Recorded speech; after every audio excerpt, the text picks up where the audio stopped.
Welcome in. We have got a lot to get to today. Oh, yeah, we do. You better freaking believe it. How are we looking on a Tuesday?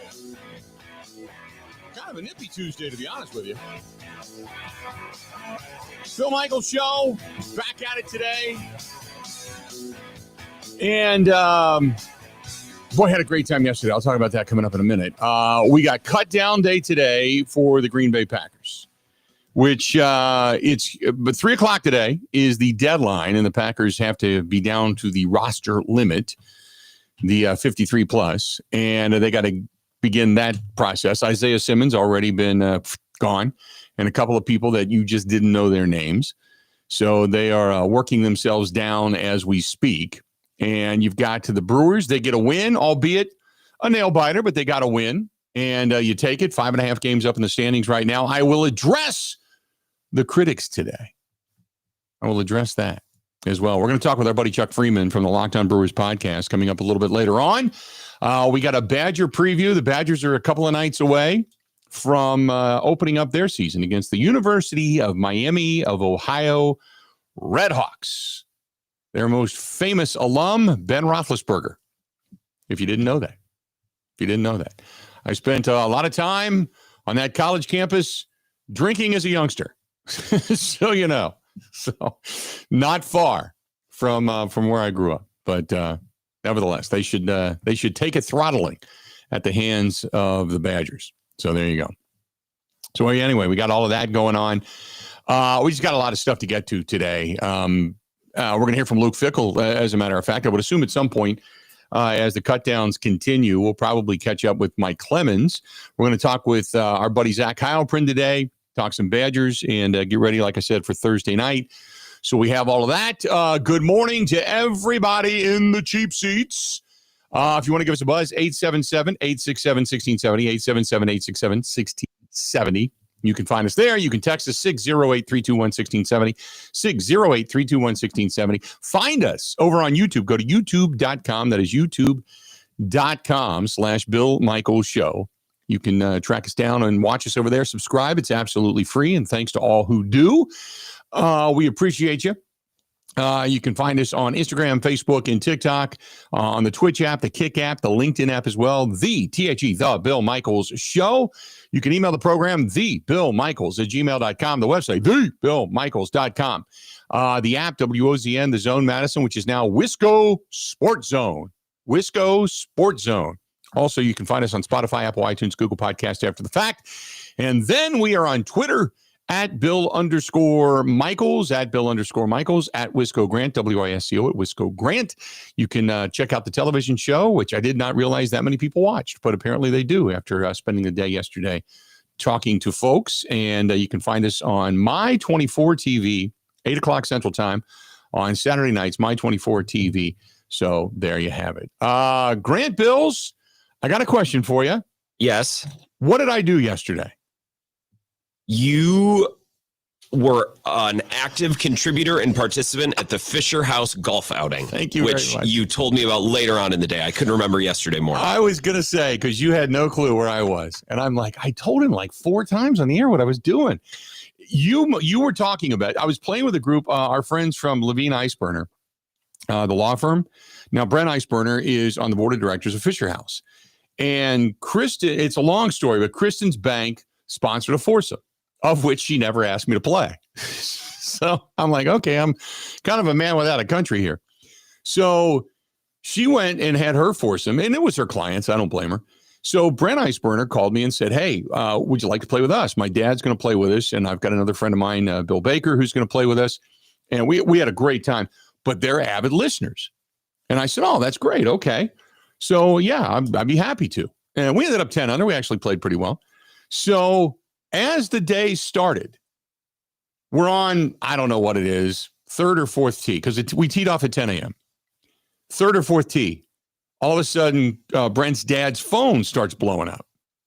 And apparently all the people that he's friends with that also listen to the show, which, by the way, I got to say hi to Peter, who was listening to us in California.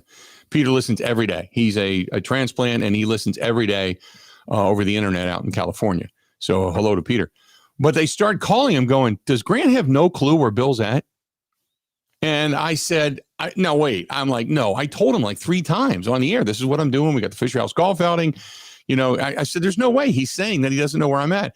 And then he gets another text that said, Grant says, I have no idea where Bill's at, but he's off today. And so that was our joke today. So every time I hit a ball that was errant, I'd say I'm over here. And they're like, I have no idea where Bill's at. I have no idea where Bill is. That's good. Yeah. I told Mike Clemens on Sunday, he texted me, he's like, what's Bill up to tomorrow? I'm like, he could be on the moon, man. I don't know. I figured, or I assumed, I thought it was some golf outing or charity event. I guess I should have put 2 and 2 together. Yeah. But it wasn't like I was in the air, like, I don't know where Bill is. I didn't hear from him this morning. I think he's in a ditch somewhere. Like, it wasn't that. I knew it was something. Because I even texted you and said, hey, you good to go today? You okay? Yeah. The show that I knew you were off and I knew I had to do the show. That part was never in question. It was just your whereabouts. I would have had no idea. When he said, I have no idea where Bill's at, I'm like, and we were actually on a 3rd or 4th hole and we were a little bit backed up and I thought, should I call in and just say, hey, we're here. Grant, I wanted to let you know I'm okay. I didn't like go down in some crop dusting, accident or something like that. I wasn't sure if that's where we were going with this.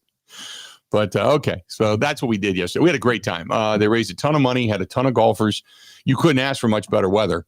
I have to tell you, so I got a lot of issues, but I had this pectoral type of issue. This, not an injury, but it was like right here in your pectoral and your lat and everything, on front to back.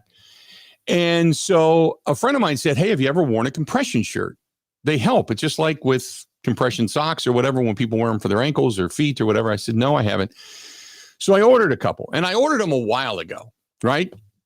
So I'll give you a hint. If you ever order anything, once you get down to the shipping portion of it, if it says shipping and then a flat and like free, and then it says express shipping, but doesn't tell you days or anything or how it comes, it's coming from China. Because you might as well wipe your butt with that money, because that money will never be money you'll ever see again, because it's worthless, right? I should have known. And I should have stood steadfast for my own advice, but I didn't. And I bought these things like a month ago. So anyway, they showed up yesterday or 2 days ago. So I thought, okay, well, this will be great because I can wear one for the golf outing. And it was great. The compression worked.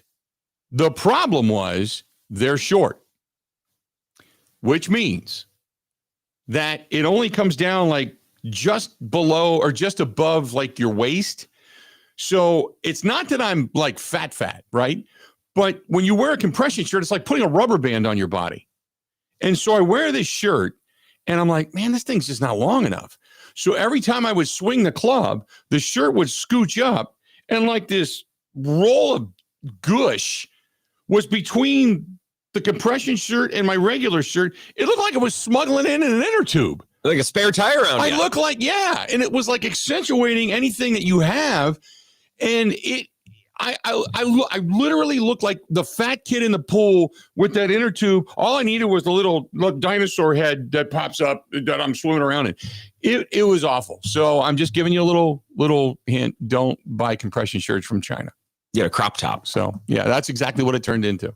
Or you need one of the shirts that like also an obese guy. It just accentuated it so terribly. You need a onesie with leg holes. Yes. That way it doesn't pull up. That would have split the male hoof if it came from China. It would have been bad. It would have been. You talk about feng shui. I got golfed on Friday, and I got this walking boot on, so I'm standing at an angle on every swing. Yeah, which I'm a terrible golfer. I don't really think it hurt me that bad. You golfed on Friday in a walking boot? Well, yeah. Oh my God. Okay. We had carts. I didn't walk the whole course. Okay. I was going to say, I'm like, oh my God. No, it wasn't bad at all. I think the problem, I may have re-aggravated my foot. I'm not sure. A little swollen, icing it back down. I don't think it was the golfing. I think it was so many beers. You're the only guy I know that breaks his foot in 3 different places, goes fishing and drinks and hikes, and then goes and plays golf.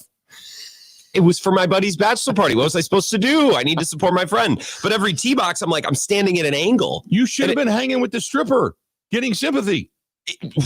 We were up at a part of the state where we were looking where the strip clubs. It's like, well, we could go there. I don't know if I want to see what that looks like. Right. No, you with a crop top, me with a walking boot. That would have been a heck of a pairing. Yeah. Yeah, it wasn't good.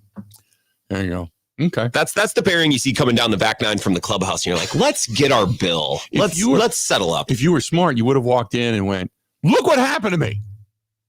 And then got some, like a free round of golf or something out of it. Free hot dog. Yeah. Something like that. Antoine says you decided to go with one from China. Look, I don't know where they're made.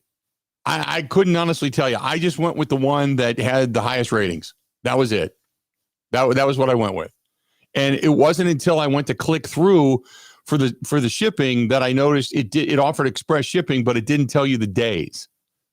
And after I clicked enter and paid, I went, I wonder if I'm going to see this thing at all. So it was a moment, where I thought, okay, because my buddy bought one. He bought one. I can't remember if it was from Iron Fit. I can't remember what it was from. I think it might have been Iron Fit. And he said, no, get this one. I'm going to do it again, but I'm going to buy American. I'll tell you that right now. It's not going to come over on a cargo ship. So does Brett Favre's Copper Fit make stomach wrap, shoulder wrap, or is that just arms and legs, just appendages? Yeah. I'll look into it. Yeah. No idea.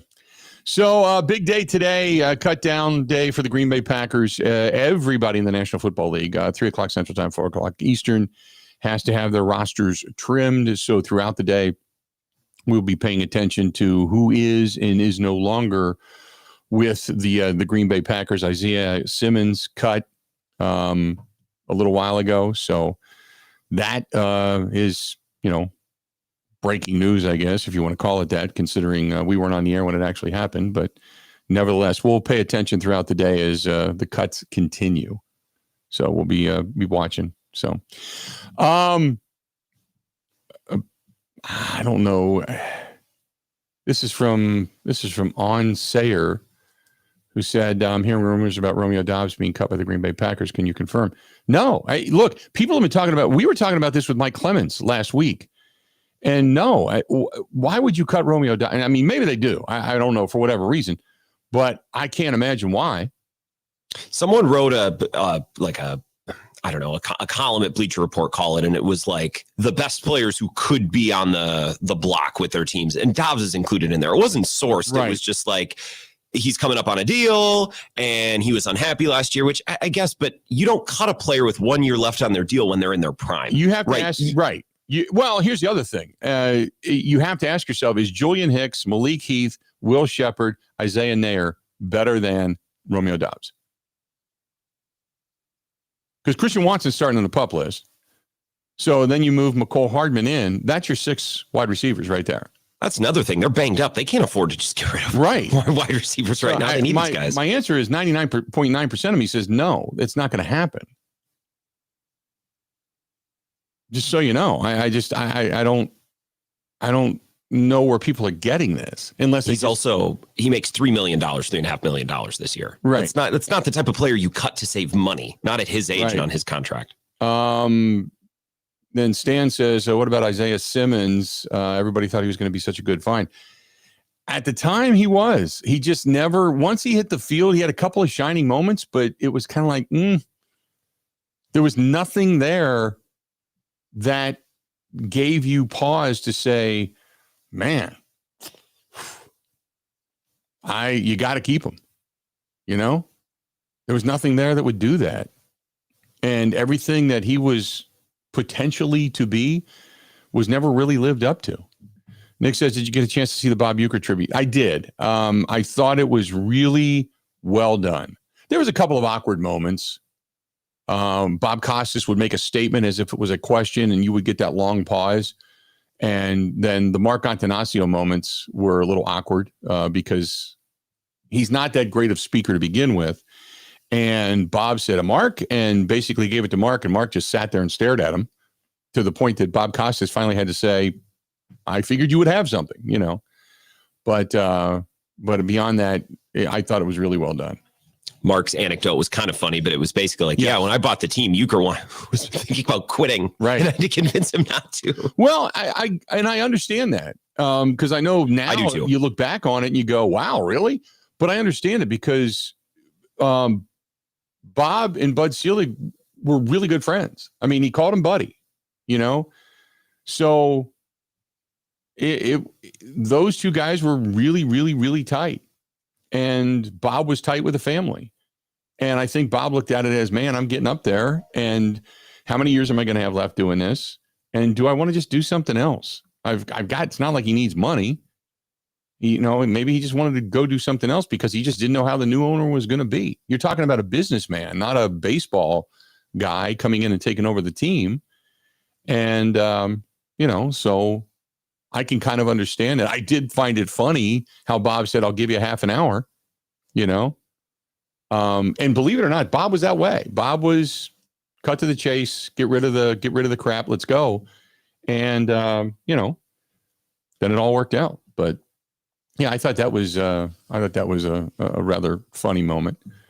I did like the Robin Yount grabbing the microphone upside down, which was a Bobism, as he stated later on in the game. I did get a chance to see the game and everything along that, but so I thought it was very well done. I thought it was a day of, and Bill Schroeder said it best. You laughed, you cried, you shared some stories, and you felt not necessarily closure, but like Bob's going to forever be here. But now you understand the fact that he's not coming through those doors. And I thought that was the most poignant moment of the day, to be perfectly honest with you, when Bill Schroeder said that. So kudos to Bill for everything there. Let's do this. We'll go ahead and take a quick break. I want to get back into other stuff. We got a whole lot going on. Obviously, we're going to keep our eyes to Green Bay, as today is Packers Cutdown Day. Packers Cutdown Day. So we're going to hear more about that all throughout the day.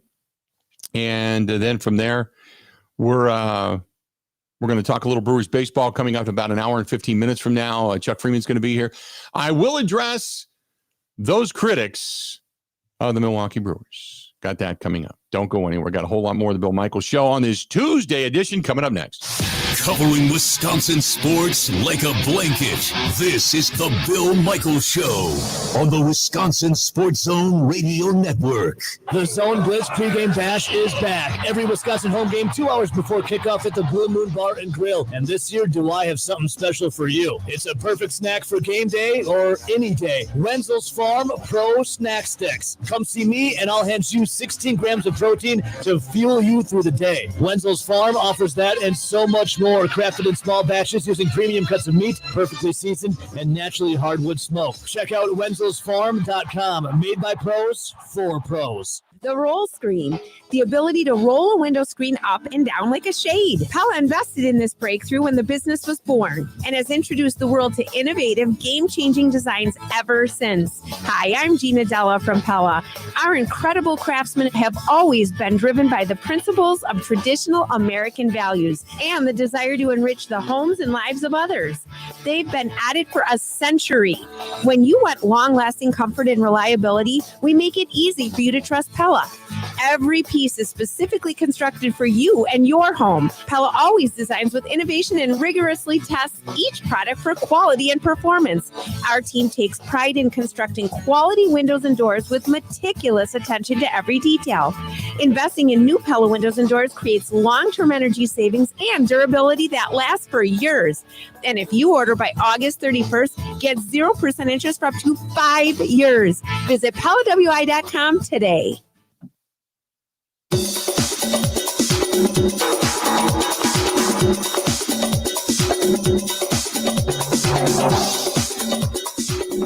Bill Michaels will resume in 3 minutes.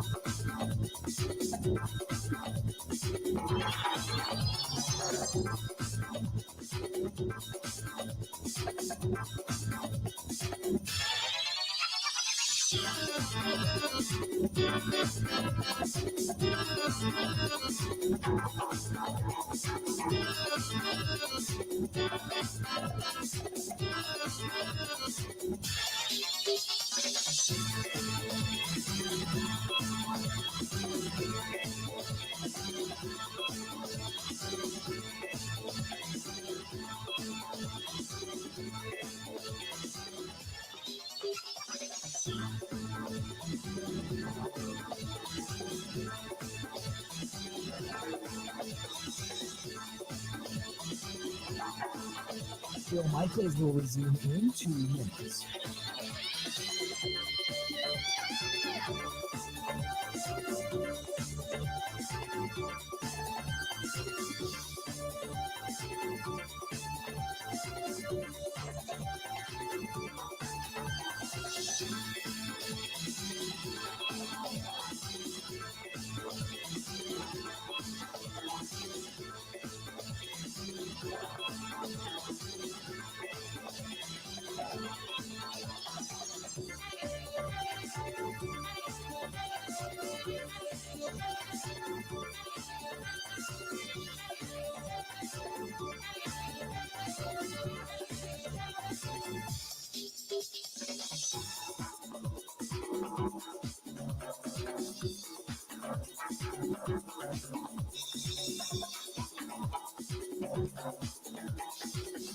Bill Michaels will resume in 1 minute.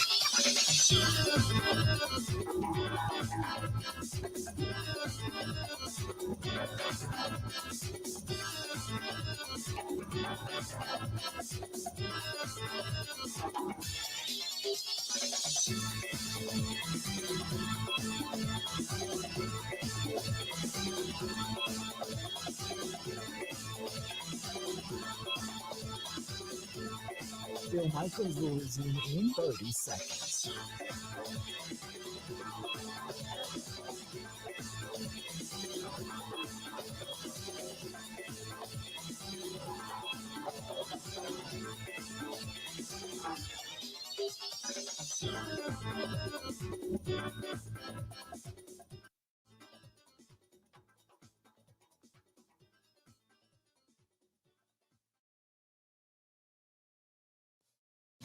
It was a good night. I think way too many positives outweigh the kind of outcome of the outing. Look, the main thing is we won the game, which was huge for us. But yeah, the sixth inning, that's just one of those innings you kind of chalk up to kind of being a baseball inning. And I haven't had one of those up until this point.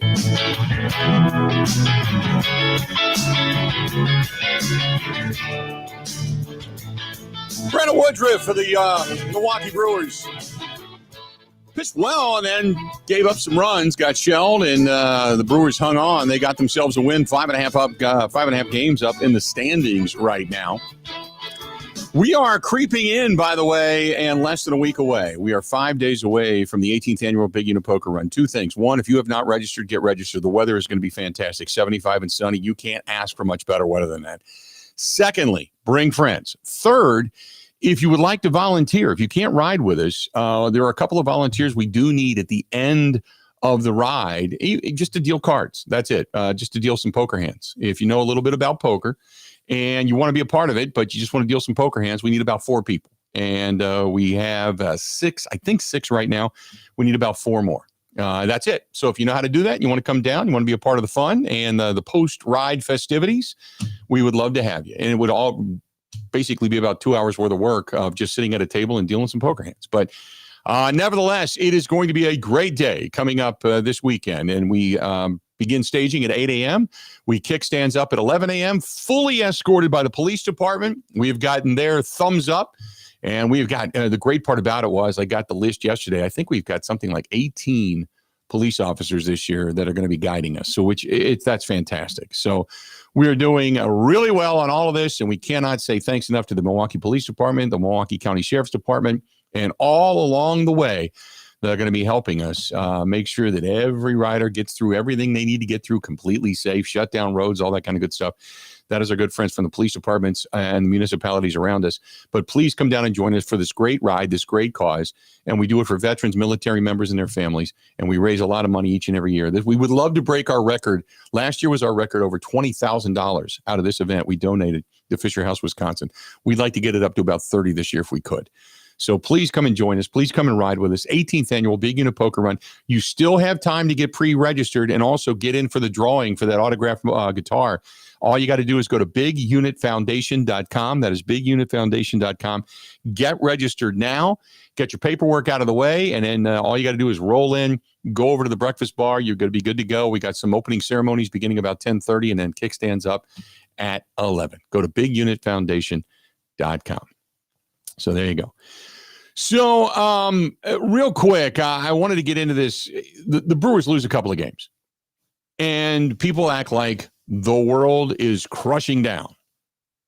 First of all, the naysayers, the finger pointers, want to come out and go, what do you think now? I think the exact same thing as I thought 2 weeks ago. Put it this way. 2 weeks ago, they've gained the game. 2 weeks ago, they've gained the game. That's it. So if it takes 2 weeks to get through a game, they're not going to win the division. I'm going to stick by what I said. I'll die on that hill because I just believe it. And I believe in the Brewers that they're going to end up winning the division. So there were people coming out of the world. What do you think now? I think the exact same thing. No worries. Okay.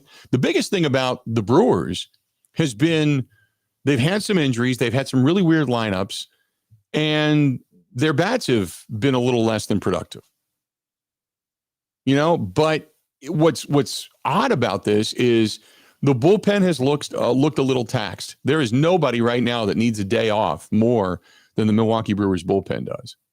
And they need a day or two, to be perfectly honest with you. They need like a good outing and then an off day, which we know is not going to come right away. But they need like a good outing and an off day. And that's it. So they don't get another off day until what? What is it? Is it Monday? Next Monday? They don't get another off day till next Monday. So take it. Good with that. Good to go. But I'm not coming off of that. So for all the naysayers and the finger pointers, and talk to me when it's a game difference, and then talk to me when the Cubs overtake the division, and talk to me when the season ends, because that's where I said I'd put my money. And nobody wanted to take me up on the bet at the time, because all of you wanted to point fingers and yell, but nobody really wanted to put their money where their mouth was. So just an FYI. So 877-867-1670, 877-867-1670. Mike says, hey, Unit, what do you think of the Green Bay Packers cuts so far? Mike, there's only been a couple that I know of. Isaiah Simmons, correct me if I'm wrong. Isaiah Simmons has been cut. There's been a couple of guys that we know would be cut. 4 minutes ago, this one, I don't know if it's earth-shattering, but they cut Mecole Hardman, which I was curious to see if they'd do that or not. Thought they might do that. There was some thought, because he really, and you know what, I was listening to the morning show because Rob Reicher was on with Ebo, and this is what I was talking about before. They brought in Mecole Hardman, and you weren't really sure. Now, maybe when we were talking before, and I said, hey, is Julian Hicks, Malik Heath, Will Shepard, or Isaiah Nair, are they better than Romeo Dobbs? Because I went with the 6, if you figure in Hardman taking over for Watson. Because you've got Dobbs, Golden, Reed, Williams, Savion Williams, Christian Watson, and Dontavian Wicks. And then Watson's going to start the year on the injured list, which means Hardman or somebody will make this team. Most likely, would it be a Malik Heath? Because Malik Heath has always been kind of that spot-filling guy that's performed when he's needed to. Now, whether they go with Julian Hicks or Will Shepard or Isaiah Nair, we'll have to wait and see. But Hardman was a guy that they brought him in to return kicks and punts. He really didn't do a whole lot all season. So I'm like, if they cut him, it's no harm, no foul. They brought him in. They brought in Isaiah Simmons, neither of which really tripped the trigger, so to speak, I guess. Take a swing on reclamation projects. If they work, cool. Right. If not, I don't really care. I think Mecole Hardman probably would have had to blow them away as a returner to make this team. He probably, my guess, and I'm going to look more into this today because I've been a little bit behind just because I've missed some of this preseason action. I think he probably would have had to have the coaching staff and Bisaccia thinking, there's our returner. Right. He's the guy. Because if he's not the guy, they don't really need another bottom of the roster wide receiver. They let go of the running back, Tyrion Davis-Price. They let go of the rookie offensive tackle, Brant Banks. They let go of the quarterback, Olgersma. So they cut him. By the way, Malik Heath posted blessed, and he made the team. He made the cut. So Malik Heath did make this team.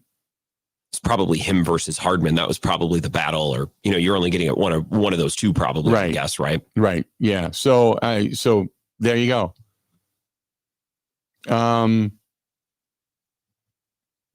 Trying to think. I'm trying to just kind of go through things as I see them come across, but and there's nothing here, like we stated, that's earth-shattering.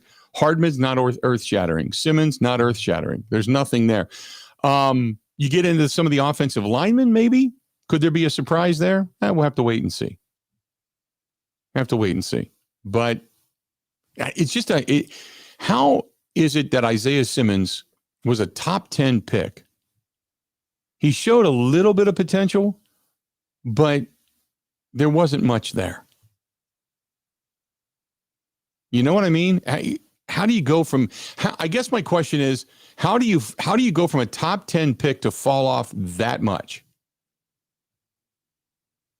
Trey Hill has been cut. Is it Lip or Lippy has been cut? Israel, what is it? Eric Awanda, the running back who popped a little bit. Mike Clemens told us about him. He was released earlier today. Cut. Johnny Lumpkin was cut. Devontae O'Malley was cut. Tyler Cooper was cut. James Easter was cut. Or Esther, I should say. Cornelius Johnson. Isaiah Nair, the wide receiver. Isaiah Simmons, as we talked about. Elgersma. Tyrion Davis-Price, the running back. Brant Banks, the offensive tackle. And Abanaconda has been cut as well. So there you go. Those are the cuts so far.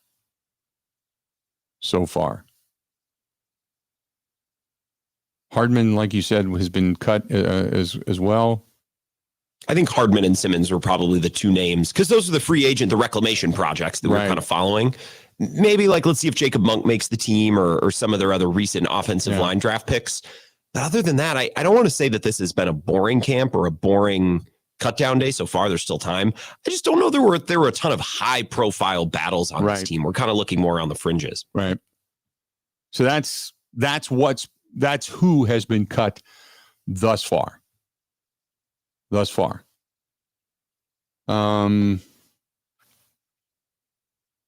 And I'm just making sure that I've got everybody.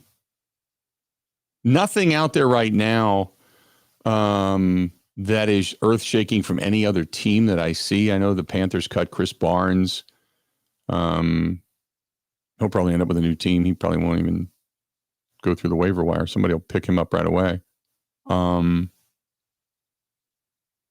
I think that's it. Like I said, nothing earth-shattering. So there you go. That's where we stand as of right now when it comes to the Green Bay Packers and their day. And trying to think who else here. Scott says, do NFL teams notify players at the cut deadline that they are making the team and not getting cut, or do they have to just wait it out? It depends on the team and the coaches and the GMs and how they do things. There's no specific way to do it. A lot of them will say, hey, if you're on the bubble or whatever, and you'll find out. They'll start bringing guys in. Guys, you start finding out early this morning when guys are asked to come in and bring their Surface Pros or playbooks. It used to be bring the playbook, but it was bring the Surface Pro or your iPads or whatever it is they're dealing out now. I don't know. But when they are asked to bring that in, then you're not with the team anymore. There are guys who might be on the bubble, and maybe you don't necessarily get your head coach to call you, but your position coach will be like, hey, I got you locked in. You're locked in. That's the way you can kind of find out. And your position coach will give you the wink and a nod to let you know you're good. And it's kind of like the movie Major League. If you find out you're good, don't dance in front of everybody else who might have just died. Their hopes and dreams are done, or at least for now. But that's, I've heard different ways over the years. Some find out from Goody, some find out from the head coach, some find out from their position coach, so some find out from their agent. But you're always asked, hey, you got to come in because we got to get your information. So 877-867-1670, 877-867-1670. Great to see John Atlee yesterday and his wife Amber from the Water Doctors over there at the Fisher House Golf Outing. We had a great time. They have always been big contributors to all of those military causes. John does the same thing for ours, for Big Unit Foundation. They put their money where their mouth is, in the community. And that's the reason, for two reasons. One, I love working with the water doctors. Two, they got the best water softening system out there. That's the Connecticut water softening system. All you got to do is call them, 262-549-7733, anywhere in the state of Wisconsin. I got a really nice note from a gentleman up in Green Bay who called them. And they called him back and said, hey, we want you to work with this company. They're great people. Here's the system. They told him everything there is about it. Here's what they wanted to help him out with. They did everything they needed them to do. And the guy sent me a really nice note saying how unbelievably pleasantly surprised he was to work with a company that really had his best interests at heart and worked extremely well. And then he loves the Connecticut system, by the way. But a great deal from Ken, who lives in Green Bay, listens to us each and every day on WDOZ. So thanks for the note, Ken. We appreciate it. I did pass it along to John and Amber yesterday to tell them that I got your note, and it's just great. And that kind of advertisement you can't beat. I can sit up here and pontificate about things all day long, but that is the best. So thanks so much to Ken living in Green Bay, who also went with the water doctors in the Connecticut water softening system. 262-549-7733. More of the Bill Michaels Show is next. Covering Wisconsin sports like a blanket. This is the Bill Michaels Show on the Wisconsin Sports Zone Radio Network. Becoming a truck driver doesn't have to be complicated. At Schneider, we make it easy to get your commercial driver's license and start your new career. With our CDL apprenticeship training, you'll get paid to become a truck driver in just 5 to 6 weeks and have a Schneider driving job waiting for you when you've completed the program. Plus, during training, Schneider will provide transportation, lodging, and meals at no cost to you. Ready to get your career on the road? Learn more and apply today at SchneiderJobs.com. That's SchneiderJobs.com.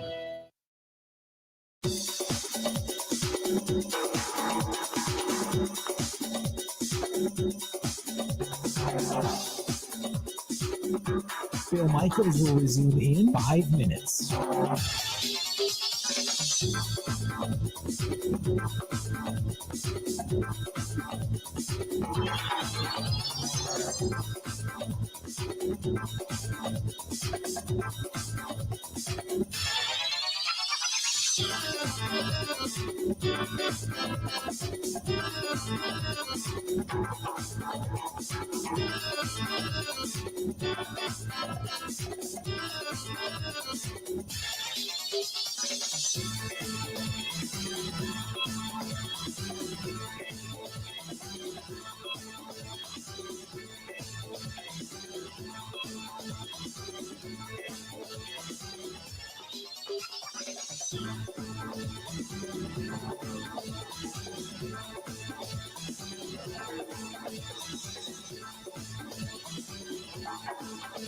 Bill Michaels will resume in 4 minutes.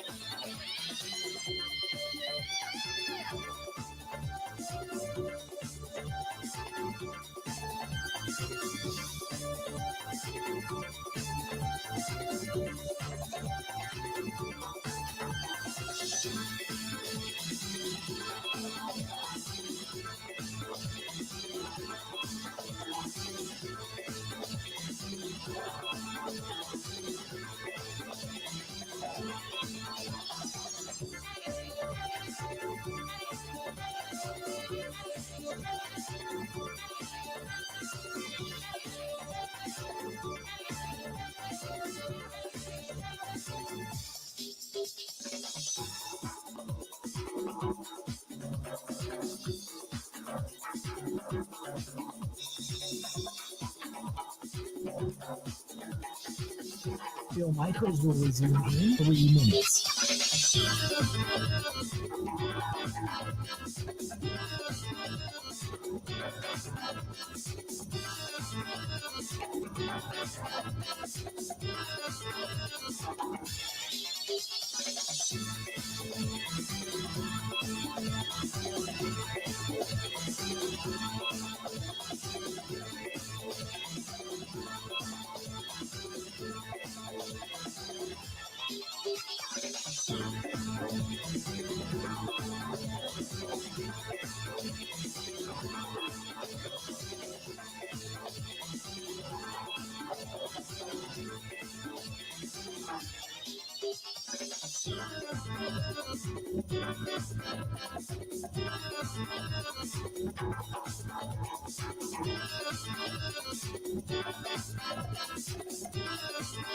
Phil Michaels will resume in 2 minutes.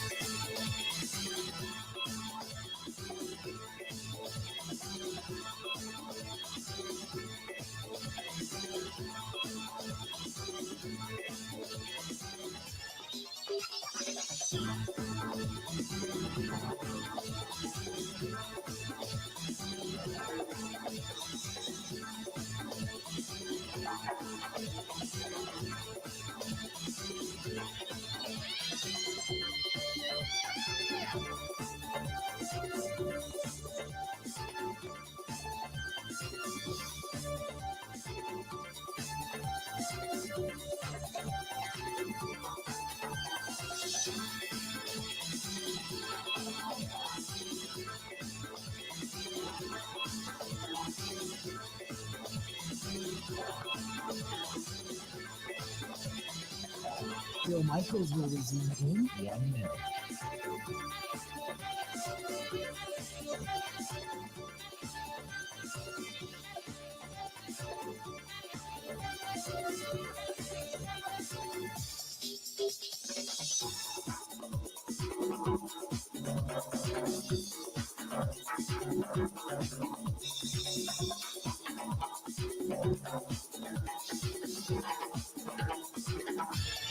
Phil Michaels will resume in 30 seconds.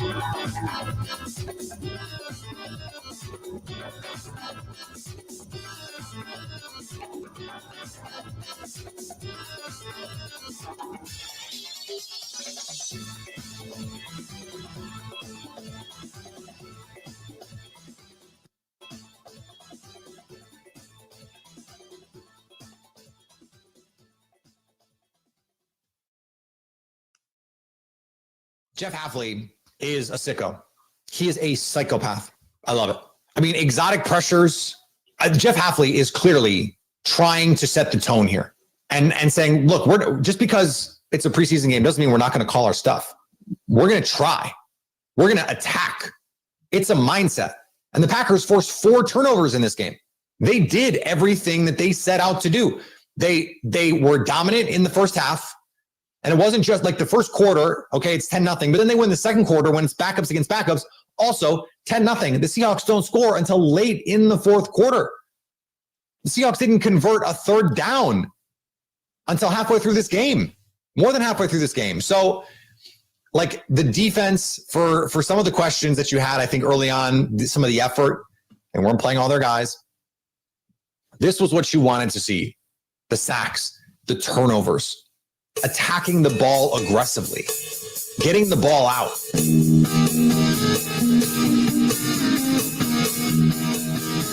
Peter Bukowski from the Locked On Packers podcast. We have more cuts for you regarding the Green Bay Packers, as the Packers and that defense did force turnovers, and things they had been working on came to fruition in that game against the Seahawks. This portion of the program brought to you by our friends at Potawatomi. Potawatomi, a big sponsor again this year of our motorcycle ride coming up this Sunday, August 31st. We can't say thanks enough to them for being a part of it and supporting veterans in the community. So thanks so much to our friends at Potawatomi. If you're going to go out and do anything, they've got a lot of entertainment under one roof, whether it's gaming, sportsbook, the restaurants, the bars, the music, the hotel. They got everything right there under one roof. That is Potawatomi. Go to paysbig.com. That is paysbig.com. Again, goes to paysbig.com. The Packers did in that game what they have been setting out to do. And that is basically get themselves over the hump when it comes to turnovers, when it comes to pressures, when it comes to, and again, they didn't run vanilla on Saturday. But sitting here and watching that game, guys were winning one-on-ones. And that's, I watch a game. People ask, how do you watch a game? I watch a game from the trenches out. I watch for push. I watch for gaps and openings and execution in that sense. And then you kind of watch it outwardly. And the Packers did everything that they were supposed to do. I mean, it was to get 4 turnovers, to get pressures, I saw hard hits. The offense was able to move the football, and I thought Malik Willis looked really good. So I'm completely. It was a drastic change from where we saw the first preseason game to the last preseason game in execution, in intensity. And again, there's some guys that are on that team that, were on that squad that are fighting for a job. So they know that's their last opportunity to go out and impress a coach.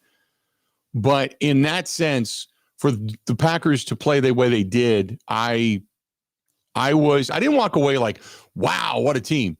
What I did was I walked away going, that was the way you wanted to play. That was a solid job. 20-7, defense played pretty well, all of that stuff. They did exactly what they were supposed to do. Malik Willis, 3 of 6, comes in, throws that touchdown dart, looked good. Elgersma, who has since been cut, 6 of 8, 33 yards, nothing really spectacular to write home about. But just went out, got your work in.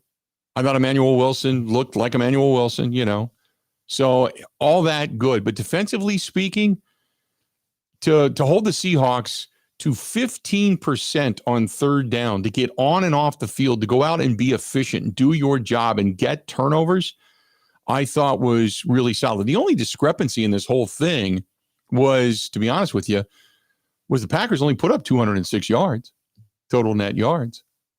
It wasn't like they ran the ball up and down the field and jammed it down their throats. They only put up 206 yards to 253. It was a kind of game, offensively speaking, and I guarantee Matt LaFleur wasn't emptying the playbook by any stretch of the imagination. It was just go out and win your one-on-ones, and they did.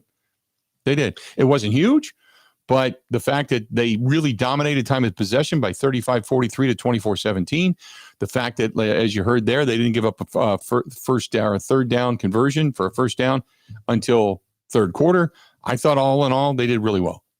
It seems to me, and again, we're kind of going off of those comments from Peter. That's kind of, I played that last night on my show to kind of set up the conversation. LaFleur and his offense, let's get guys out there. They'll take a couple of hits. We'll run some very basic plays, get them out. That'll serve the purpose that we need, right? Right. And maybe defense is different. Maybe coaches are different. Jeff Hafley seemed like we're going to go out there and we're going to continue to do the things we've been preaching, even though it means we're actually going to run some plays and we're going to try hard and we're going to treat this like a real game. I find that difference between the two sides of the ball interesting, if nothing else. I thought it went really well. I mean, what did the Seahawks do? They came out, 5 plays, 6 yards, punt. Then they come back and they got the fumble. The Packers stripped the ball, got the fumble. The next set of downs for Seahawks in the second quarter, they created another fumble. They turned it over on downs. Then they turned it over on downs. The Packers defense stymied, 3 and out with a punt. Then in the third quarter, it was 6 plays, 7 yards. That's all they gave up. 3 plays, 2 yards, 6 plays, 17 yards, punt. I mean, that was it. They didn't give a touchdown up until, fourth quarter in this contest when they went 5 plays, 62 yards and ended up scoring with 3 first downs. I mean, it was impressive for what the Packers defensively were able to do. So like I said, it wasn't one of those dominating performances where you go, wow, but it was like there was a different level of energy. There was a different level of execution. There was a different speed, all of that stuff that we saw. So I was happy with the outcome. And we roll our eyes a little bit at, the ball king. Mike's told us about that, really, really hammering, wanting to get the ball on the ground. Well, at least through training camp and preseason, it looks like Jeff Hafley is really preaching that all the way through. And that's the kind of thing that you can do after year one, right? Going into year 2, and you've built the defense and kind of established your base. Now you can add, next level things. I think that's what we're seeing with Jeff Hafley, which is kind of cool. Yep. The Packers did release the extra kicker. Was it McNamee? He is now out. So that is now official. So there's a whole, let me see who else got added to that list.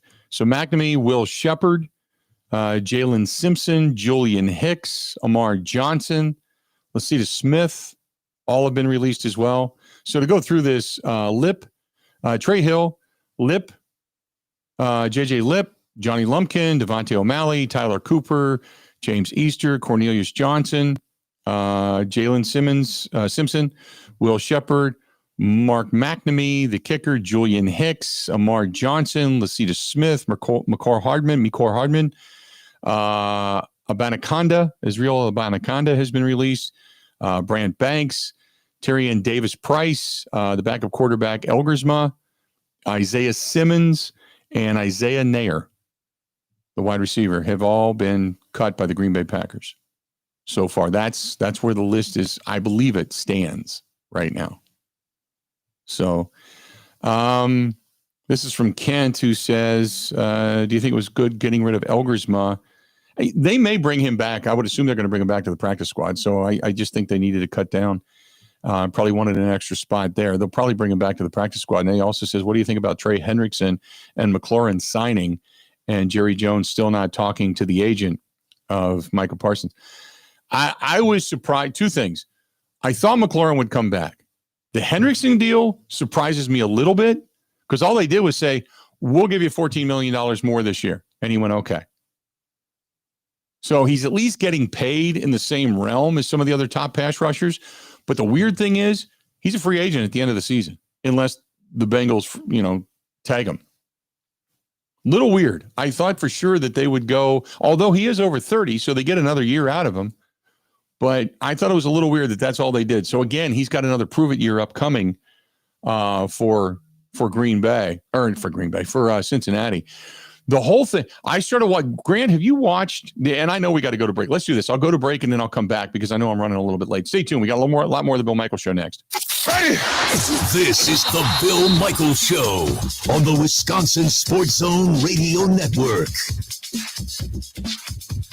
The Zone Blitz pregame bash is back. Every Wisconsin home game 2 hours before kickoff at the Blue Moon Bar and Grill. And this year, do I have something special for you? It's a perfect snack for game day or any day. Wenzel's Farm Pro Snack Sticks. Come see me and I'll hand you 16 grams of protein to fuel you through the day. Wenzel's Farm offers that and so much more. Crafted in small batches using premium cuts of meat, perfectly seasoned, and naturally hardwood smoked. Check out wenzelsfarm.com. Made by pros for pros. The roll screen, the ability to roll a window screen up and down like a shade. Pella invested in this breakthrough when the business was born and has introduced the world to innovative, game-changing designs ever since. Hi, I'm Gina Della from Pella.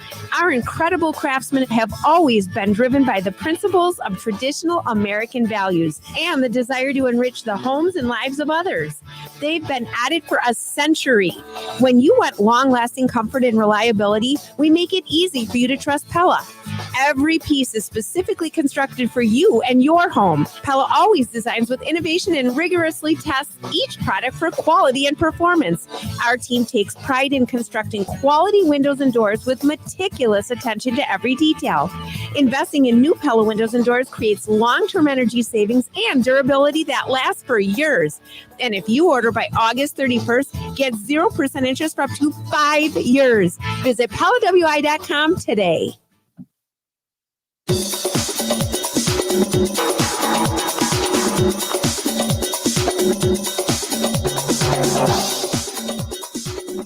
Bill Michaels will resume in 3 minutes.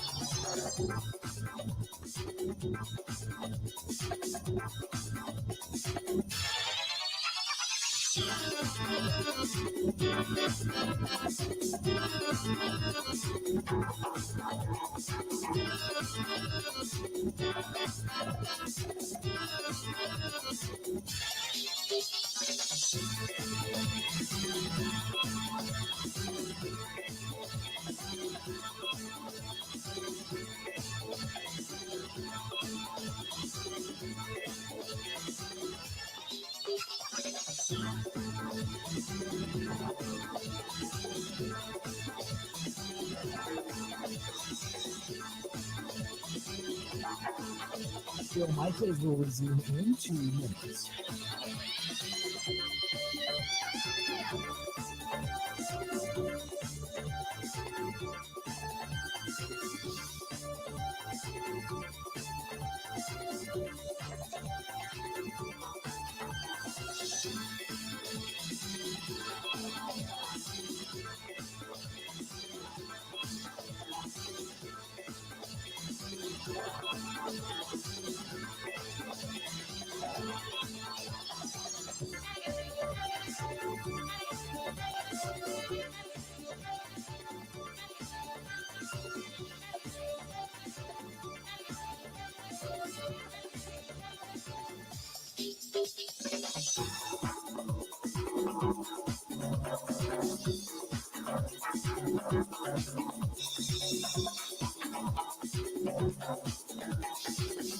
Bill Michaels will resume in 1 minute.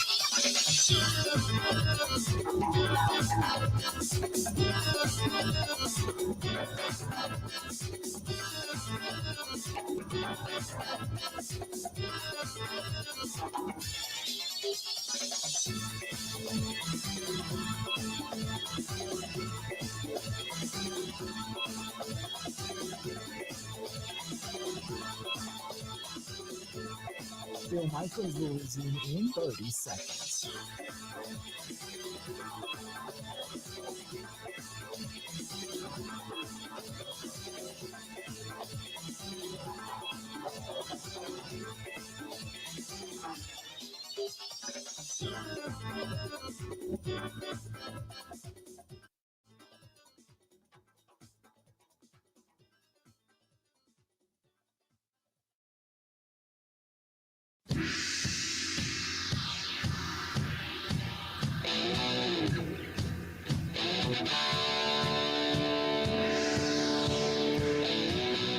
Welcome back to the program. Bill Michaels Show continues on.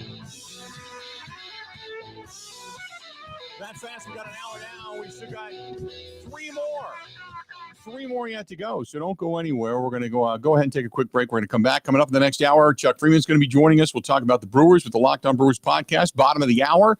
We're about an hour and a half away from our buddy Zach Heilprin joining us, the sports director, WOZN out in Madison, to talk some Badger football, as we're only a couple of nights away from the Badgers opening up against the University of Miami of Ohio Redhawks. So we'll get into that discussion as well. Stay tuned. That fast, bam, we're done with an hour. It flew by, just flew by. Stay tuned. We got more of the Bill Michaels Show coming up.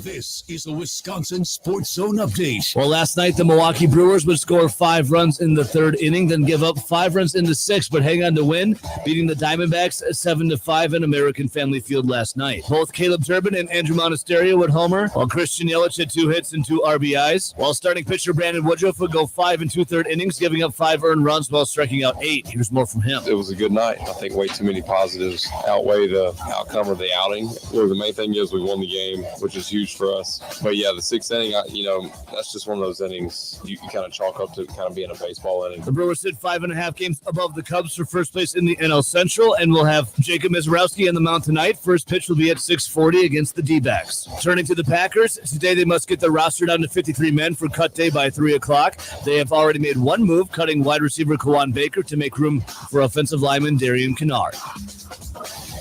For nearly 40 years, ABC Wisconsin Apprenticeship has been helping men and women transform themselves into highly skilled trade professionals. These skills are in demand and provide strong wages and benefits for a bright future. If you're a hands-on person who likes the feeling when you get projects done, apprenticeship could be for you. Go to buildyourcareerwi.org or just search online for ABC of Wisconsin. It's game week for Wisconsin football. They welcome in Miami of Ohio to Camp Randall on Thursday night. Head coach Luke Fickel says they have a lot to prove to themselves this year. For us, it's about going out there. It's about us playing with some confidence and playing clean because, we got a lot to prove to ourselves and a lot to establish as we continue to move forward. But it can't get here fast enough. Kickoff Thursday night will be at 8 o'clock. For the Wisconsin Sports Zone Network, I'm Ebo.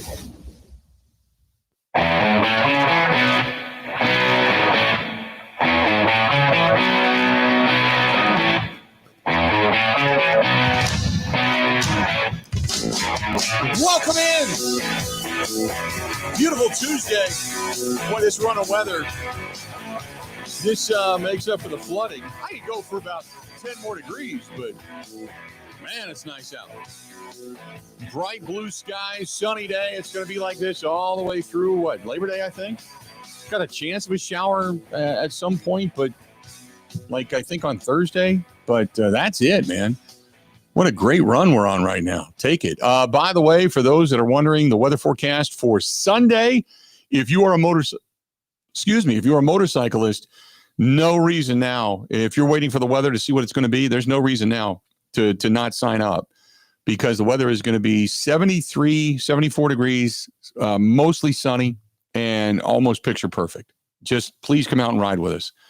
We are a little bit behind registration-wise where we were last year, but people always wait. Plus, this year, it really did Labor Day weekend creeped up on us really fast because it's in August, which normally it's the first weekend in September, but this year it's in August. It's the end of August, so it got here a little bit quicker than normal. So I know some people were kind of like rushing around trying to figure things out, but man, if you can come out and join us, the 18th annual Big Unit Poker Run supporting Big Unit Foundation in Fisher House, Wisconsin, we need you. We really need you. So we can't raise money. We can't do this. We can't have this family reunion without you. It wouldn't be the same. So, and then bring friends to join us. We would love to have you. So if you want to get registered and you haven't done so already, go to bigunitfoundation.com. That is bigunitfoundation.com. And you can see all the links and everything right there. So we're going to stage down at the Harley-Davidson Museum again this year on Canal Street. Then after that, 11 o'clock, kickstands up. And the police, numerous police, are going to be taking us as safe as in your mother's arms. Out west, we're going to head to Smoke on the Water on Okauchee. And then from there, you kind of on your own. You go to Stoll's Old 109 up in Watertown. You take then a scenic ride past Erin Hills, the golf course, and it go through Holy Hill area, which is just a beautiful, beautiful ride. And then from there, you go over to Joe Mama's Bar and Grill in Colgate. And then after that, you get out onto Hubertus Road, which turns into Freestat, right directly a one straight shot in on Thiensville into Thiensville. And then you make a right down there on Main Street, and about a half a block down, there is Suburban Harley-Davidson, and they're going to be waiting for you with their open arms and all their volunteers, getting you parked, getting you settled, going to deal out the poker hands, give away prizes, listen to some music. There's going to be food trucks. There's going to be beverages. They're going to be open. There's going to be some sales going on, but a lot of great stuff, and it's all for a great cause. So please, please come out and join us. We can't wait to see you coming up this Sunday, August 31st. Packers cut down day today. They've got to be down to their roster number by 3 o'clock Central Time, 4 o'clock Eastern. The Brewers back at it again tonight after a day in which, well, we bit our nails a little bit last night, but they ultimately got themselves a win, which was what you wanted. 5.5 games up in the standings right now. We're going to talk with Zach Heilprin from the sports director, WOZN, the Zone in Madison, about the Badgers coming up in about an hour and 25 minutes from now. So we'll talk with him as the Badgers get ready to take on University of Miami of Ohio. The Red Hawks coming up on on Thursday night. And then I do want to roll through the lists of players that have been by the Green Bay Packers now cut, because it is relatively lengthy, we'll say. But you know, there's nothing there that hasn't been somewhat expected. Might be the easiest way to put it. You know what I mean? There's nothing there that's not expected. So this is where the list is right now. Trey Hill has been let go. J.J. Lipp, Johnny Lumpkin, Devontae O'Malley, Tyler Cooper, James Esther, Cornelius Johnson. You've also got Messiah Swinson now has been cut. That's the most recent update. Jalen Simpson, Will Shepard, Mark McNamee, the extra kicker, Julian Hicks, Amar Johnson, Lasita Smith, Miko Hardman has been cut. Israel Banaconda, Brant Banks, Tyrion Davis-Price, the backup quarterback Elgersma has been cut. Isaiah Simmons, who they brought in, has been cut. Isaiah Naylor has been cut. And I think that's the list right now.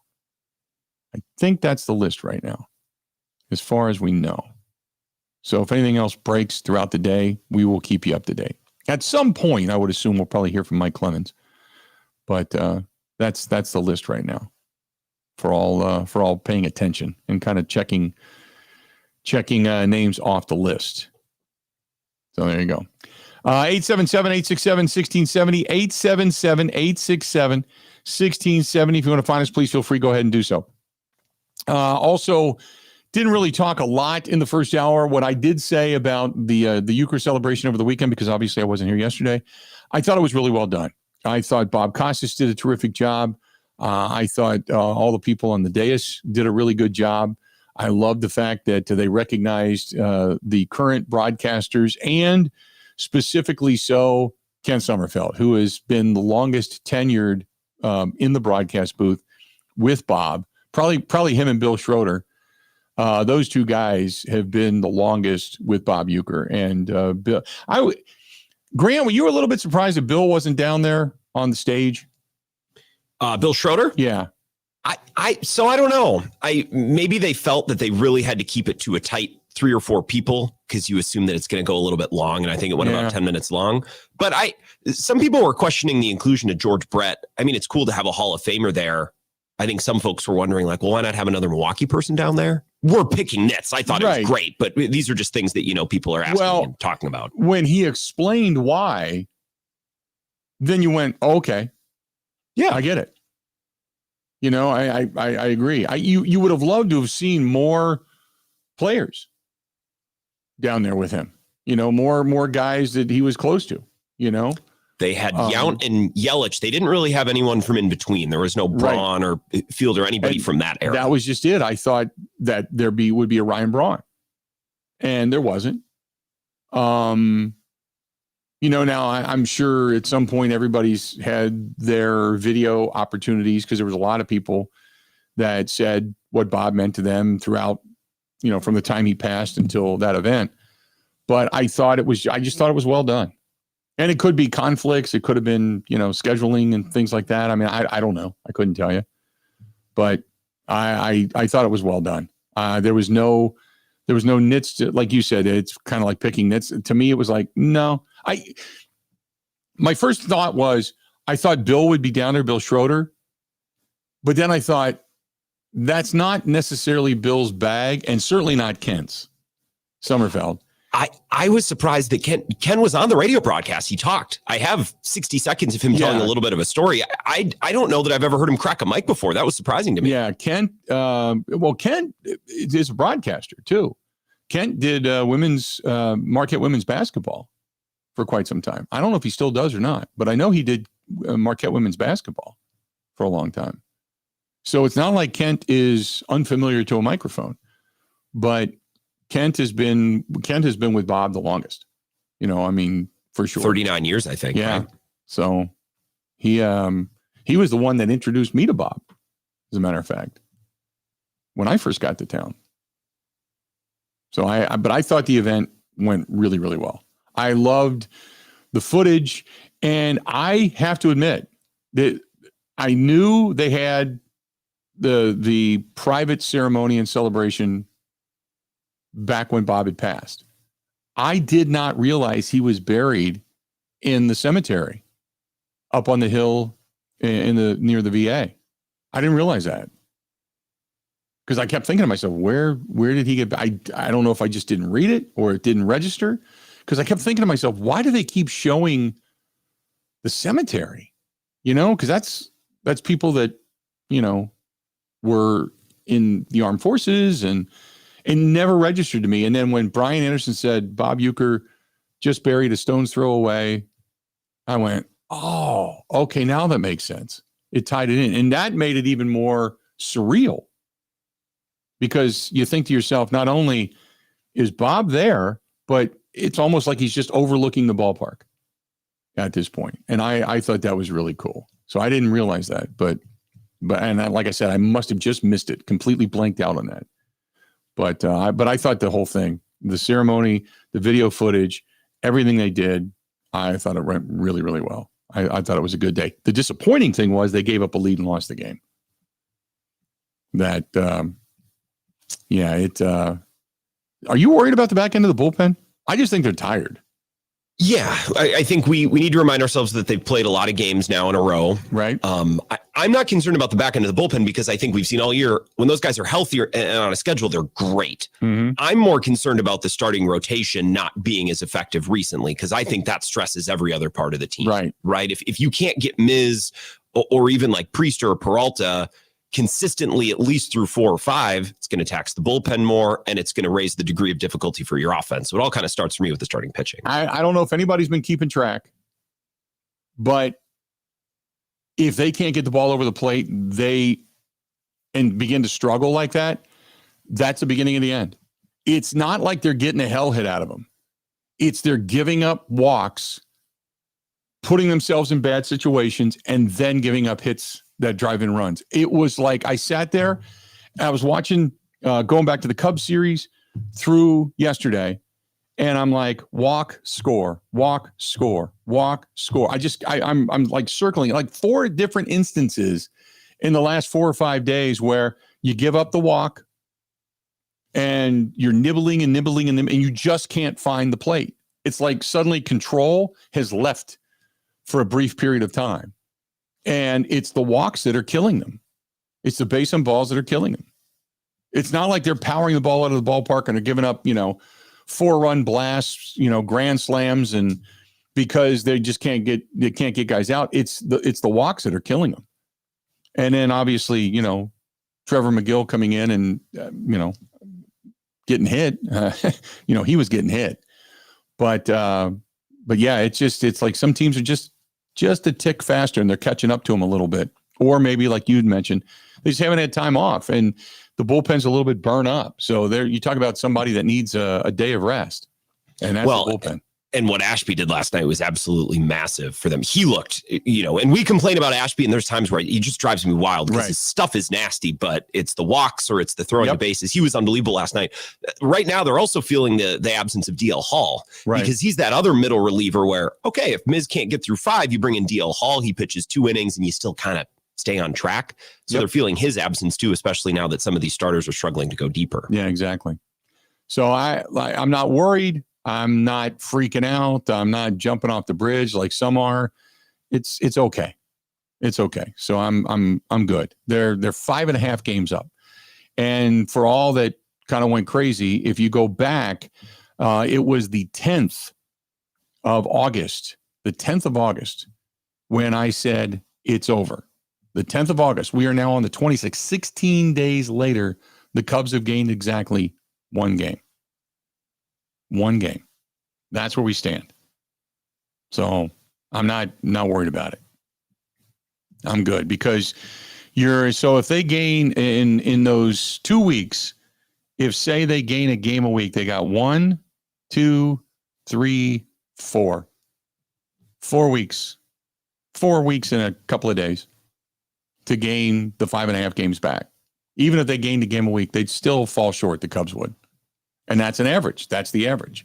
So the Brewers would have to go on some kind of an epic losing streak, and the Cubs would have to play at least 750 ball for the Brewers to lose the division. That's why I'm not worried about it. So don't panic. Something's going to run out. Either the Cubs' luck and the Brewers' lack of hitting, which is going to come back eventually, excuse me, or just time itself will run out for the Cubs, but the Brewers are going to win the division. Not changing a bit.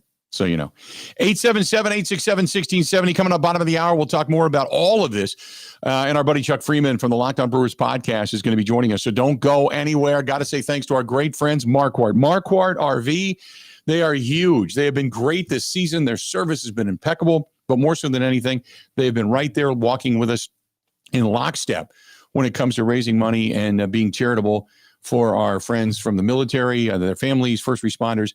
Thanks to our friends at Marquardt RV. If you want to work with a company or looking for an RV, especially this time of year when people are starting to maybe trade in, maybe you go pick one up a little bit lesser price, we'll say. Whether it's a starter or whether it's something big, a big giant motorhome like a Thor motor coach like we have, whatever it happens to be, anything in between, the people to go to, the service during and after the sale, which is so incredibly vital when you pick up one of these things, that is Marquardt RV. Go to Marquardt, MARKQUART, MarquardtRV.com, locations all over the state of Wisconsin, MarquardtRV.com. This is the Bill Michaels Show on the Wisconsin Sports Zone Radio Network.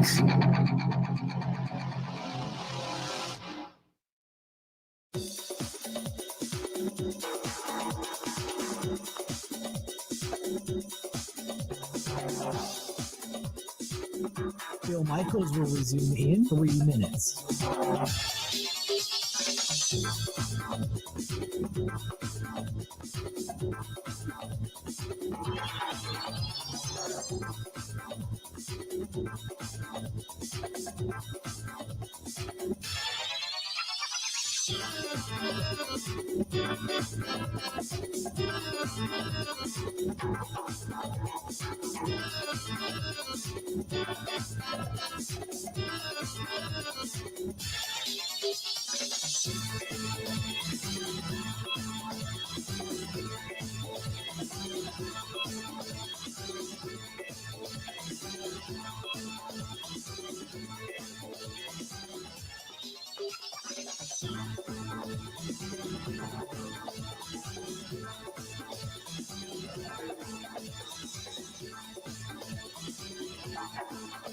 Bill Michaels will resume in 2 minutes.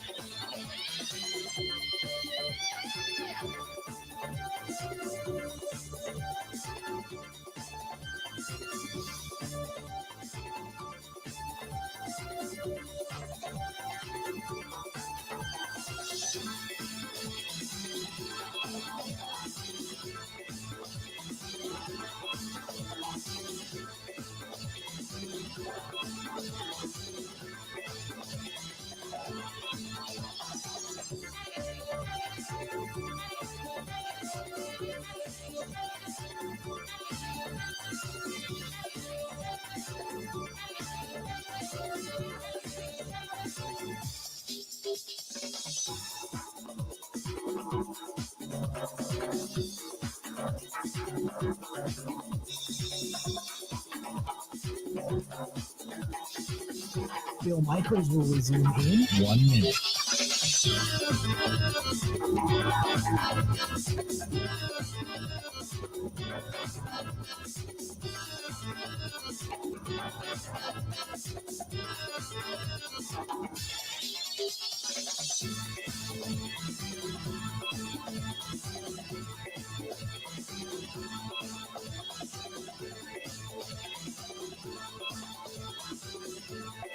Bill Michaels will resume in 30 seconds.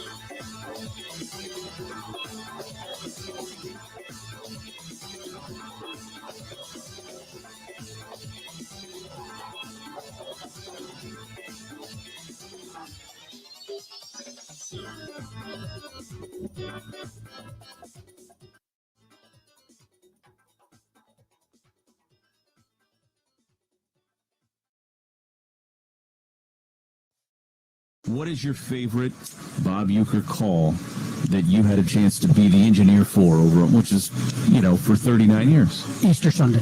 Easter Sunday is the number Rob one. Deere home run, the Dale Swaim home run, team streak, and everything. It was a fantastic call. The excitement in his voice and the joy in his voice, and he was feeding off the fans and them going nuts, and the way he called it. And the second one was probably when Nigel Morgan had the single up the middle and Gomi scored. They win the division, that playoff series. I mean, that was nuts. That was good. And one thing just to expound on what Tony and Randy said, he was a true Milwaukee guy. Right. He had times to leave Milwaukee. George Steinbrenner courted him, wanted to come to New York.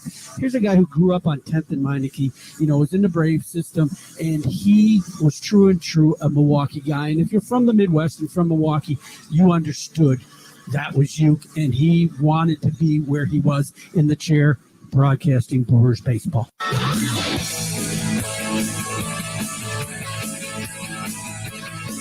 That is Ken Sommerfeld. Long time friend of Bob Uecker's, in the broadcast booth with Bob, Jim Powell. I mean, you go through the list of guys that have gone alongside Bob for so long. But that is Kent. And Ken, great guy, and has been there, lived it, seen it, all of it with Bob through the years. So those are some of Kent's memories when you talk about Bob Uecker, the late great Bob Uecker. This portion of the program brought to you by our friends over there at Robert's Specialty Meats. And drove past there yesterday, as a matter of fact, picking up some things on Thursday. I made an order and picking up some things on Thursday for our friends from New York who are coming to town. Part of the group from One Dog, One Soldier, One Team, the charity in New York, but they're also with New York Rolling Thunder.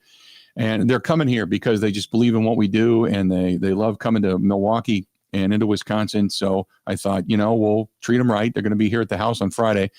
So they're not going to get in town till late, driving from New York. So I said, you know what? We'll throw steaks on the grill and you're all covered. So they're looking forward to it, and we're going to pick those up on Thursday. But thanks to Robert's Specialty Meats. He is Paul Roberts, your hometown butcher. Roberts Specialty Meats, Waukesha.com. And if you're going to be heading to the ballpark and you can do a little tailgating, that is the place to stop. Roberts Specialty Meats, Waukesha.com. There you go. Timothy says, I agree with the Brewers, but you still have to play the Blue Jays, Phillies, and the Padres. No cakewalk. No, but everybody said the same thing when they had to play the Dodgers. I agree with you. There's no cakewalk. But when good teams look at what just happened to the Dodgers not that long ago with suddenly Colorado beating them. It's you're only as good as your next day's starting pitcher, and the starting pitching is good on this team. Is it beyond great? No. It's not like you got, the 89, 90, 91 Atlanta Braves rotation, but you've got really good starting pitching. And I think it's going to be okay. I just believe that. The good thing, and this is from Stan. Stan says, in looking at Woodruff's pitches the last couple of outings in Chicago and last night, do you think anything is wrong with him? No, because he hasn't lost any velocity. As a matter of fact, he gets stronger throughout the game.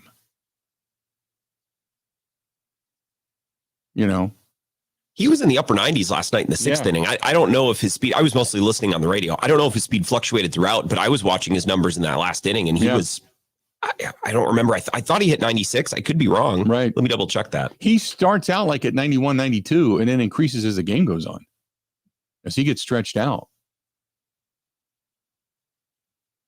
So I don't mind that at all. And I don't think he's hurting at all. I think it's, just teams are getting a little more of a look at him, and he's given up a few hits here or there. And sometimes, teams get hot, but I'm not worried. He mentioned after his previous start, there's some things that he's still working back through, like how to hold runners and how to, I think the game within the game, he's finding that he needs to kind of learn some of that and get his feel for that again. I think the stuff and the actual pitching stuff I'm talking about has maintained rather nicely. I think it's some of the other fringe things. It's like, I got to remember when I got runners on to, do this, that, and the other thing. Right. Yeah, no, I don't have any issues right now. I mean, if this is the worst that's going to happen to them, we're good. Plus you're getting the cavalry back. You're going to get guys coming back. So I feel really good about where the Brewers are at right now. I'm not concerned. Really not. Let's see here. Hey, Bill, Chris from Green Bay. There's some talk on the show yesterday that what are the chances you would take an announcing job for the Milwaukee Brewers over the Bill Michaels show?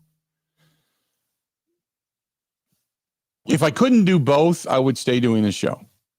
I will say this. Okay, first of all, that's not going to happen. But my dream growing up was to do baseball, was to do professional baseball. I had an opportunity to do it. I did it, but things changed along the way, contractually for me. And I had an opportunity to go. I wasn't able to go at the time. And that opportunity has not since presented itself. And to be quite honest with you, I have not pursued it. So if I could go back and I got a chance to sit in Bob's chair and call Brewers games. I've been there, done that. It's not that I would never do it again. It's just that I've been there, done that. I had a great opportunity to do that when Bob was feeling a little under the weather, and then when Bob got inducted into the Hall of Fame. So I got a chance to go do a series in Colorado, and I got a chance to do a series out in LA. So it's great. There's an art to that, and I love it. But I got to admit, I absolutely love what I do. And there are things coming on the horizon for this show and this network that are really, really good that I'm excited about. So, I mean, we kind of move like an iceberg, but there's a lot of good. So I feel like we're doing some good here. And the aspiration is always to get bigger and better, but you never want to get so big that you lose quality over quantity. And so I think we do what we do pretty well. And so we're happy with what we've got. And by the way, this came up on the show yesterday because someone commented on the live stream because we were talking about euchre. This was not me scheming to get you off the show. No, pull a coup. I get it. By the way, I did not bring this up. It's like, maybe we can convince Bill to go take a different job. You put my resume in different places, didn't you? Yeah. Yep. That's what we did yesterday. Michael from Green Bay, when I see a player like Isaiah Simmons who has all the physical traits, it reminds me of Chris Webber in the NBA. Watching Chris play, it always made me wonder what kind of player he could have been if he had the drive and the determination to be somebody like a Michael Jordan. Chris had all the moves and shooting skills and is in the NBA Hall of Fame, but he looked lazy many, many, many times. I think he could have been a superstar had he had the drive. That's Michael from Green Bay. Yeah, there's always guys that you look at that say there is all of that there, and they don't have the heart of a lion. And that's the only thing that holds them back. I get it. Ryan of Manitowoc says, Bill, I'm getting pumped for the season. I think the Packers are going to get 11 wins, maybe 12. I feel that the weapons on offense, play action, 2 tight end sets. I feel that they may not have that superstar wide receiver. It's the coaches and the plays to put the players in position to succeed. I agree with you that they need to get the first 2 games in for wins. For some reason, I feel that they don't get off to a fast start record-wise. The season could be done. Am I crazy for thinking that? No, I've said the same thing. If you start off and look bad and you lose the first 2, you could be circling the drain really fast. And there's not going to be a run the table quote or an RELAX quote. There's going to be none of that crap. There's going to be, you are now scrambling to get to 10 wins. You're scrambling to get to 10 wins because those 2 wins I counted.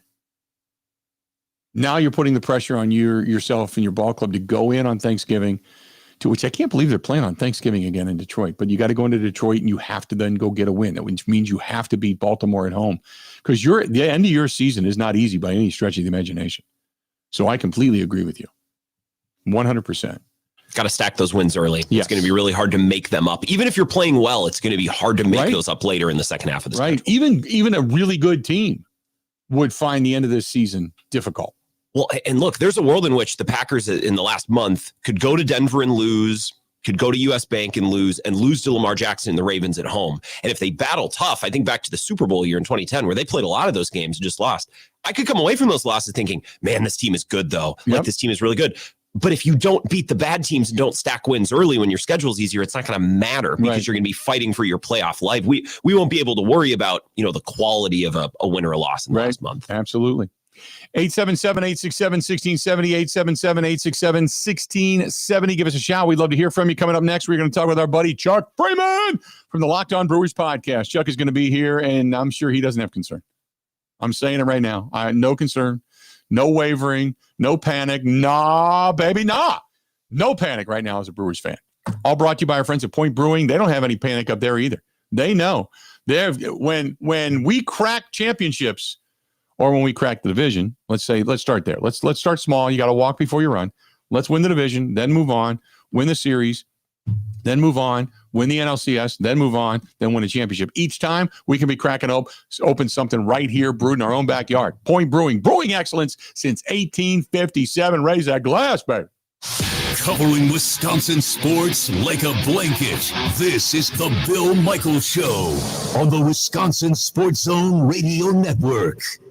Step right up and gaze into my crystal ball. I see flashing lights, spinning reels, and a big win. This August, you have a ticket to a cash carnival at Potawatomi. Play with your rewards card and earn entries to win your share of $300,000 in cash and prizes. Prize drawings every Thursday through August 28th. Your fortune awaits only at Potawatomi Casino Hotel, Milwaukee. More info online. Must be 21 and a rewards member to play. Truck drivers, have you been searching for a more reliable driving job? Get the paychecks and predictability you need as a Schneider driver. Schneider's large selection of driving jobs means you can get the home time that suits your schedule. Choose from daily, weekly, monthly, or sometime in between. Plus, Schneider drivers have access to great benefits with a 401k match and a 24/7 support team. Get the keys to a better driving job. Search openings near you and apply now at SchneiderJobs.com.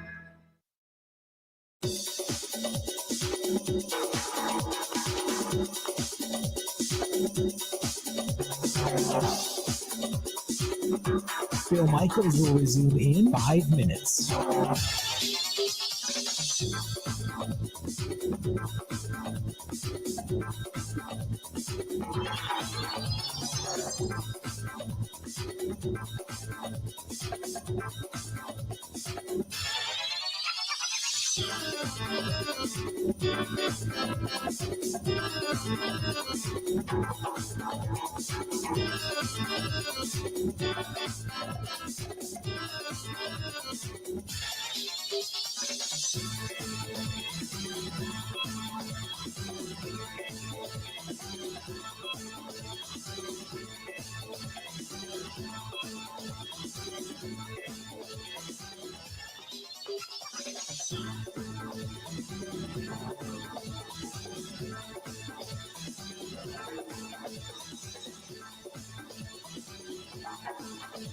Bill Michaels will resume in 4 minutes.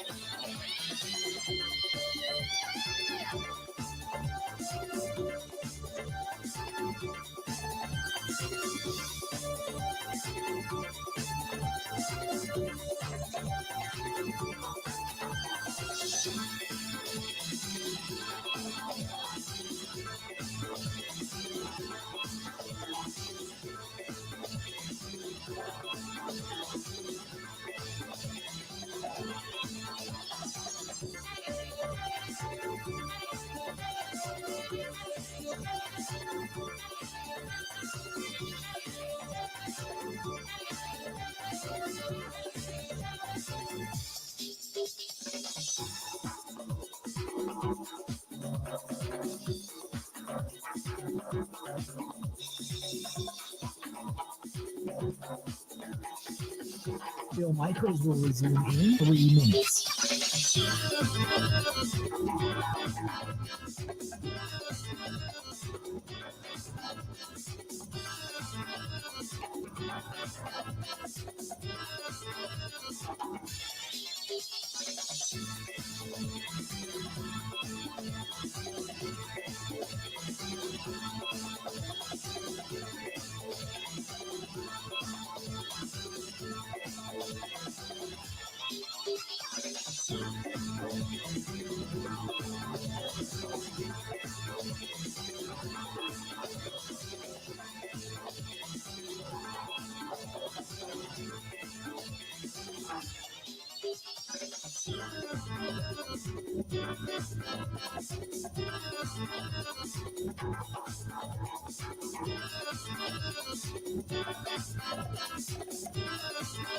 Bill Michaels will resume in 2 minutes.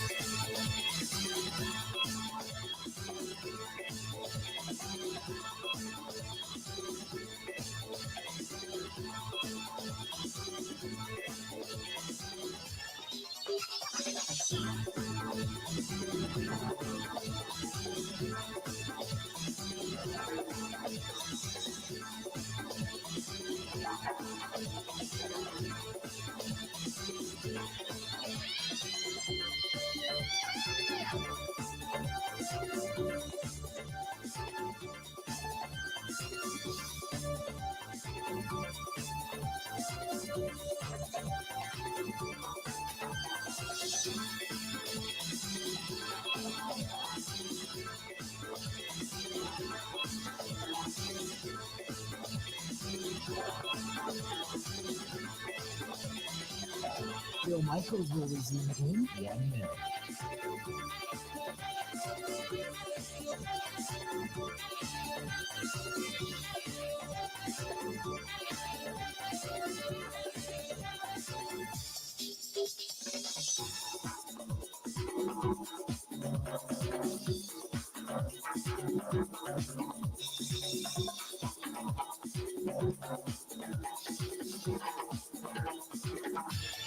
Bill Michaels will resume in 30 seconds.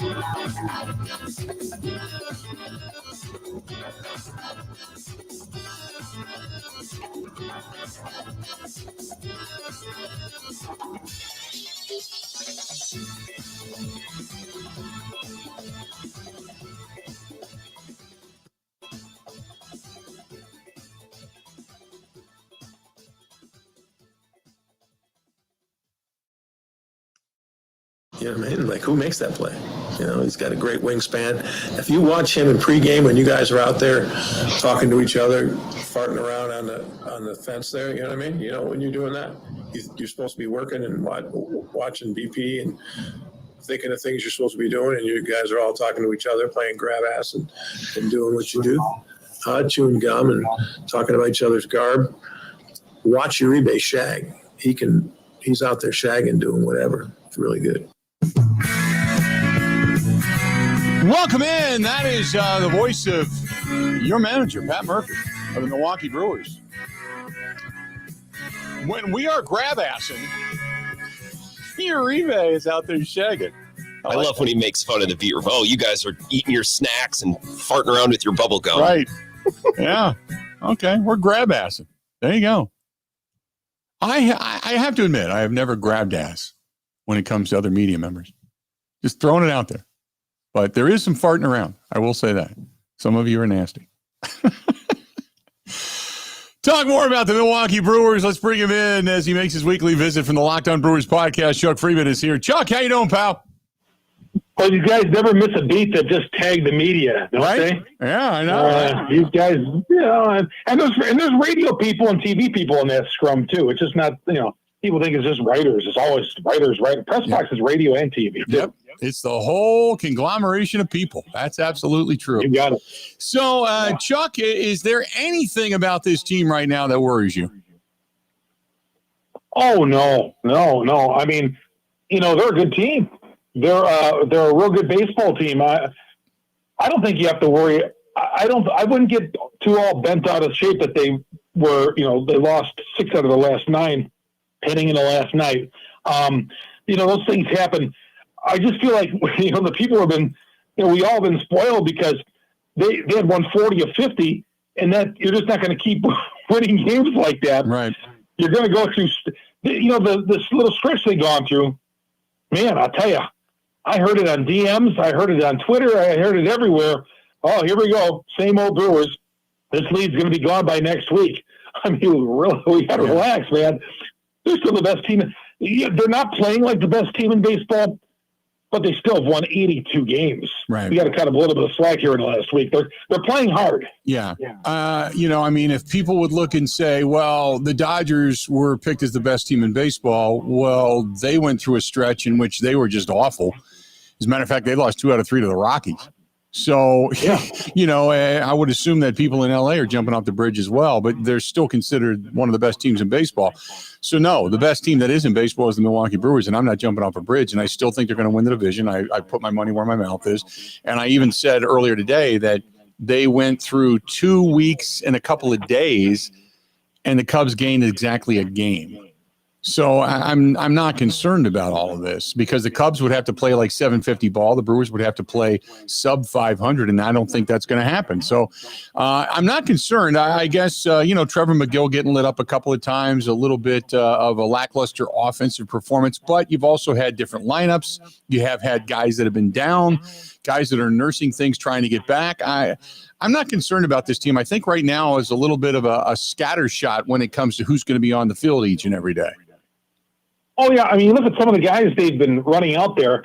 No disrespect to them, but, you know, but the Brewers have been winning with some of these guys. Mm-hmm. Yeah, correct. The Brewers have been, they've been winning with some of these guys. You know, Monasterio at shortstop, the guy's hitting 400 over his last 14 games. Right. I mean, that's amazing. We're not, I mean, this is right. He's a utility guy. I do think they're running Ziegler out there a little bit more than I want, but yeah, I mean, the pitchers have come up and produced. Chad Patrick going back and forth to AAA, and he's still producing. Right. They've had a few hiccups, but you know, some of they've done this without Churio for the whole month of August. They've done it without Churio. Yeah, it's like I was talking to you last week. I said, boy, the Brewers at this point could put 9 mannequins out there and they'd still find a way to win. And they had been. But it was funny. Woodruff said this last night. He said, for most of this month, we've had a lot of breaks go our way. Not that, we're winning games and we had a lot of breaks go our way. Now and winning came easy. Now it seems a little bit harder to win these games. Nothing comes easy. Winning is very hard. Nothing comes easy. It's just some of the breaks aren't going our way either, like they were when we won 14 in a row. Well, you got to get a fully healthy Joey Ortiz. You got to get a fully healthy Churio. You got to have your full complement. All of that's probably going to happen here in the next couple of weeks, you would assume, as the season begins to wind down and these guys start to get ready to make a stretch run. Then you're eventually next week, you're going to get an off day. Hopefully you get a good outing or two to where you don't have to burn up the bullpen, and you're going to get through this. It isn't going to be a bad thing. Oh, yeah. And look at all the guys. I mean, DL Hall goes on the injured list. Ortiz last week goes on the injured list. Even Grant Anderson goes on the injured list this past week, but he's sucked up a lot of innings for them. Right. He has. And I know, many get on him, but he has pitched a lot of innings for them. So they've gone through some injuries and all that, but I think when it's all said and done, man, you mentioned there a little bit, Bill, about, the Cubs would have to play 700 baseball. Well, they have won 8 of their last 10. It would. That's what it would. The Cubs would have to go on a streak like the Brewers did, and the Cubs, even if they play, and the Brewers, if they played 500 baseball, the Cubs would have to play like 800 baseball like the Brewers did. Right. Yeah, and that's the reason I just kind of feel like the Brewers are going to be able to kind of stave off some of the injuries and survive all of this and still end up winning the division. Whether or not they get the bye, we'll have to wait and see. It was funny. I was at a golf outing yesterday, and I had a couple of people, and a buddy of mine, Suds, comes up to me. He says, "Damn it, I'm greedy." I said, "What do you mean?" He says, I don't want to win the division. I want the best record in the National League. I want that bye. I want to be better than everybody else going into that. I want that bye. Everybody rest up, be ready. I mean, Brewers fans have gone from, oh my God, are we going to make the postseason, to I want the bye and I want that top seed in the National League, because the Brewers have played that well and made believers out of everybody. Well, that man who told that to you, what a smart man. I can hang out with that guy. Right? He's an intelligent guy. I feel the same way, Bill. You've come this far. Let's get the best record in baseball. And they have a 5.5 game lead on the Phillies, who got beat last night. Let's get the best team record in baseball so they don't have to play that first round, and they can get home field advantage for that National League divisional series. They're good enough where they should get a top 2 seed. Yes, strange things happen in September. We've all seen it, but I have enough faith that this team, they don't go through prolonged losing skins, as we know. Chuck, does it concern you that we have seen Willie Peralta do it? We have seen Mizorowski do it. We have seen now Woodruff do it, where they just, at some point in a ballgame, they can't find the plate. And what I've been noticing is, going back even to the Cubs series with Mizorowski, the walks are scoring, and that's what's ultimately costing them. Now, we know McGill has had some trouble in the 9th inning, and it's been a little bit odd for him. But it's been the walks. It's been the fact that they've been able to put runners in scoring position because of base on balls. They're giving them free passes. It seems like they just lose it all of a sudden, and they're either not getting the call because of some of the edge strikes or not, or they just suddenly can't find the strike zone and can't throw what they want to throw where they want to throw it at times. That seems to be what has kind of hurt them. What's funny about that is I was just saying this the other day. I'm seeing a lot of that in baseball. A lot of leadoff walks all around. Yeah. I mean, you watch the Brewers do that to opponents. The Brewers do it. I mean, you get a lead, you can't be giving up leadoff walks. You make those guys earn their way on.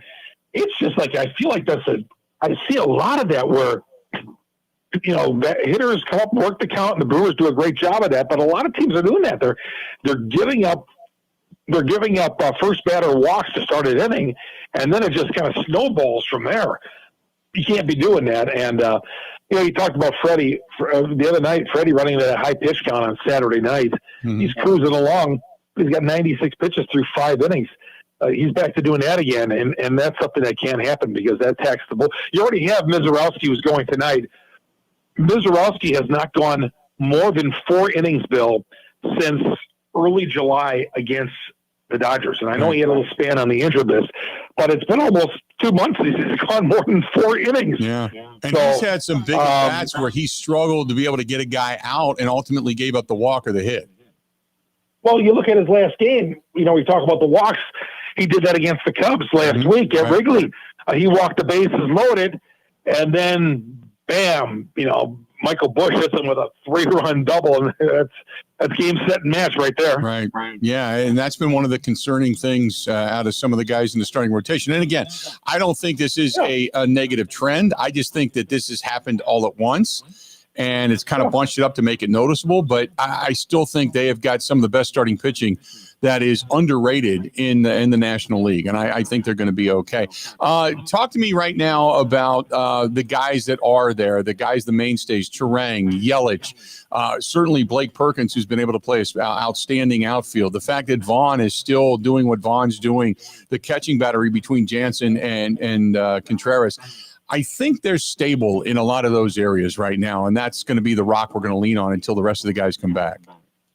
Oh, Frelick, Turang, and Yelich, and of course Contreras. His hand is feeling better, and he's getting his power stroke back, and we've seen it. We've seen walk-off home runs. We've seen the home run he hit in Cincinnati a week ago Sunday. He's been delivering. So we're seeing Frelick and Turang. Those guys are getting better and better and better.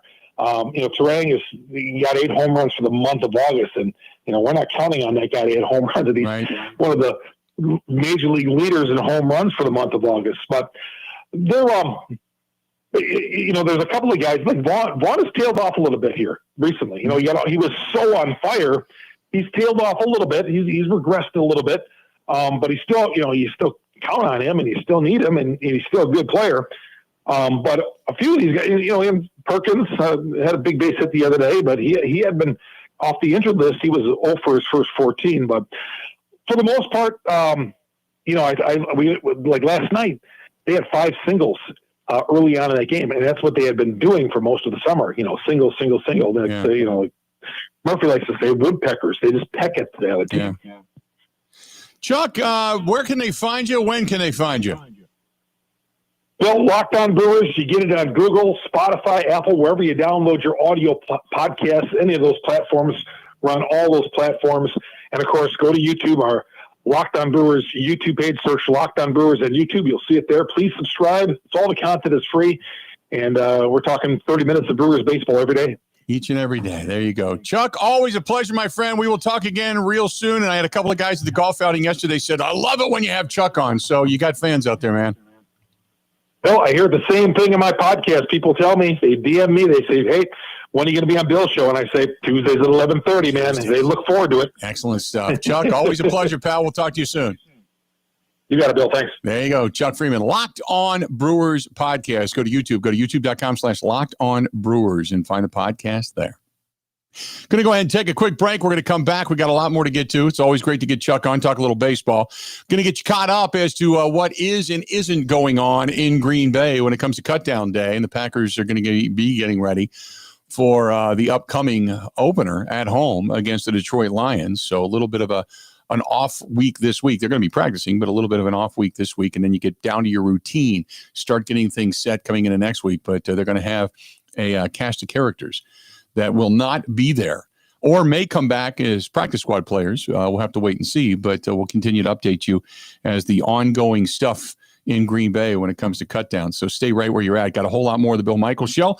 Always appreciate you being here. Always appreciate great friends that support us, and that is Dan Della and the whole staff over at the Social House, Haus, West Lisbon Road, Menominee Falls, Brookfield, right there on the edge, and they do great stuff. They volunteer with us when it comes to the motorcycle ride, and their people have always been great at fundraising. We're going to do some stuff with them again this year, as a matter of fact, and Big Unit Foundation is going to become one of their charities, so I appreciate it. If you want more information, just look for Social House, Haus, online. You can find them on Instagram. You can find them also over on Facebook. But more so than anything, stop in, get that Tiger Burger, and stop in on not this Sunday, maybe after the ride late or something, but not during the day. If you're going to ride, you come with us first, and then we'll head over to Social House on the way home after that. But Social House, West Lisbon Road, Menominee Falls, home of the Tiger Burger, and they do a lot of great stuff, and we got a lot more coming up. Covering Wisconsin sports like a blanket. This is the Bill Michaels Show on the Wisconsin Sports Zone Radio Network.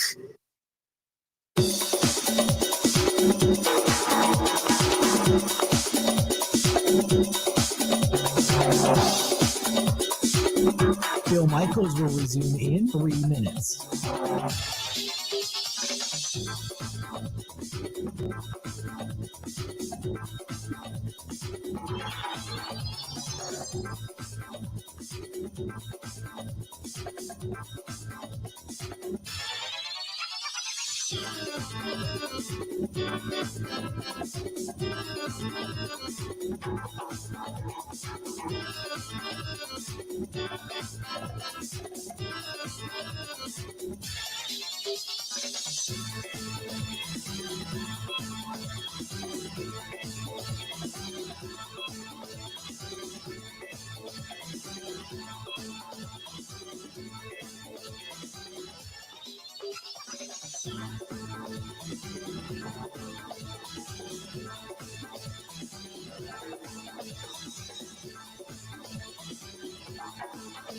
Bill Michaels will resume in 2 minutes.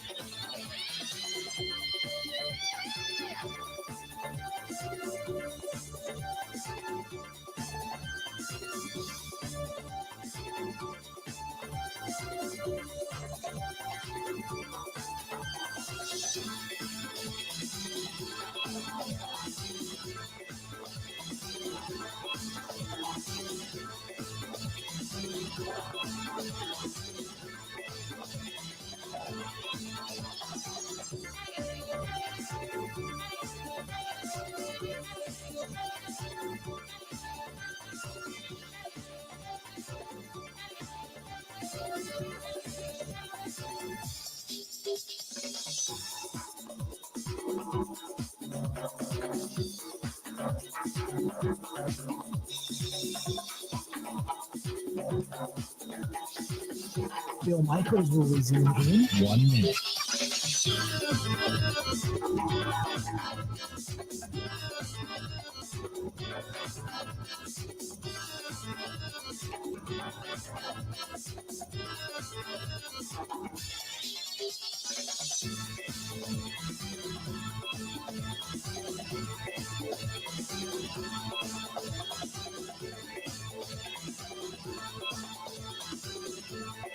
Bill Michaels will resume in 30 seconds.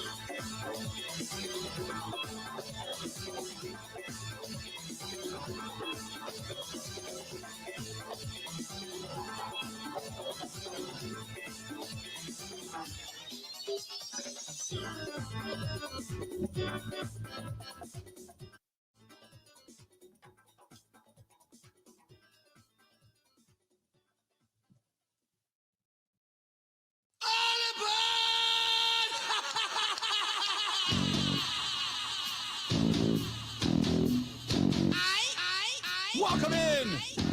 Couple of minutes before the top of the hour. This show is flying by. Just flying by. Like bam, bam. Sit back, relax, man. Seriously. Man, it's motoring.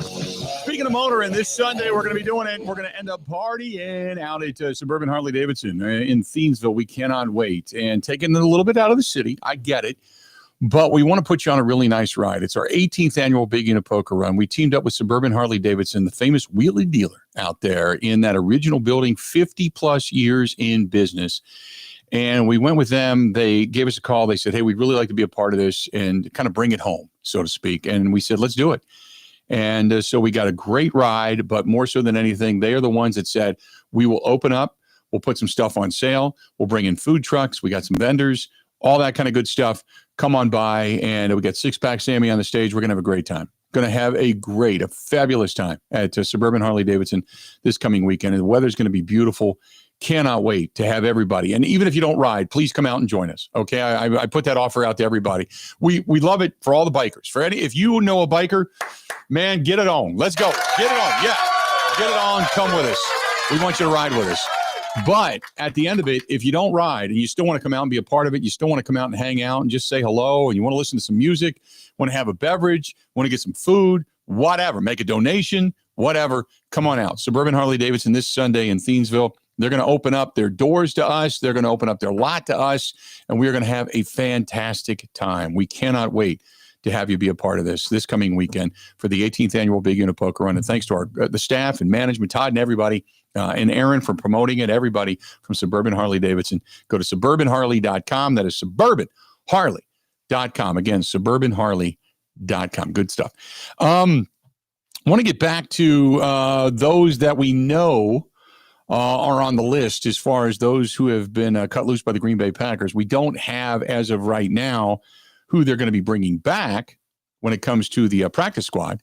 But we do know, who has been cut and let go. So we'll kind of get you updated after the top of the hour. So don't go anywhere. We got all that coming up. And any other big breaking news throughout the day. I know that the Commanders, they waived the quarterback, Sam Hartman. He's been cut loose, but there's not a whole lot of major names that are out there right now. Just kind of scrolling through to see what's going on via Twitter, where all the information basically starts to break. But we'll get you caught up as to all of the cuts for the Green Bay Packers that the Packers have made so far today. So yes, go ahead. Well, I would say the only significant one that's happened, I don't know if any of these are significant, but it is interesting. They've released both Elgersma and now Sean Clifford. And probably one, maybe both gets back to the practice squad, but they're not at this moment rostering either of those guys to be quarterback number 3 behind Malik Willis. Interesting. That means they need a spot. They need a spot on the roster. They're going larger in a group, and I don't know what group that would be. I don't know if it's going to be an extra wideout, an extra offensive lineman they don't want to give up. Defensive lineman they don't want to give up, or maybe depth in that secondary. And you always got to consider, too, when they cut guys, they might be thinking, that's someone we can get back on the practice squad. Yeah, they want to get them back. Yeah, absolutely. So we'll go through this list. So don't go anywhere. We'll go through the list. We got a lot more. 2 hours down, 2 hours yet to go. The Bill Michaels Show on this beautiful Tuesday continues on. Don't go anywhere. Whole lot more coming up right after this.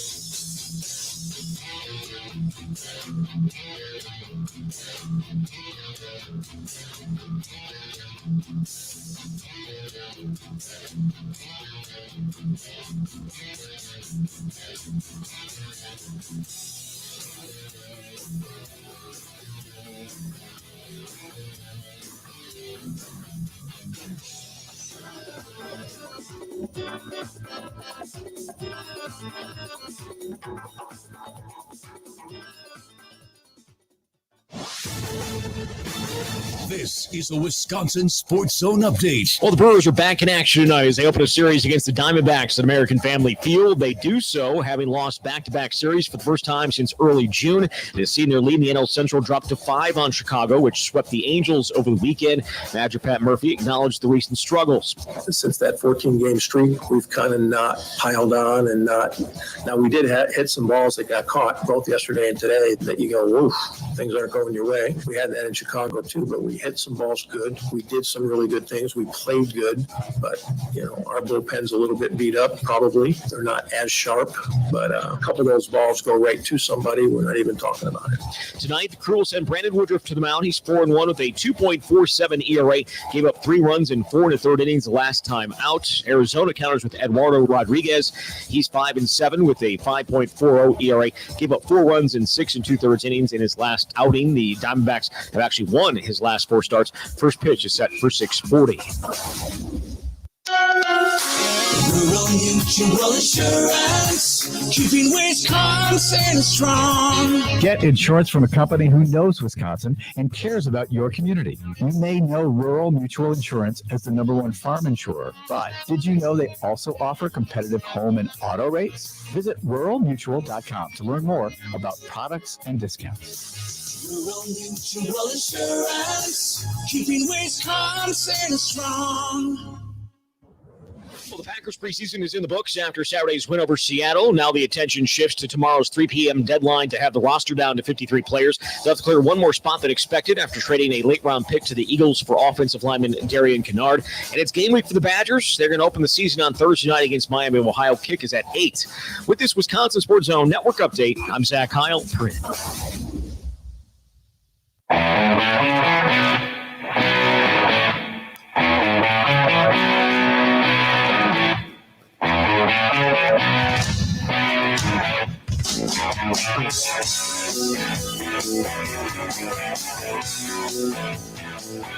Welcome in, Bill Michaels Show. How we're looking on a Tuesday, beautiful Tuesday. Yeah, give it up for the weather. Damn straight. There you have it. Good stuff because it is beautiful out. I don't care who you are. Sun's out, blue skies, few clouds, big white puffy ones. I could go, like I said, I could go for about 10 more, but I'm good. 10 more degrees, but I'm good, man. Good stuff. This is, I hate to say this, but this is almost like fire pit weather.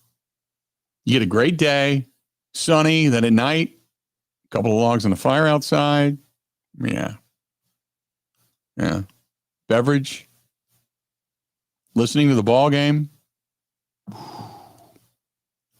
Cigar. Had a couple of those this weekend. Thought of you. Did not. You know what?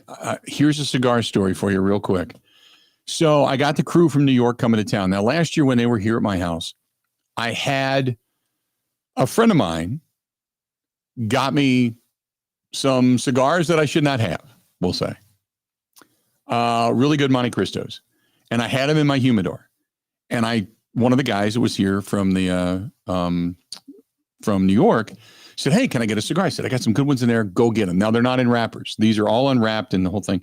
And it had like a little, when you get like a white coating on them, it's basically mold. It begins to mold up a little bit. So you just brush it off and you can still smoke the cigar. But, but it means that there's too much moisture in your humidor. Okay. So this year I thought, you know what? I'm going to go through and clean it out because my humidor wasn't working right. I had not realized that I had been just hoarding cigars.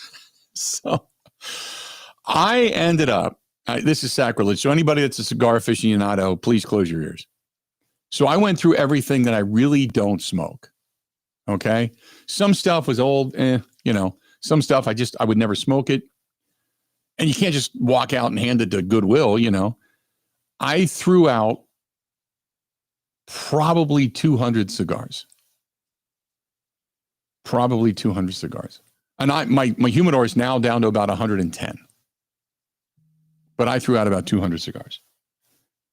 And which I know it pained me to do it, but it's like I would never smoke them all. And there's a certain cigars that I like, and a lot of the stuff that I just didn't want, or I had tried and it wasn't my thing. But I always save them because people always say, hey, do you got a cigar? And I'm like, yeah, go down and get one. But they always choose the stuff that I have, the good stuff. So I ended up throwing out almost 200 cigars. Yeah. It pained me to do it. So I think cigars should be like so I went to a Catholic school. I was an altar boy. Yep. There's certain procedures with the consecrated Eucharist. You can't throw it away. You either need to like eat it or bury it. So I thought where that story was going is I had to sit down and smoke every single one. No. I was outside in the backyard for 3 hours. I felt like I was going to tip over afterwards, but I wasn't going to throw them away. Yeah, no, I did see last night on the camera about 4:30 this morning, the raccoon woke me up walking through the backyard. He can't climb up on the roof anymore. So I had thrown them in the garbage can. I thought, man, that SOB is going to go back there and smoke all my cigars too. He's going to come up and poop on my roof and then smoke my cigars. He's a greedy little thing. But and they're still out there. They're still in the garbage can. I put them in a hefty bag, and I had extra lighters. I had probably 40 lighters, those little instant click things that you get at some of the free stuff. And I just started throwing it all, it's just, man. Cheddar Balls on the live stream says you should have made Grant smoke them all. I know. I'm not saying it doesn't fall into my job description. I would do it if asked. Great Dane says, breaking news, all the cigar smokers just unsubscribed to me. But everybody's been there. Everybody's been there where you just keep smoking. or not smoking, but hoarding cigars. You're like, oh, this is a good one. Oh, this is appreciated. Oh, thank you. And you go home, you put it in your cigar humidor. And because a cigar is an event, you know, people that smoke cigarettes or vape, that's anywhere at any time. You know, cigar is an event. I smoke maybe a cigar a week. Like yesterday on the golf course, I smoked 1.5 because I lost one. It flew off the top of the golf cart. I forgot about it. Off it went. But I smoke maybe 1.5 cigars a week. Summertime, a little bit more. Wintertime, if I smoke one a week, I'm lucky. Okay. So that's what it averages to. And I thought, so if I smoke, Goutfoot 1 says, why not give them away at the ride? Because some of them just weren't good. I didn't want to give stuff away that people went, oh, this is crap. You know, because you never know. You don't know one that's going to be really good and the other one that's going to unravel before, as they light it, it kind of lights up and flames up in their face. You just don't know, you know? So I didn't want to give anybody anything bad. I'd rather not give anything at all than give somebody something bad and have them go, oh, no wonder he gave this away. This is a piece of crap. So I didn't want to do that. I was trying to light like the final third of a cigar that I'd set to the side, and I singed some hair on my face. Right. So that was a nice moment. I don't think that was the lighter of the cigar's fault. I think it was probably the double-digit beers I'd had at that point. Some of those torches are right. You got to be careful. Right. You know how many times I've been on a golf course trying to light it with a cigarette lighter? Yep. I'm not used to the high octane stuff that you professional smokers use. Yeah, I had I got one of those like click. I got one that looks like a gun. It's not a gun, but it looks like a gun, and I could weld with this thing.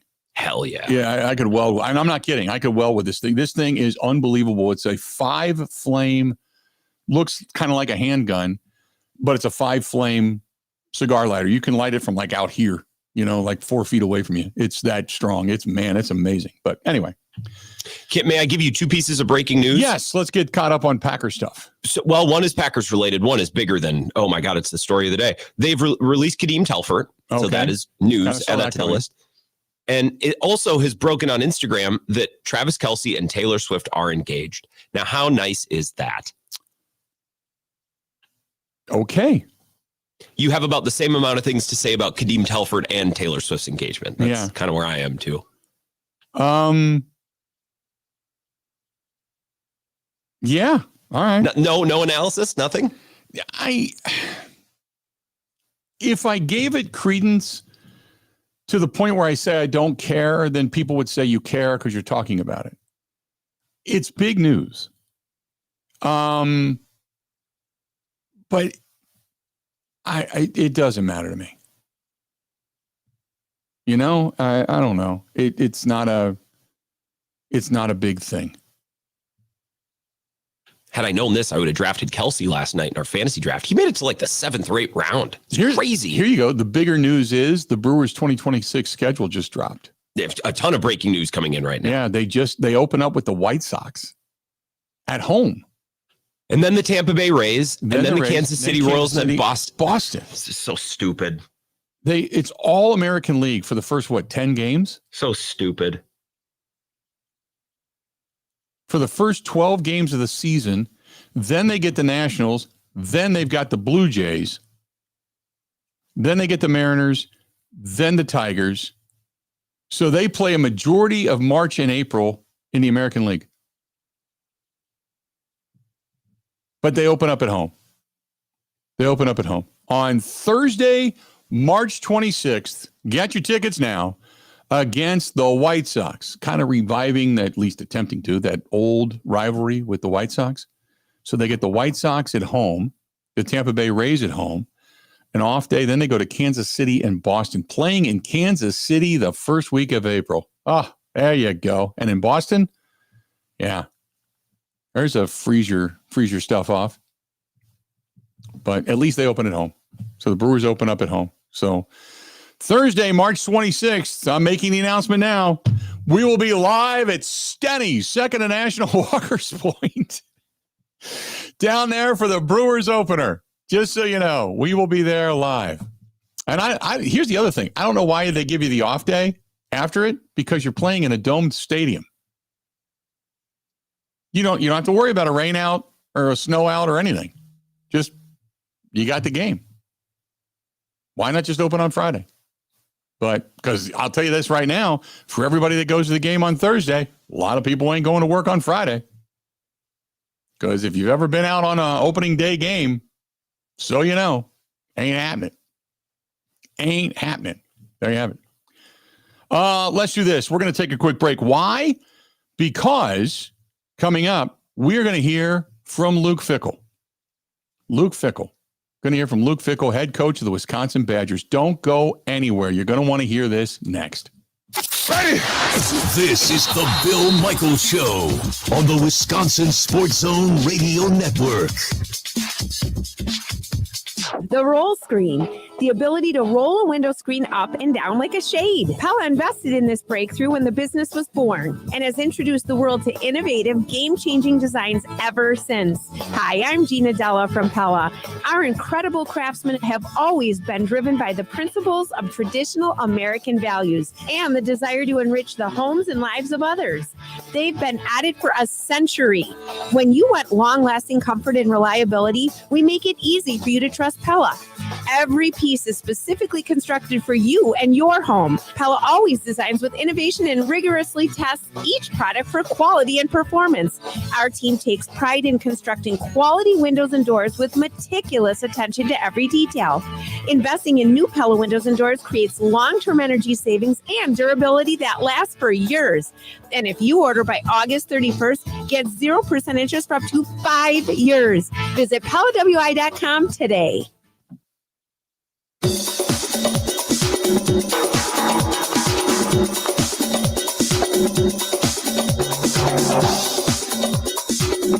Bill Michaels will resume in 3 minutes.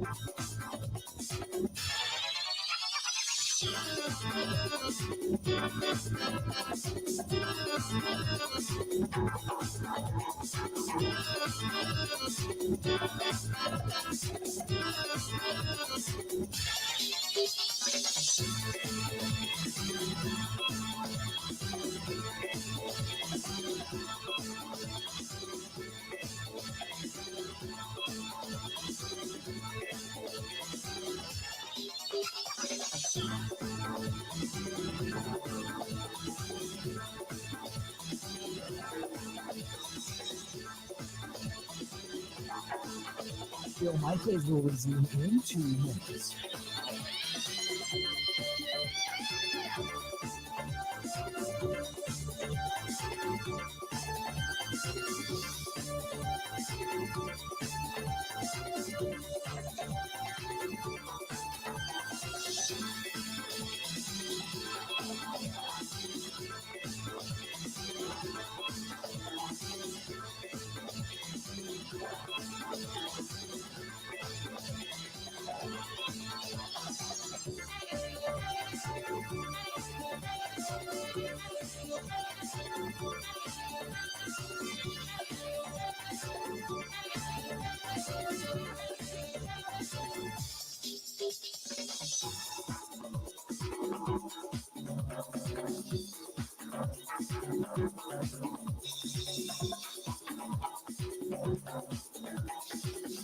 Bill Michaels will resume in 1 minute.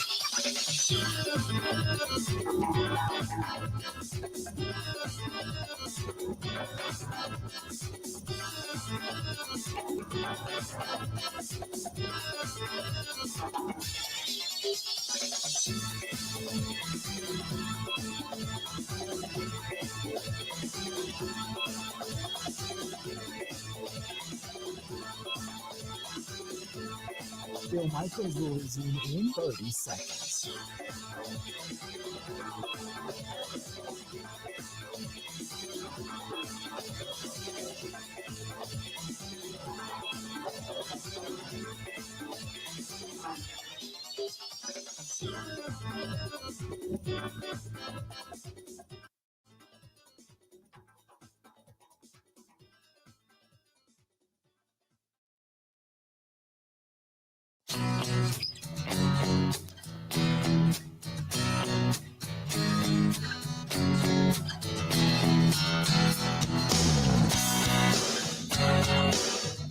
Welcome in tomorrow night. Tomorrow night, we are going to be live, so to speak, at Wednesday Night Live. We're going to be on stage. It's our night tomorrow night out at the Wisconsin State Fair Park. Please come out and join us. Please come out and support us. We can't wait to get out there. Thanks to everybody, Leanne Hawk and everybody at the Wisconsin State Fair Park and the Budweiser Pavilion. As Boo the Band is going to take the stage, our good friends Rick and the whole gang from the band Boo the Band. But tomorrow night is our night as we get to go out and promote Big Unit Foundation and our motorcycle ride and everything.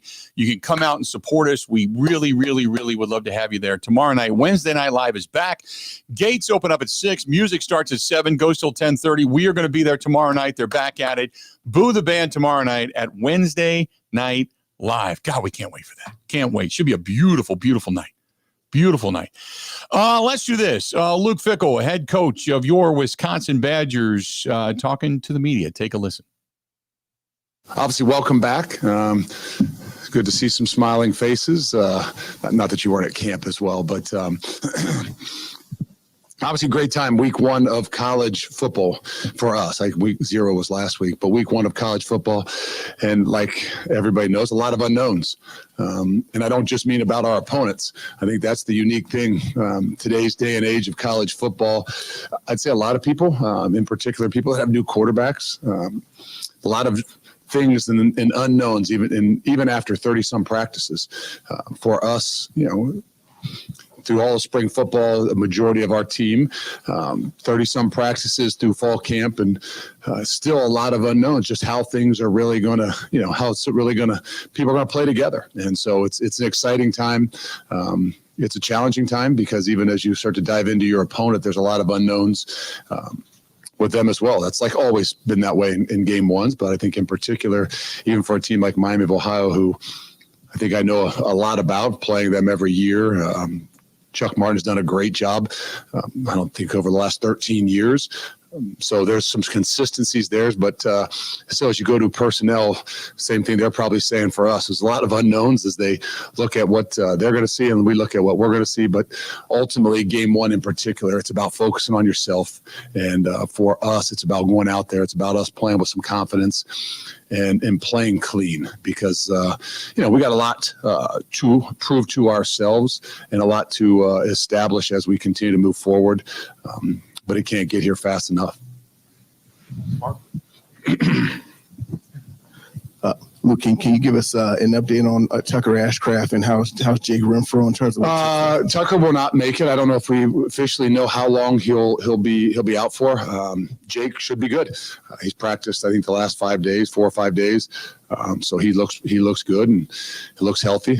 So I feel like we're in a good place there. And I don't know that I think he's probably taken most of every rep. So hopefully that everything stays on pace there and Jake will be good to go.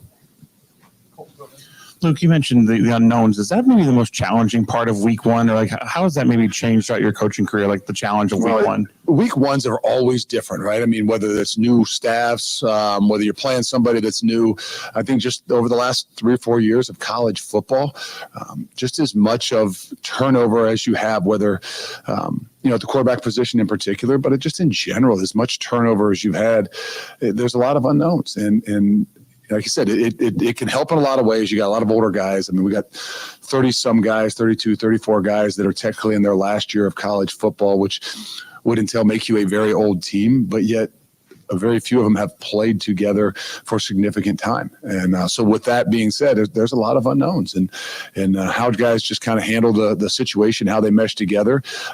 So yes, it provides a lot of anxiety and uncertainty, but I couldn't have more confidence in just the way things have gone over the last 30-some practices from the leadership and how guys have been able to step up because we've, like everybody, we've had those injuries like we just talked about with Jake, who was out for a while, and other guys just have to step up. And so you get a lot of opportunities to see other guys together. This will be probably one of the first full weeks where we've had what we feel like is in particular a starting group, or at least the in particular offensive line together as one. Jesse here. Steve. Luke, you have some familiarity with DeQuan Finn based on some previous portal evaluations. What stands out about him and the challenge you think he'll present in this opener? I mean, I think there's a lot of things. I think as you really kind of go back and look at him over history, Obviously at Toledo, he's done a phenomenal job. In some ways, obviously a dual threat guy, but that doesn't take away from his ability to throw the football. And so I think more than anything, when you look at a quarterback that's been through a lot of different things, obviously 3 or 4 years at Toledo, a year at Baylor, you see a maturity as they continue to grow. And sometimes, maybe things didn't go exactly the way you wanted them last year at Baylor. Sometimes that does nothing but helps you grow up more than anything else. So I would expect nothing but the best. And you can watch, and we've watched and know a little bit more about him just because of, trying to look at him a couple of years ago, that, I think he fits what they do in this system more like he did at Toledo than maybe he did at Baylor. And I would expect that, you'll see a guy that's pretty dynamic, and I don't just mean in running, but the ability to throw the ball down the field, the ability to create things with his feet, and he's played a lot of football. Steve, there you go. So this is your third straight year with a transfer quarterback, but it's the first time it's somebody from within the conference, another Big Ten guy. I'm just wondering, how does that familiarity you have with the Big Ten, how does that kind of change the dynamic? And was that something you were looking for when you were? No, I don't think it does change the dynamic. Obviously, I think the thing you said first and foremost is the most unique thing is the third year with, a transfer quarterback, in particular, a guy that's 1 year. So that has made it a challenge. And to be honest with you, I think I knew as much about Tanner Mordecai in year one as anybody, just playing against him for a few years. I didn't know as much about Tyler Van Dyke last year. I'd say we knew a lot about Billy, but didn't, because we didn't play him, so didn't actually see him face to face. So I think there's some different things on all of them, but I wouldn't say that there's any more familiarity just because a guy played in the league. I do think that it obviously gives him, not say some credibility, but a leg up, an understanding, how this league works and how tough it is, how hard it is on the road and different things like that, I think will vote well, not only for him, but for us as we go through the season.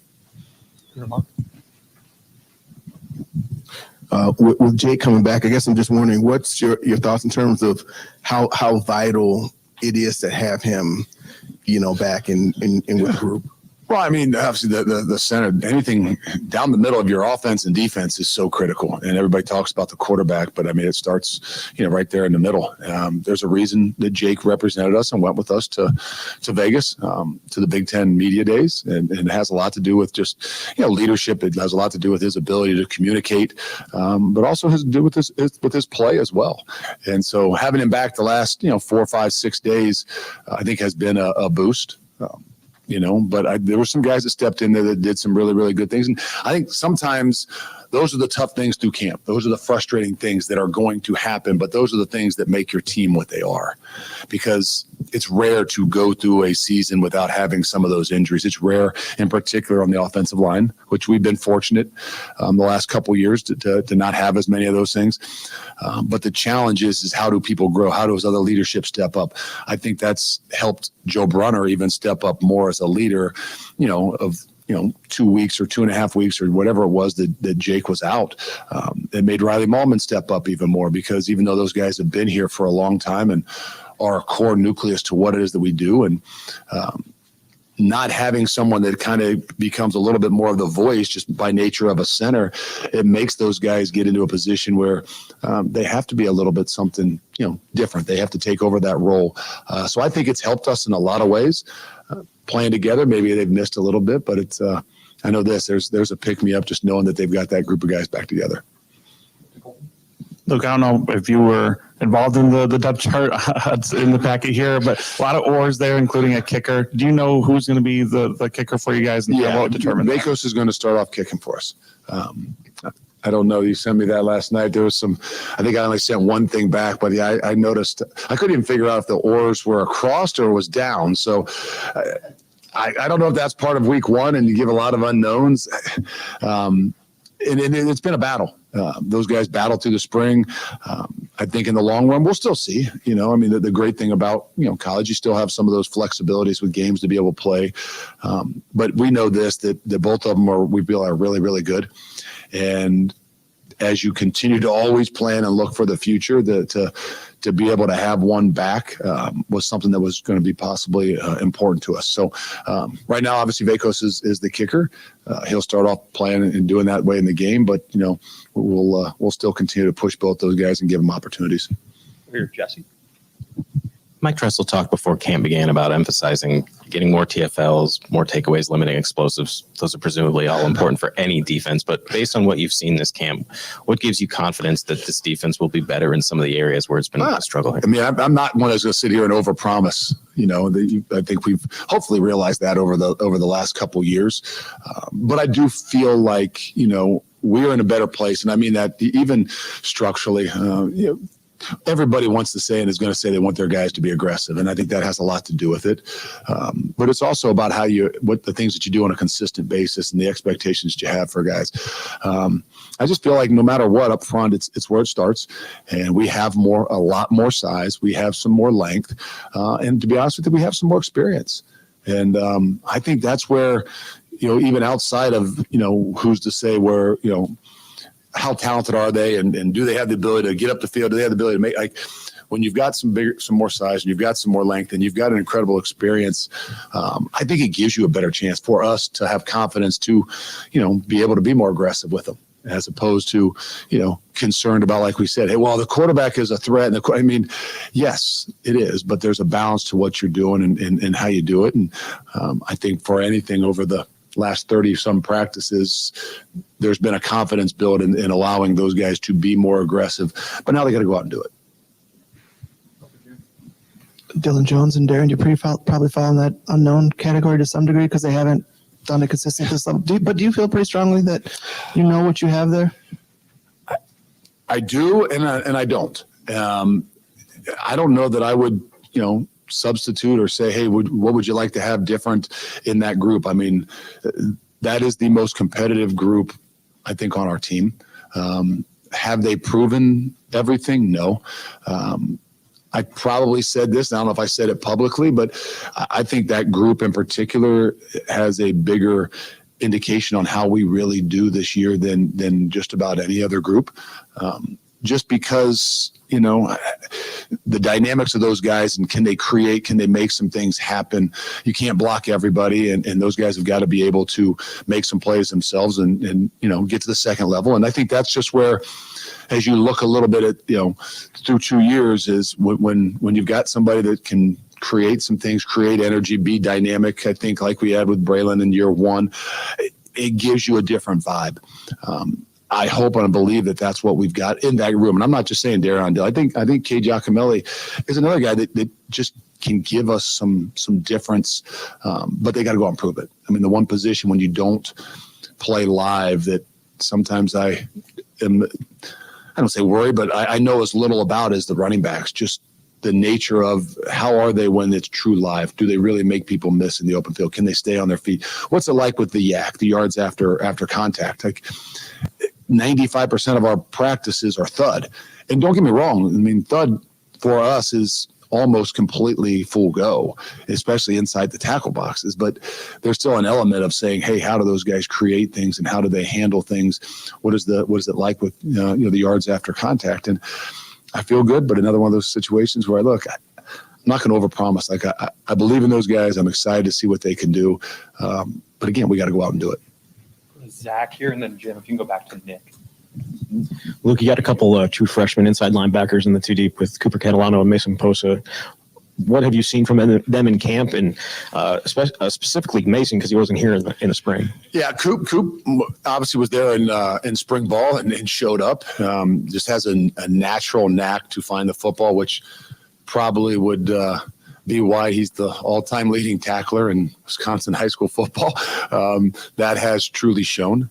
But he's also grown up a lot. And I just mean physically, when a guy puts on 20-some pounds, it shows not that, now how important it is to him, but how dedicated he is to what it is that he's being asked to do. So that combination of things votes really well. Obviously, Mason Posa has done a good job. Like, he wasn't here in the spring, and he came in, and there's some depth at that position, and he had to battle, and he didn't get half as many reps as Coop. but has shown up in a lot of situations. I don't know that I'd say both of them are, not listed as oars, but are very viable options that you'll see on special teams. And I would say would have a role, and I don't just mean based on the game, like are going to get these guys into play. And, probably Coop a little bit more even so than Mason just yet, just because of Tommy Heiberger and those guys are still, there's a couple guys at that will position, but are guys that we're going to definitely see throughout this entire season. There you go. That is Luke Fickel. Let's do this. We're going to step out. We'll take a quick break. When we come back, we'll talk about the man that asked that question. We'll talk to him. Zach Heilprin. He's going to join us, the sports director for WOZN, the Zone out in Madison. That is coming up next. This portion of the program brought to you by our good friends over there at let me get this right. Iceburner, Levine Iceburner, and the law firm, which I had a great time playing golf yesterday with Brett Iceburner and his dad and a friend of theirs and Bill Baker. We had a great time. We had a lot of fun, just kind of chit-chatting on the golf course, jokes and a cigar and some beverages and some good golf. We were 10 under for the day, which wasn't a bad score. But if you're looking for a really good attorney, and it's funny because I always ask, hey, when I see sponsors, like, how's it going? Do people come in and say they hear it? He said, I can't tell you how many people come up to us or call us and say they heard it here. And that's great. That's what it's supposed to be. Well, I hope you never need an attorney, but when you do, go to the people that I trust, and that's Levine Iceburner. Personal injury, estate planning, wills, trusts, civil litigation with business contracts and such. Call them direct, 608-621-2888, 608-621-2888. We'll talk more Badger football next on The Bill Michaels Show. This is The Bill Michaels Show on the Wisconsin Sports Zone Radio Network. The roll screen. The ability to roll a window screen up and down like a shade. Pella invested in this breakthrough when the business was born and has introduced the world to innovative, game-changing designs ever since. Hi, I'm Gina Della from Pella. Our incredible craftsmen have always been driven by the principles of traditional American values and the desire to enrich the homes and lives of others. They've been at it for a century. When you want long-lasting comfort and reliability, we make it easy for you to trust Pella. Every piece is specifically constructed for you and your home. Pella always designs with innovation and rigorously tests each product for quality and performance. Our team takes pride in constructing quality windows and doors with meticulous attention to every detail. Investing in new Pella windows and doors creates long-term energy savings and durability that lasts for years. And if you order by August 31st, get 0% interest for up to 5 years. Visit PellaWI.com today. The Zone Blitz pregame bash is back. Every Wisconsin home game 2 hours before kickoff at the Blue Moon Bar and Grill. And this year, do I have something special for you? It's a perfect snack for game day or any day. Wenzel's Farm Pro Snack Sticks. Come see me and I'll hand you 16 grams of protein to fuel you through the day. Wenzel's Farm offers that and so much more. Crafted in small batches using premium cuts of meat, perfectly seasoned, and naturally hardwood smoke. Check out wenzelsfarm.com. Made by pros for pros.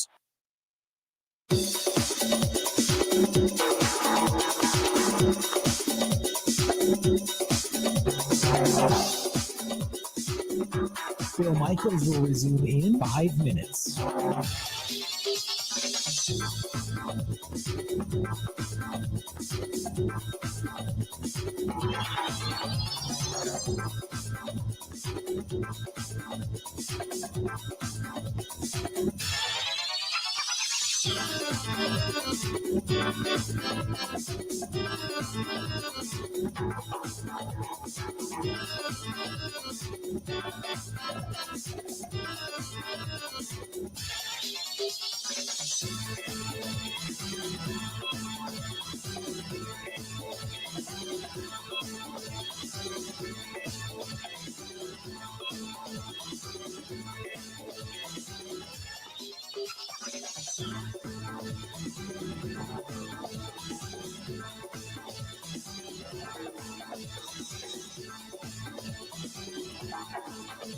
Bill Michaels will resume in 4 minutes.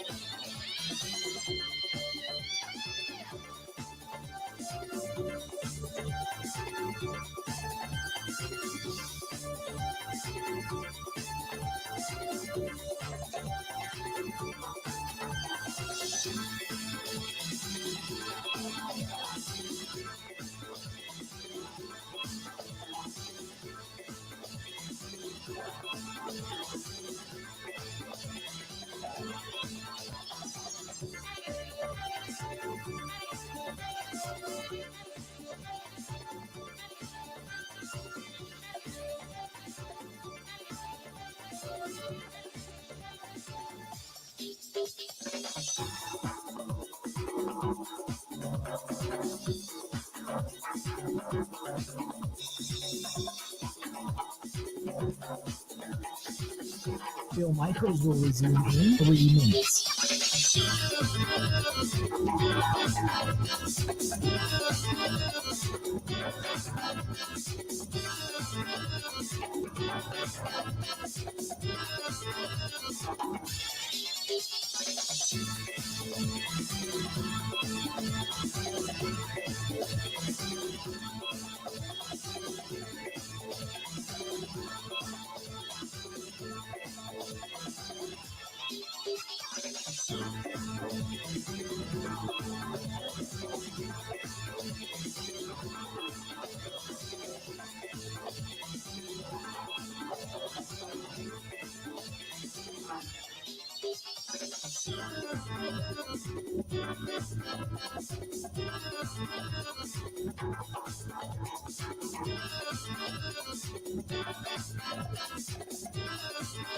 Bill Michaels will resume in 2 minutes.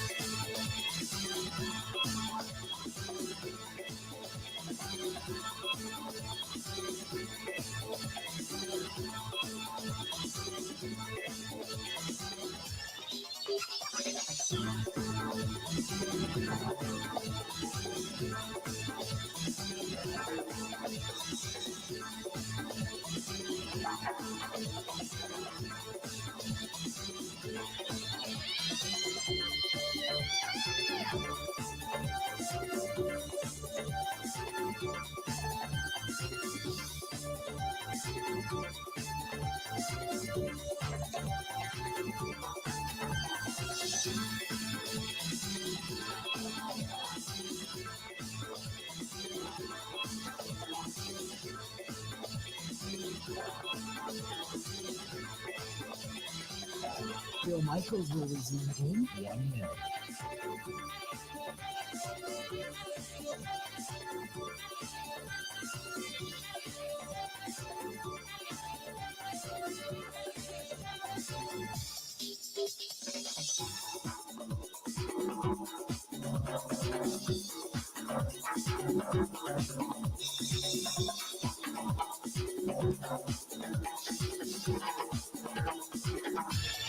Bill Michaels will resume in 30 seconds.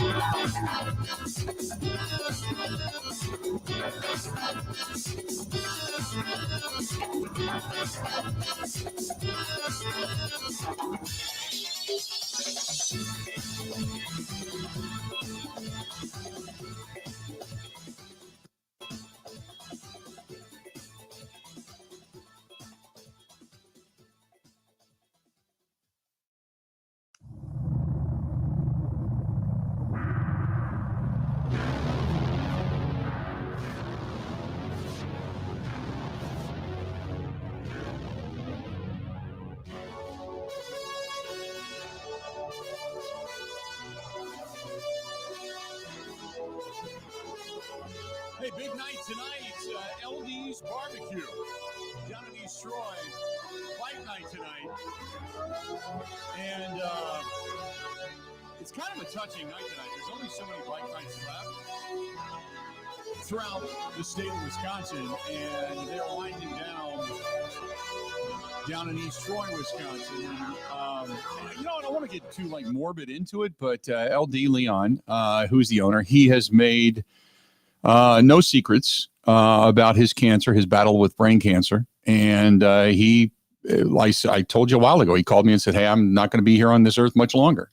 And I'm just enjoying my time with everybody. And this is one of the last bike nights. And you couldn't ask for a more charitable guy, a more honest guy, a guy that has just a tremendous success story. But he gave me a buzz and said, hey, just tell people it's one of our last bike nights. And I just want to see everybody before the season ends, because he had told me that he doesn't even think he's going to make it to Christmas.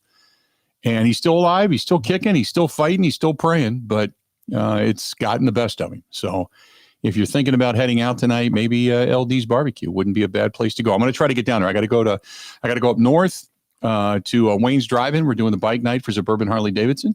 And then after that, heading down to the opposite end, so to speak, of the area, going down to East Troy and go down and see Leon and the gang down at bike night down there for a little bit. So if you get an opportunity to, I would highly suggest going down and seeing Leon and the gang down there at Bike Night tonight at LD's Barbecue. So there you have it. Bring him in now. Our guy, Zach Heilprin, sports director, WOZN, The Zone in Madison. Zach, how you doing? Doing good, Bill. It's almost it's game week finally, right? Almost game day. 48 hours out. Which I'm excited about. I heard the excitement in Luke Fickel's voice as well. First and foremost, I did like the question when he said, "We really don't know everything yet." Mm-hmm. He said about it. Yeah, and he was talking about numerous facets. So, explain, because people you would think going into this, everybody would go, wow, they've got everything nailed down. They're ready to go. They've got 35, I think, new players that were not here.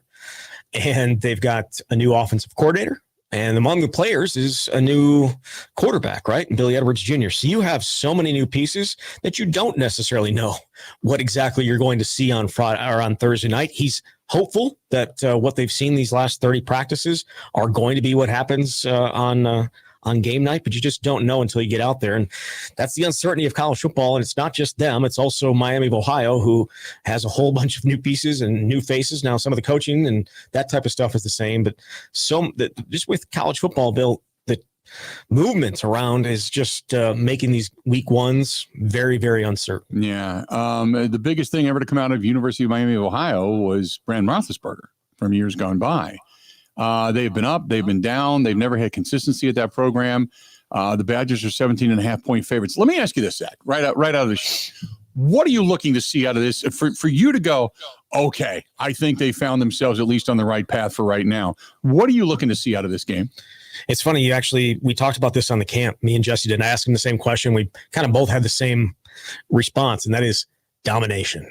And look, Miami of Ohio is not a bad team. They're picked to finish second in the MAC.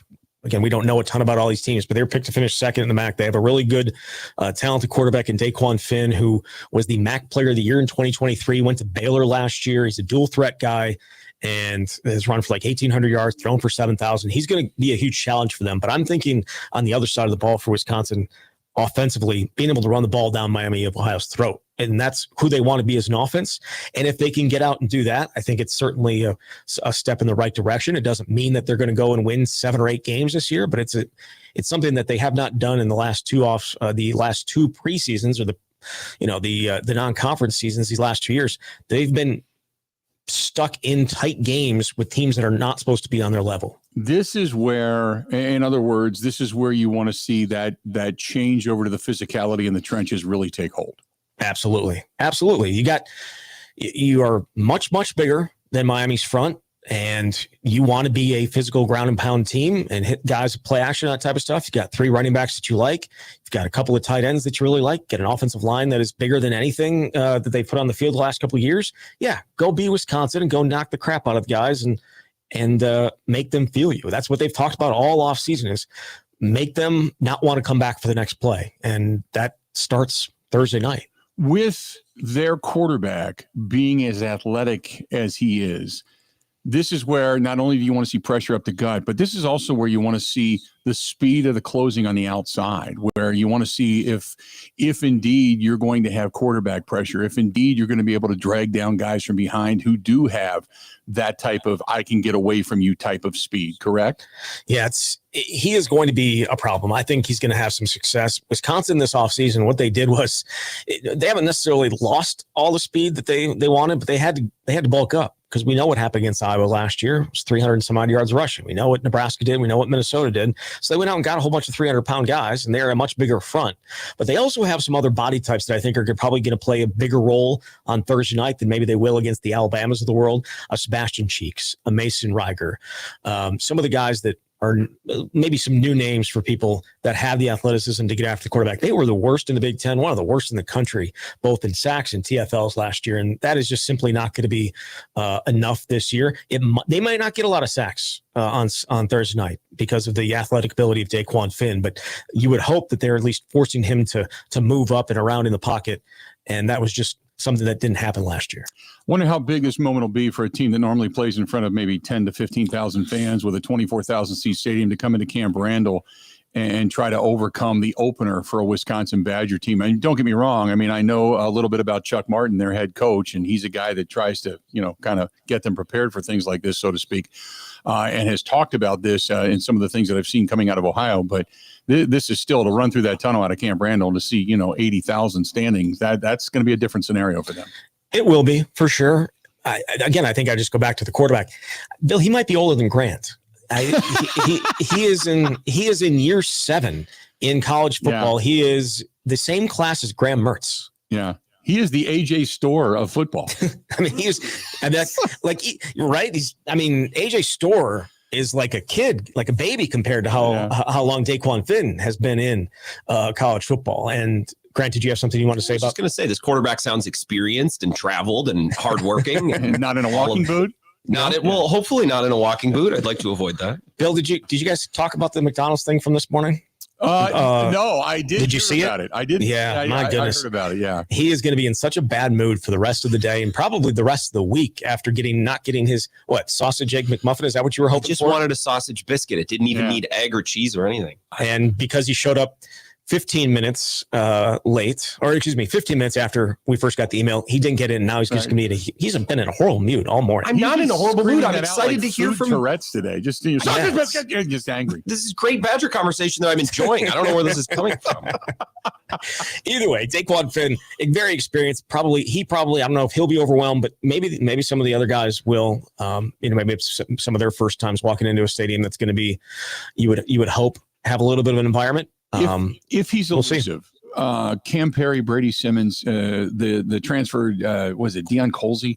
What kind of threats do they promote downfield? Well, here's the thing. He's we talk about him as a dual threat, and Luke Fickel made clear that it's not just his ability to run. He's got an ability to throw the ball down the field. And we saw that when he was at Toledo. Again, he had a really, really, really good 2023. He was the player of the year. Wisconsin actually evaluated him, looked at him, was thinking about signing, him out of the transfer portal. He ends up at Baylor instead, and Wisconsin takes Tyler Van Dyke. But Wisconsin knows a lot about him, and they know exactly what he's capable of, and he's got the ability to get the ball to those weapons down the field for sure.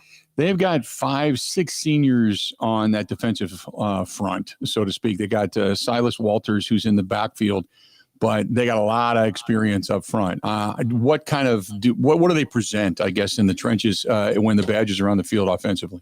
I would say they're not as big as the line that Wisconsin would normally see, right? So they're probably going to be counting on perhaps being able to use some of the athletic ability to deal with Wisconsin's size. Because you look across Wisconsin's offensive line, they are much, much bigger than they have been in years past. I mean, you've got a right guard in Emerson Mandel, who's well over 300 pounds. You've got a big right tackle in Riley Malman. You got a big left guard in Joe Brunner. They have the ability to push guys around. That's what they're hoping they're going to be able to do. And you would expect with some of what Miami of Ohio has on the defensive line that Wisconsin will be able to push some bodies around. First and foremost, I have just found out in listening today, I was a little surprised, no longer at the regular. We are not. We are at Blue Moon this year, a little bit further down University Avenue, Old University, I guess is what you would call it.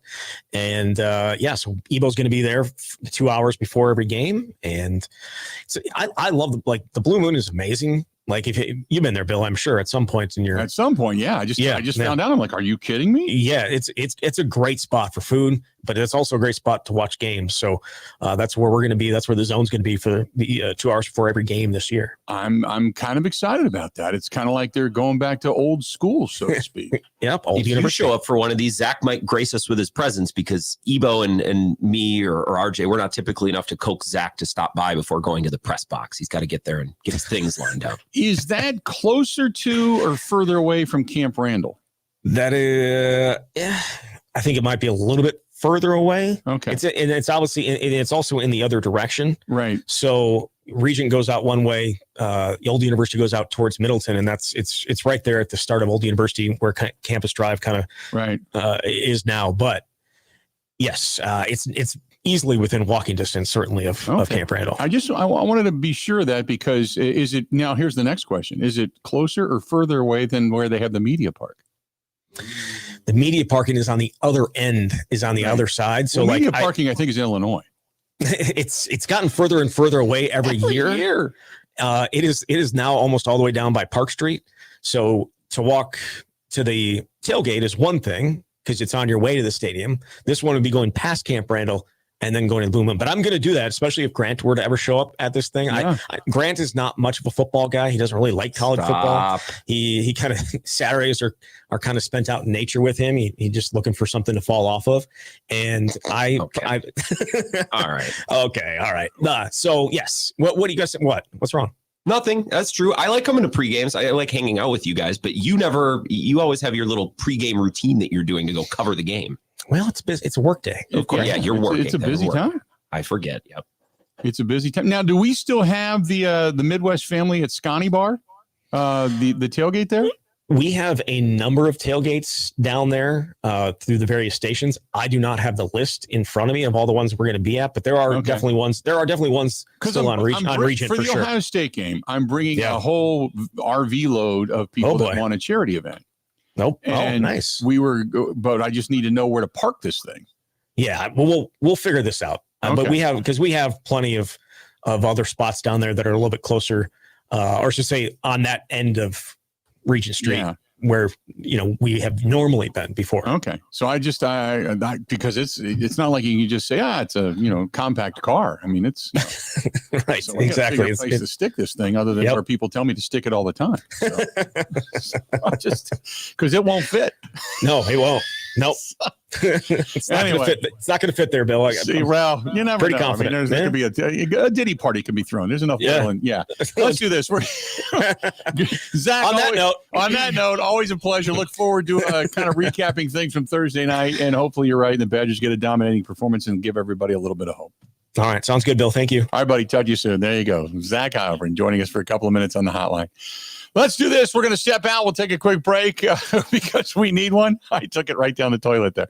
We'll go ahead and take a quick break. We'll come back. We got a whole lot more. Today is just flying by in a Bill Michael.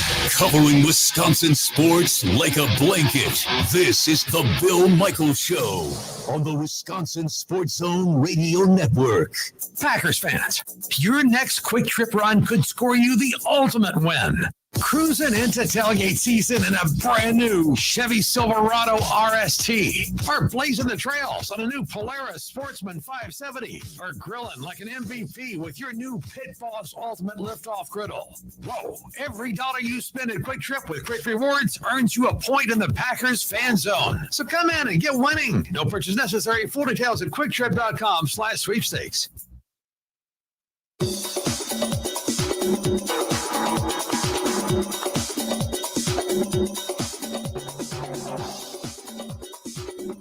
Bill Michaels will resume in 3 minutes.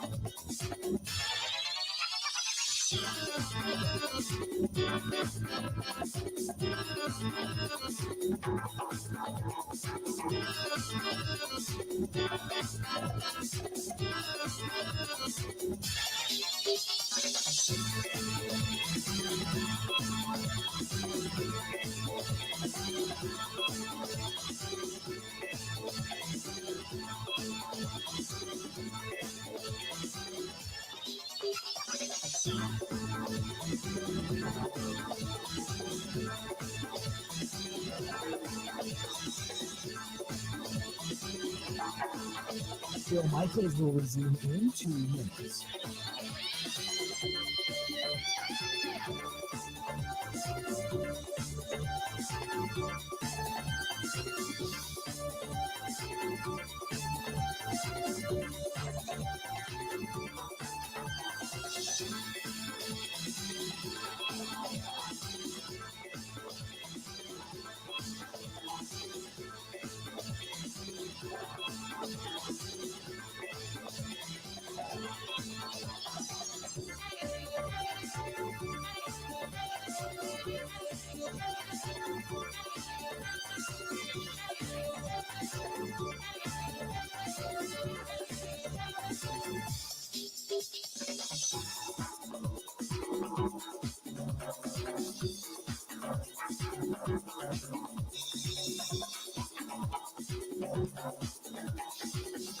Bill Michaels will resume in 1 minute.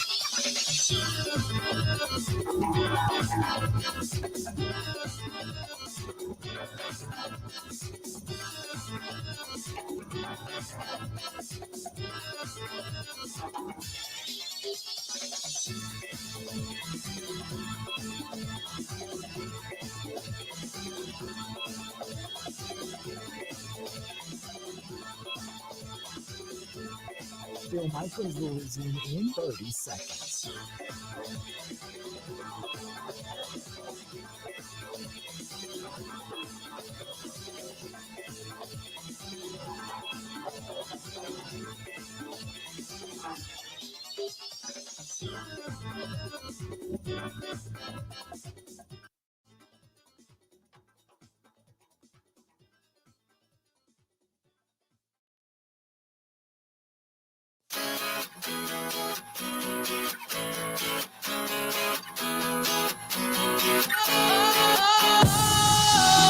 Sometimes I get a good feeling. Yeah. Welcome in. You know what today is, right? Say it with me. Say it with me. Taco Tuesday. Taco Tuesday.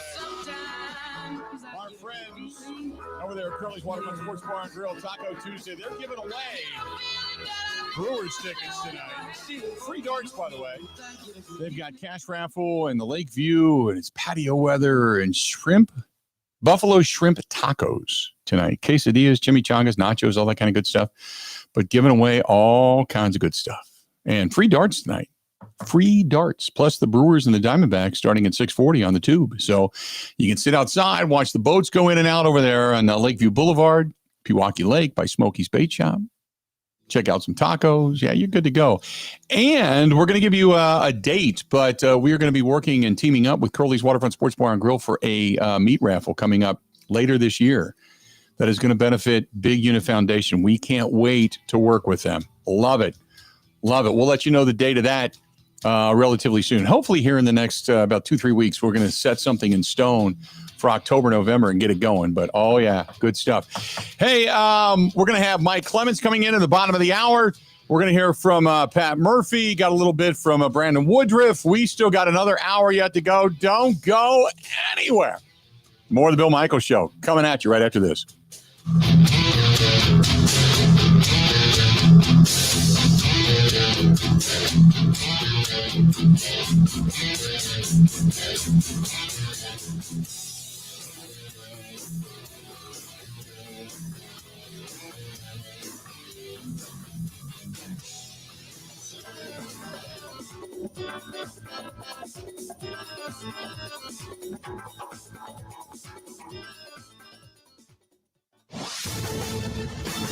This is a Wisconsin Sports Zone update. Well, the Brewers and Diamondbacks going to play the second game of their series tonight at American Family Field. Milwaukee took the opener 7-5 yesterday. It looked like they would coast to a win, going up 6-0 before a 5-run sixth inning made it a game. Manager Pat Murphy would prefer it didn't happen, but said they need games like this sometimes. I think these are valuable games because you just have to play baseball pitch to pitch. It's a fight. If you want to be the champion, then you got to go in and fight like a champion every night. And the key to this whole thing is how you respond when you get punched in the mouth. That's the key to everything. So when you get punched in the mouth, how do you respond? Get back up. That's it. Tonight, the crew going to send Jacob Mizrowski to the mound. Rookie comes in 4-2 with a 4.19 ERA. He's struggled a bit since coming off the injured list, giving up 8 runs in 5 1/3 innings over his last 2 starts. But he's been great at home, going 3-0 with a 1.35 ERA. Diamondbacks going to send Brandon Fott. He comes in 12-8 with a 4.95 ERA, just 4-5 with a 6.5 ERA on the road. Milwaukee comes into the night with a 5.5 game lead on Chicago for first place in the NL Central. First pitch is at 6:40. Rural Mutual Insurance, keeping Wisconsin strong. Rural Mutual is the #1 farm insurer in Wisconsin for a good reason. As a company founded by farmers, they understand the ag industry and its challenges. Local agents offer farm families the best advice and personalized coverage. Visit ruralmutual.com to find an agent near you. Rural Mutual Insurance, keeping Wisconsin strong. Well, it's cut down day across the NFL. Teams must have their rosters down to 53 players by 3 p.m. today. Packers have reportedly started their cuts, including a couple of veteran free agents in wide receiver Mecole Hardman and linebacker Isaiah Simmons. And the Badgers, a little more than 48 hours from the start of their season against Miami of Ohio. With this Wisconsin Sports Zone Network update, I'm Zach Heilprin.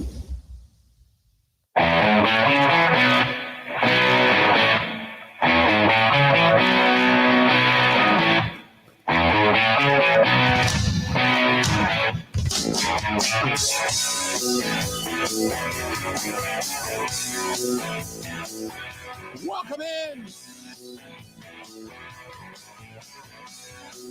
Bill Michaels Show, final hour of the program. How are we looking? We got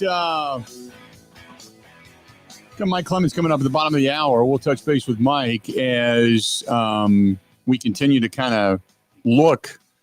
Any new names, by the way, added to that list, Grant, of the cut down day? We'll kind of refresh that coming up here momentarily, but anything new? Not really, other than Bo Melton seems like he's made it. He posted something. So okay. They are releasing Corey Ballantyne. I suppose that's another thing. Really? Okay. So they're releasing Corey Ballantyne. Carrington Valentine is still sticking around, yeah. Staying. Corey Ballantyne is out. Okay. Because Carrington Valentine was a draft choice, and I think Ballantyne was not. Well, and Ballantyne wasn't even here until he was with the Colts, I think, who then released him, and then the Packers brought him back. Yeah. Valentine's been here throughout. Yeah. Right. So, okay. Just so we're clear, it's Valentine with a V, not a B as in boy. So there we go. Valentine is staying. Ballantyne, B with a boy, is not. So there you have it. That is the big news that's updated, I guess. And again, we talked about Sean Clifford and the quarterbacks basically being cut loose. And when you look at it, they did the same thing last year. They bring him back, and you would assume that Clifford is going to come back to the practice squad and then, elevated if they need him for game days and such. But, they get a chance to hang on to him, a guy that's been in the system now. Malik Willis, certainly the backup for Jordan Love. And hopefully you don't need Malik Willis this year. But if you do, at least, you got somebody that's played well and been in the system and such as well. So, you know what, Terry? Terry says, are we going to be talking about Taylor Swift and Travis Kelce? Not really. I mean, what do you want to talk about? They got engaged. It's official now. What I did find interesting was the picture. They're in some kind of like rose garden, or garden. I may not be roses, but some garden where you would kind of assume that this was it a photo op that happened? Because this didn't look spontaneous, because there was somebody there with a camera, and you don't walk somebody to the middle of this garden the way it is, almost like a grotto, to say, hey, let's go take a look. I want to go see the fish in the pond. What about you? And then I might do that, to be fair. I might want to go look in the pond. Okay. But. Yeah, well, you would, but you're walking out in fly fishing gear. I'd probably fall in. You don't usually drop down to one knee wearing waders. Unless, of course, it's the biggest fish you've ever caught, to thank God. Be a heck of a photo op, though. Yeah, I know, right? But anyway, this is, the photo of them coming. But there's what's there to talk about? I don't know. She's been around for more than a few years. We knew at some point it was going to happen. We assumed. And there you go. Okay. On with the movie. Kind of go from there. I thought the coolest thing Taylor Swift ever did was, I don't know who it was that was playing in a bar in Nashville. And this is a bar crowd. This is a pretty good sized stage for a bar, but it's one of those bars in Nashville. And he said, hey, we got a special guest I want to have help me out with this song. And then she walked out on stage, threw on a guitar and played, a couple of songs. That to me was cooler than this, because this was, you knew was going to happen. You just never thought that you'd see Taylor Swift coming out of a, at this stage in her career, play a small bar, but it happened. So there you have it. 877-867-1670, 877-867-1670. Let's see here. John in Eau Claire. Hey, Bill and Grant, what is the most prized piece of memorabilia you guys have? Also, I think we're going to see a big improvement this year with the Packers. I believe they're going to go 12-5, win the division, and be a 3 seed in the playoffs. Boy, I love your optimism, John. I love it. My most prized piece of sports memorabilia. I don't know if I can value one over the other. Probably my most prized piece is one that sits down in the great room and is an autographed football from Bart Starr. And he personalized it to me because we were working on, he was the face of the Vince Lombardi Cancer Foundation, the board. And he's the one that asked me to come on years ago and signed a football for me. That might be my most prized piece. I've got a Robin Yount baseball Robin signed for me one time. Because I don't have a lot anymore. A lot of the stuff that I used to have, I ended up either giving away for auctions to raise money or I sold off. But I don't have, just trying to look around because everything I have is in the office. That's kind of it. I've got a picture that I took in the closing of County Stadium, and I have my press pass and my ticket. I have a piece that Hank Aaron signed for me. I've got a piece of memorabilia from Muhammad Ali that I got years ago, but it was from a friend who got it for me from Muhammad Ali. And then I've got a piece showing all the championships that the Reds have won back when I was younger, before I moved here. I got that back in the mid-'90s, but it's not autographed or anything. So I'd probably have to say my Bart Starr autographed football. Grant, what do you got? I got a Johnny Davis rookie card. Okay. When he was drafted by the Wizards. That's probably about it. My Packers stock, it's hardly memorabilia, but that's probably my favorite thing that I own. I've got one of those. Yeah, that's another piece of memory. Yeah. It's funny. I don't really collect it the way I used to. If there's pieces that are meaningful to me, I'll hang on to them. But it's not like I'm a huge collector of bobbleheads and stuff like that. I know some people that just have them all over the house, but I keep the cool pieces that I really like or have some certain meaning or that I will use in the show for the TV side. But other than that, I'd rather give them away or have them put in. A lot of what I used to have, to be perfectly honest with you, I packaged up, and Kristen makes these unbelievable baskets. She can make anything that you give her look like it's $1 million. So she puts it in these, she makes baskets out of this stuff. And so we took I took 20 bobbleheads, all really cool ones, and put them into a package. And she put a cheese head in there and an autographed team autographed football and something else. And we ended up raising I think $8,000 out of this thing with the autographed football. And because the autographed football was Ron Wolf and Mike Sherman. It was the last draft, those two, when they were together. And all the bobbleheads, a cheese head, all went into it. And it ended up going for $8,000. So we raised a lot of money for charity. So a lot of that stuff I do for charity. So anyway, but I do like your optimism about the Packers, to be perfectly honest with you. A little Packers breaking news from Tom Silverstein. The Packers are leaning toward putting Marshawn Lloyd on injured reserve, which would give him 4 games to recover from his current hamstring injury. There are still balls in the air. However, that is the likely scenario. Yeah. Yep. It's a shame that that's where he has to go to start off again. But if it gets him healthy, so be it. Because you've seen when he's healthy, the dynamicness he has. But God almighty, this guy's got to get healthy. Just got to get healthy. So, but that's because Emmanuel Wilson did a fine job backing up Josh Jacobs. The only problem with him going to if he's ready in 2 weeks as opposed to 4, is God forbid anything can happen to Josh Jacobs. And then you'd like to have him in that backfield. But now we wait and see. Winning Gambler says, no surprise, it looks like he's a wasted pick. No, it doesn't. It's a year. He last year was his rookie year. If he comes back and gives you 3-4 really solid years, then it's a great pick. He was considered the best running back coming out of the draft. You can't ignore that. You didn't ignore the injuries. What you looked at was what the upside is. And when he's been healthy, he has been dynamic. You look at that pass that he caught and went for 20, 30 yards in Indianapolis. and just the moves he had and the speed he had and the quickness he had, that's what you're betting on. So sometimes you got to get, what was the old adage from Shawshank Redemption? You got to swim through 100 yards of crap to get to the glory of the other side. So maybe that's what they're doing, So if you can get him healthy, then there you go. But you don't call a guy a bust until he's in his third year and isn't producing anything at all. That's when you go, okay, that's a bust. 877-867-1670, 877-867-1670. Hit us up. Boy, I tell you what, that's the one thing about fans. It's just like so many people just can't wait to declare somebody a bust. He's terrible. Oh, maybe he didn't have a great first year.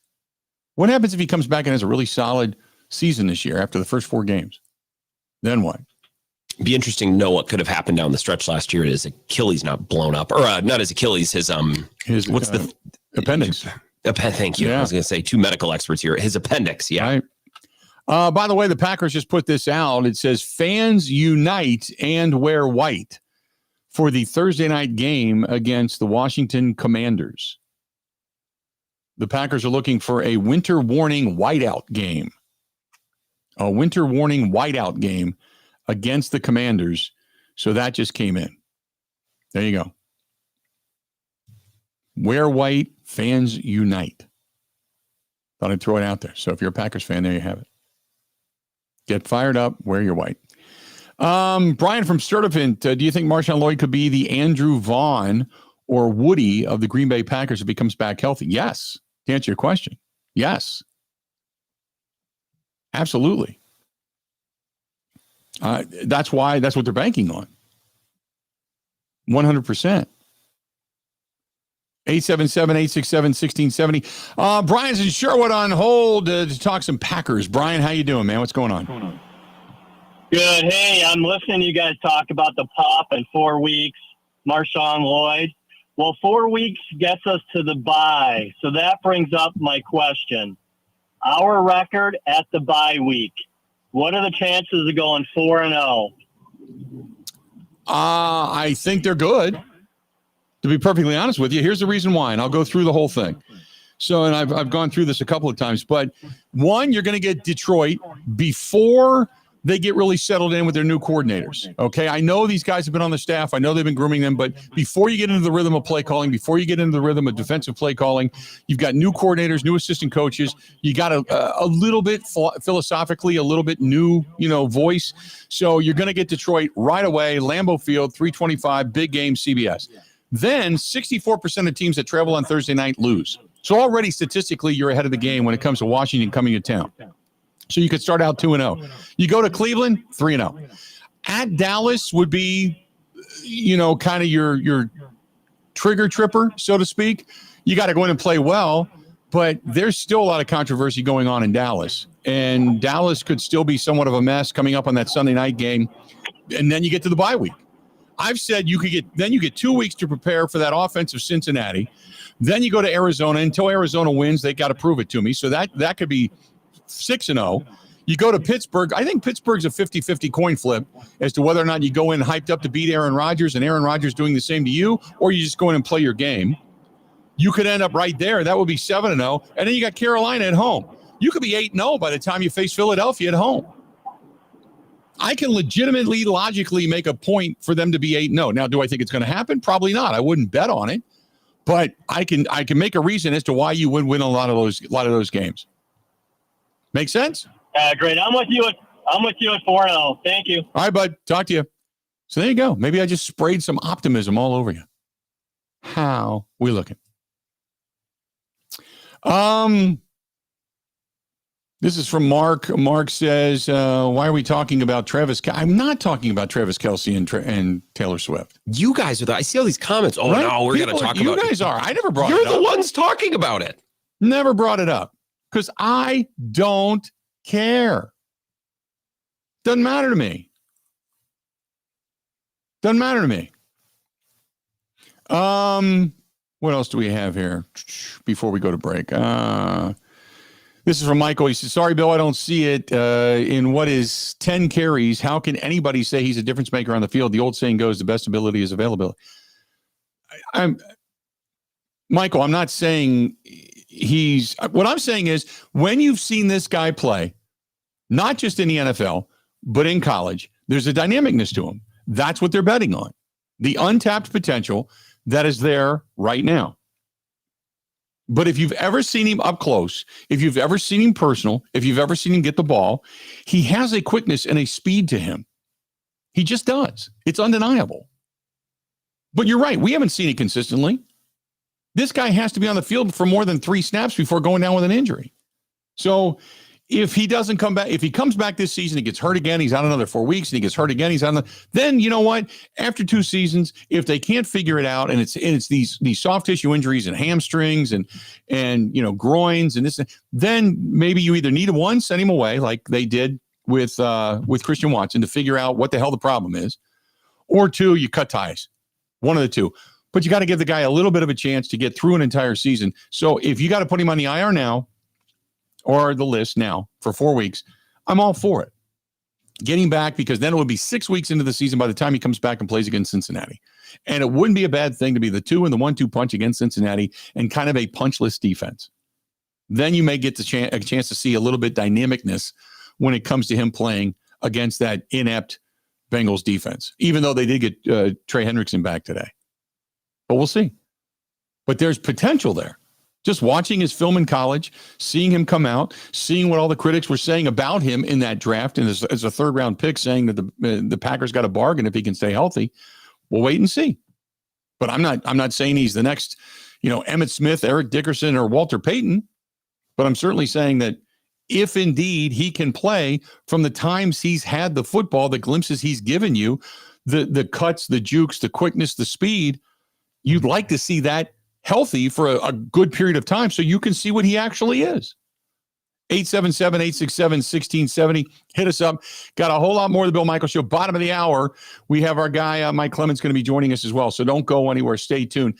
Got a whole lot more coming up this portion of the program. Brought to you by our friends over there at J&L Tire and Service Center. Lyle and again at J&L Tire, the best tire dealer out there. They want to say thank you for voting them that on Boulder Road in Watertown and just above the Johnson Creek exit off of 994. You can see it from the highway. That is JNLTire.com. That's JNLTire.com. Covering Wisconsin sports like a blanket. This is the Bill Michaels Show on the Wisconsin Sports Zone Radio Network. The roll screen. The ability to roll a window screen up and down like a shade. Pella invested in this breakthrough when the business was born and has introduced the world to innovative, game-changing designs ever since. Hi, I'm Gina Della from Pella. Our incredible craftsmen have always been driven by the principles of traditional American values and the desire to enrich the homes and lives of others. They've been at it for a century. When you want long-lasting comfort and reliability, we make it easy for you to trust Pella.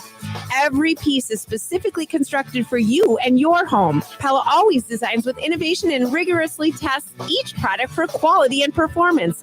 Our team takes pride in constructing quality windows and doors with meticulous attention to every detail. Investing in new Pella windows and doors creates long-term energy savings and durability that lasts for years. And if you order by August 31st, get 0% interest for up to 5 years. Visit PellaWI.com today.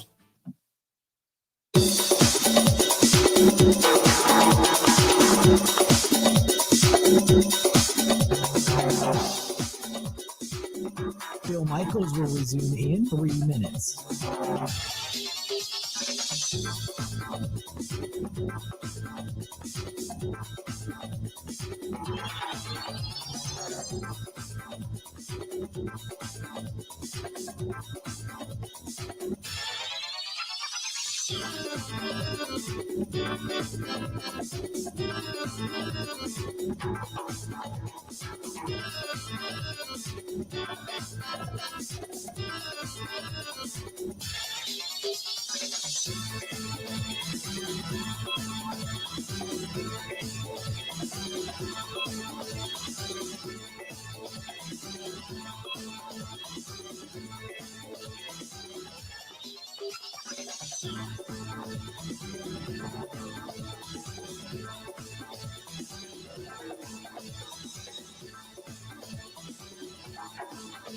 Bill Michaels will resume in 2 minutes.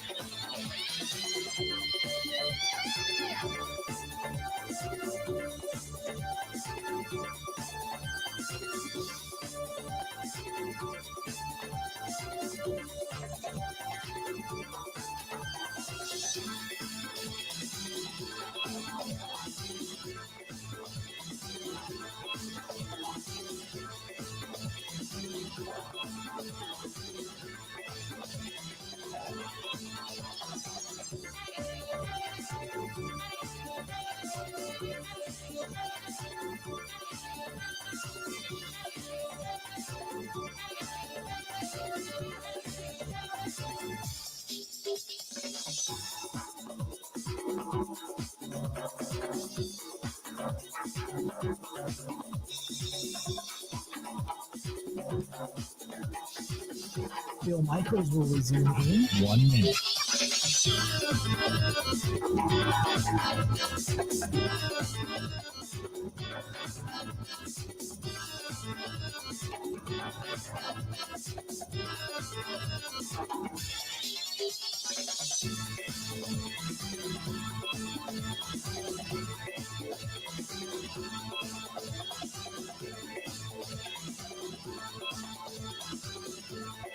Bill Michaels will resume in 30 seconds.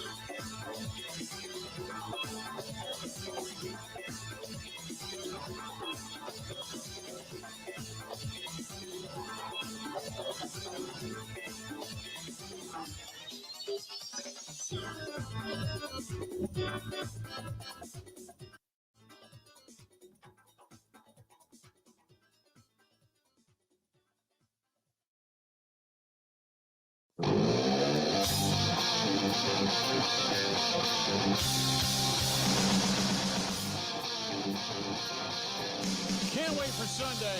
Can't wait. We are hoping we get a massive crowd for the 18th annual Big Unit Poker Run. Our first stop, smoke on the water, Okachi Lake. Good food, great hospitality. Joe and Ellen are fantastic people. But man, oh man, they do it right over there, and they know how to do it, and they have the space for the entire motorcycle ride to come in, and the staff over there that is always so pleasant and welcoming. I just can't wait. Can't wait for Sunday to get here. And plus, not to mention, they run their own motorcycle ride coming up in October. They do kind of a fall color ride, and we'll be a part of that as well. So looking forward to it. Our friends at Sloppy Joe's Smoke on the Water on Okachi Lake, and then don't forget about Sloppy Joe's Saloon and Spoon on Hubertus Road, which is just east of the Holy Hill area. We actually go past it on the motorcycle ride as we head towards, not that we're stopping there, but as we head towards suburban Harley-Davidson in Thiensville. So we're looking forward to it. But Smoke on the Water, thanks to Joe and Ellen Hennis for being a part of it. Heck yeah. 877-867-1670, 877-867-1670. Give us a shout. What else do we have here? By the way, Grant, is there anything new on the Packers? Because I'm just kind of watching this because we're creeping in on the 3 o'clock hour. Not in the last 10 minutes or so. Let me triple check. Valentine being cut, Bo Melton making it were probably the two last ones that were significant. Let me scan here. Silverstein said they plan on keeping 6 cornerbacks, which means, and this is Tom's tweet, Kalen King and Kamal Hayden would both make it. The day isn't over, but they are both making sure they have depth with Nate Hobbs still recovering from surgery. That's probably the reason that they're making some additional space is to keep the additional room.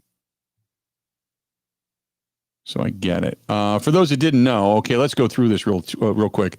Corey Ballantyne with a B, he has been let go. Jared Bartlett has been let go. Kadeem Telford, Sean Clifford, Jamon Johnson, Deslin Alexander, Tyron Herring, Messiah Swinson, Trey Hill, JJ Lip, Johnny Lumpkin, Devontae O'Malley, Tyler Cooper, James Esther, Cornelius Johnson, Isaiah Nair, Isaiah Simmons has been cut loose. Taylor Elgersma and has been cut loose.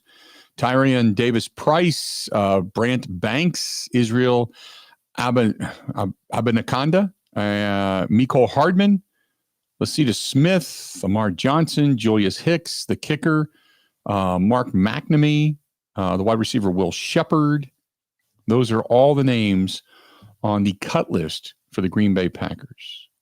So quite a few offensive linemen: Trey Hill, Lip, Tyler Cooper, Banks, Brant Banks, the big offensive tackle, Lasita Smith, Kadeem Telfer. Kadeem Telfer is a guy that's been with this team, so he's been cut loose. But there you go. That's the way things are shaping up right now for the Packers, for those that are kind of following along at home as the depth chart continues to change, I guess is the best way to put it. So 877-867-1670. Bottom of the hour, we're going to talk with Mike Clemens coming up here about 7-8 minutes away, so don't go anywhere. We're going to be talking to Mike. This one, what else do we have here? This is from Aaron. Aaron said, hey, Bill, what is most likely to happen in Wisconsin sports? The Brewers win a World Series. The Packers make it to the Super Bowl. Just make it, not necessarily win it. Or the Badgers this season win 5 games. He says he went to the final preseason game on Saturday. He said, great to have football back. Looking forward to the postgame shows. Midweek huddle as such during the football season. By the way, we are going to be back again this year. We are going to be at Burkle's Sports Bar and Grill for all of you in Green Bay that are going to be going to Green Bay. That one, I mean, you know where to tune for the postgame show. That's a given.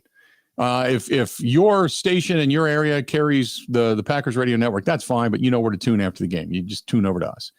But come on over to Burkle's and say hello. We would love to see you and love to put a face to a name and shake a hand. But what happens first? The Brewers win a World Series. Packers make it to a Super Bowl.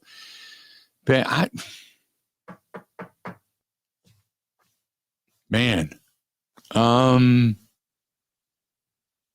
say the Badgers win 5 games. Because I think the Badgers can win 5-6 games this year. My next would be, and this is my heart, not my head, the Brewers win the World Series this year. So what would be the most likely to happen if you want to go by first? Brewers win a World Series. Then the Badgers win 6 or 7 games. And then coming up next year, which would be early in February, the Packers win the Super Bowl. Oh, wouldn't that be the trifecta? Holy smoke them if you got them there. We'd be out of our minds. Because the only thing that could follow that up would be the Bucs to win a championship. But before that, you see Greg Gard's guys go deep into or win a national title. We would be flying, so we wouldn't know what to do with ourselves. Because all the curses would be lifted off of the state of Wisconsin when it comes to teams that just can't seem to get over the top. The Packers, they're the Packers and the Bucs, they're the most recent champions. So they've been there, done that. But as far as the World Series naysayers go, be crazy. Be crazy. And then for all the ones that said the Badgers could never do it and Greg Gard could never do it, and then all of a sudden they win it. Oh, my God. Can you imagine doing sports talk radio in this state at that point? We just turn the mic on, play music. We could play the Badgers fight song. We play Go Pack Go. I just continually play the Brewers' old themes from years gone by. None of that AI crap. By the way, whatever that was today that Ebo played, well thought out, but sounded like Nickelback doing a Brewers song. Just what I got here. I was seeing red because of the McDonald's incident. I didn't even fully grasp. I'd forgotten about that until now. What was he playing? I'm seeing red because I didn't get my McGriddles. He played some kind of an AI song that was, I don't know if it was done by a band or what, but it was about the Brewers. And it's some kind of Brewers fight song or something, but it basically sounded like Nickelback doing a song about the Brewers. That's what I equated it to. I was seeing red about the McDonald's incident. I was absolutely furious. All I wanted was my McDonald's. TR says, what about Marquette winning a national title? There you go. That would make Grant see red, but that would be a national title coming to the state of Wisconsin. I'd be happy for TR. He's worn me down. Yeah, there's your Marquette talk for the day. That's it. There you have it. Yeah, that I was seeing red. I love it. All right, let's do this. We're going to bring in Mike Clemens when we come back. Don't go anywhere. We got a lot more to get to as we talk in the next half an hour about the Green Bay Packers. This portion of the program brought to you by a great company that takes care of veterans like nobody's business. Own the land you defend. That is our friends at Veterans America. Whether you're looking for a mortgage, second mortgage, refi, whatever it happens to be, second property, you've earned it. And they know all the ins and outs of the VA and the governmental loan opportunities and all the little loopholes you got to go through. They know it better than anybody. So all you got to do, you can even shop them around. I don't care. But all you got to do is call my buddy James direct, 262-255-2000, 262-255-2000. By the way, huge supporter and sponsor of this year's 18th annual Big Unit Poker Run. He puts his money where his mouth is, back into the community, helping veterans and helping raise money and awareness.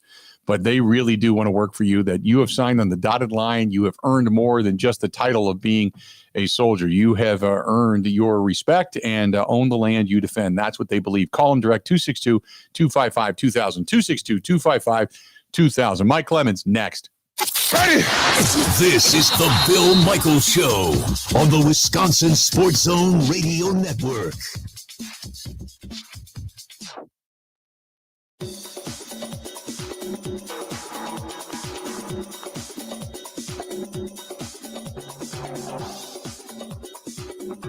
Bill Michaels will resume in 5 minutes.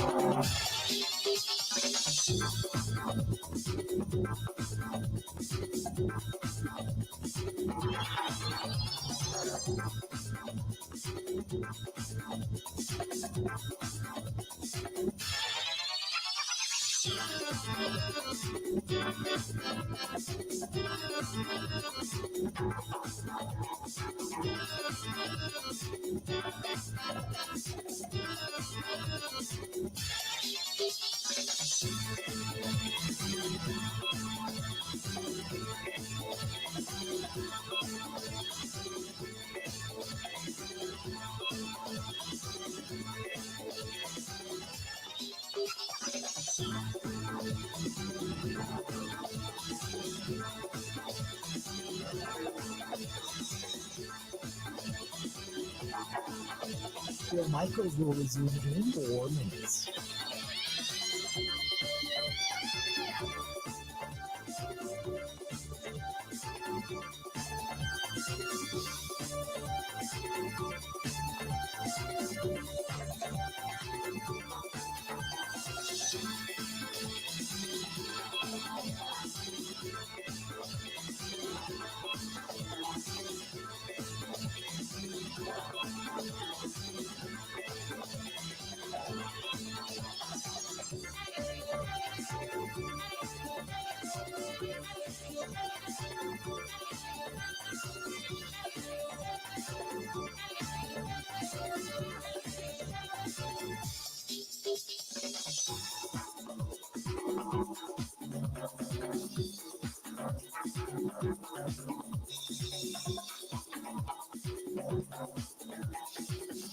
Bill Michaels will resume in 3 minutes.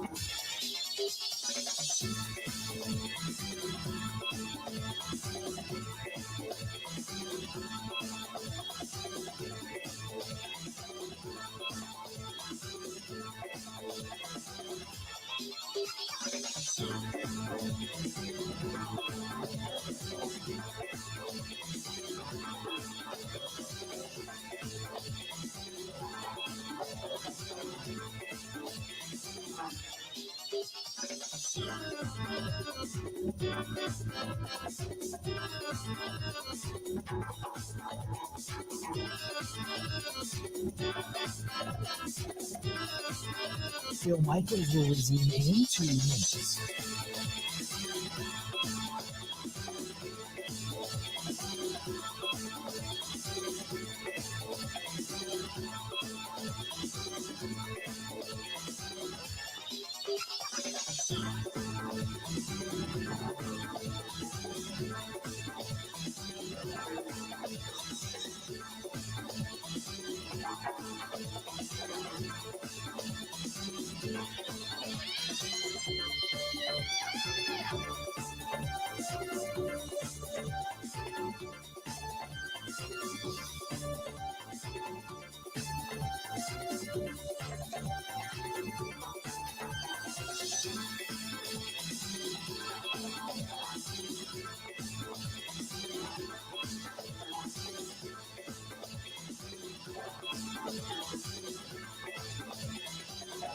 Bill Michaels will resume in 1 minute.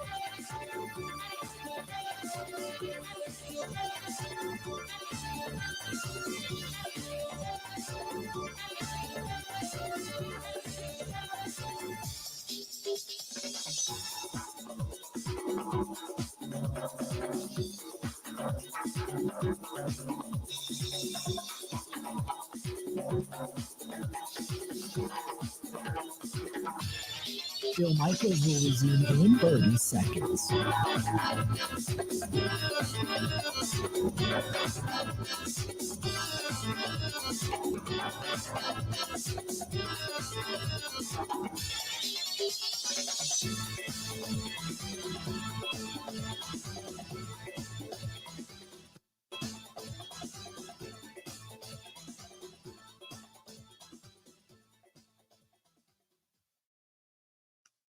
Our effort was pretty consistent for 4 quarters, and now obviously a lot of decisions need to be made, and this is always kind of a bittersweet time. You got to say goodbye to a lot of guys that have busted their butt for months and months. The words of Matt LaFleur. Welcome back to the program. Brought to you by our friends at Dwayne's Cover It All. Dwayne is going to be with us this weekend as a part of the motorcycle ride, coming down and supporting everything we do with Big Unit Foundation. We appreciate them and supporting the community. We support them big time when it comes to not only have I personally had stuff done there, but I know others have as well. Boat covers, upholstery, awning, office furniture. If you got gym equipment, whatever it happens to be, that is Dwayne's, D-U-A-N-E-S, Dwayne'sCoverItAll.com. That is Dwayne'sCoverItAll.com. Call them 715-870-2119, 715-870-2119. Mike Clemens appearance brought to you by our friends at the Bay Motel in Green Bay. Quiet, cozy, comfortable. It is just a mile from Lambeau Field. They got the restaurant attached to that as well. Home-style cooking 7 days a week. Stick to your ribs kind of stuff. Great stuff. For reservations, everything you need when it comes to the motel, go to BayMotelGreenBay.com. That is BayMotelGreenBay.com. Check it all out for yourself. Again, BayMotelGreenBay.com. Make sure you tell them we sent you. Good stuff. Good stuff. All right, let's do this. We're going to go ahead and talk to our guy, bring him in now. Mike Clemens joining us on the hotline. Michael, how you doing, pal? I'm okay. I don't like this day either because I get to know these players and I know how hard they've worked, and I know ones that have surprised you and have made some tremendous efforts and maybe had a good burst in that game Saturday afternoon against the Seahawks. And I know now they're sitting there and saying, okay, they already had to turn in their playbook this morning, and they got to have a little meeting there with LaFleur and Gutekunst, who, explained to them how they thought their camp went, how they thought their year went, maybe some things they need to work on. And sometimes those players are actually assured, hey, hang on there. There's a good chance we're going to be calling your agent back and we're going to bring you on to the practice squad, which is good news. Right. That's good news because, when I started doing this, Bill, like when Mike Sherman was coach, he brought in some punter because he kind of screwed up his draft and he was desperate to find a punter and he had to bring a guy in. Right. And he brought in a guy who'd been tending bar in Atlanta and then was out there, the next week on Wednesday trying out. And you remember that cheap place I used to stay at, the Arena Motel? Yes. For cost, right? I mean, I walked out of my cheap little motel room and I walked out and there's this current punter of the Green Bay Packers. Like, well, what are you doing? He goes, that practice squad, man, it's $40 a year. It's $40,000. Well, right now, if you get signed to the practice squad by the Green Bay Packers tomorrow, you'll start at $234,000. You might, if you're experienced, if you've been in the NFL, you can get up to $450,000. That's like a $13,000 a week paycheck for every week that you're in during the season. Yeah. So, thanks to the last CBA, not a bad gig, right? Right. Yeah, I take it. Hey, if they want to hire me as some kind of tackling dummy, I could do that for that kind of money. I'd be up for that. Mike, any names that have been out there so far that somewhat surprised you? You tell me. You throw those out to me, and then I'll tell you what I think. Let's do it that way. So, okay, let's roll through the names because there's a lot of them. The offensive lineman, Trey Hill, J.J. Lipp, neither one of those really surprised me. Trey was playing center, in the second half of the game. Right. I mean, so let's talk about offensive line. Okay. Right. So yeah, I think it will be Rasheem Walker as your starting left tackle. And then Aaron Banks, who's been out with this back injury. Hello. That's kind of a red flag to me. Elton Jenkins at center, Sean Ryan at right guard, and Zach Tom, who just signed a big deal, at right tackle. And then after that, it's Jordan Morgan, and he's really come on this camp, and he's shown why they picked him up, in the first round last year. Right. And I thought when you saw that they needed still help at guard, that they put him at guard next to Rasheed Walker, then I said, see, Jordan Morgan is the sixth man. He's the sixth man. I don't think he's going to take away the left tackle job quite yet. He's still got things to learn. Let's make him the sixth man so he could play either guard or tackle if somebody goes down during the game. Then you got Anthony Belton, your second-round pick from this year. Huge and really strong. Man, there's some Seahawks that he could just push and would fall down in that game the other day. And, he had all those problems with the penalties, 5 penalties against the Colts. He's your seventh guy. And then they brought in Darian Kennard from the Eagles the other night. He gave away a 6th-round pick for him, which, by the way, that 6th-round pick by 2027, Goody will probably get that back as a compensatory pick, right? So right there, you're pretty set at offensive line with those 7-8 guys that I just named. Then any other names that you got there? I guess I didn't say Jacob Monk yet. No, Jacob Monk is still on this team as far as we know. He's their backup center, but they've shuffled him. So that means they went even deeper at offensive line then, didn't they? Right? Yeah. You've got the defensive tackle James Esther, wide receiver Cornelius Johnson, Isaiah Nayer, the wide receiver, the linebacker Isaiah Simmons. He was a guy that they brought in that many people thought this would be maybe one of the steals of the offseason, and he just never panned out. So there's 2 guys, NFL veterans, brought in as free agents that excited the fans.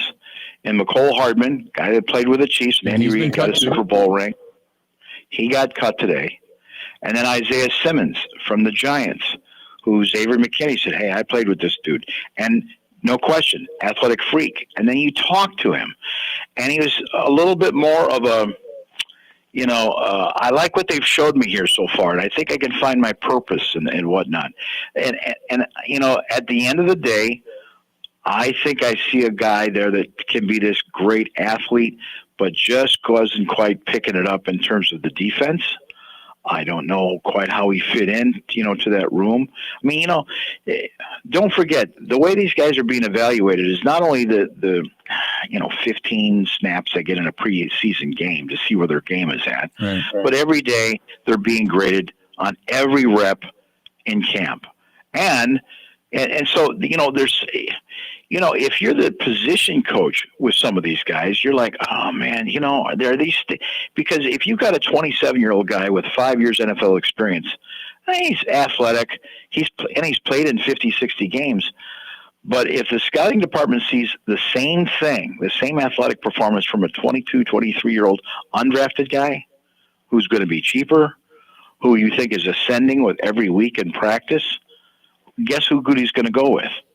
Which makes your job as a position coach tougher. On the other hand, sometimes there's these NFL veterans that they bring in, and after a while, it's like, I don't know if I can coach this guy. Right. I don't know if he's ever going to get it. So there's all those kinds of conversations that have gone into these discussions.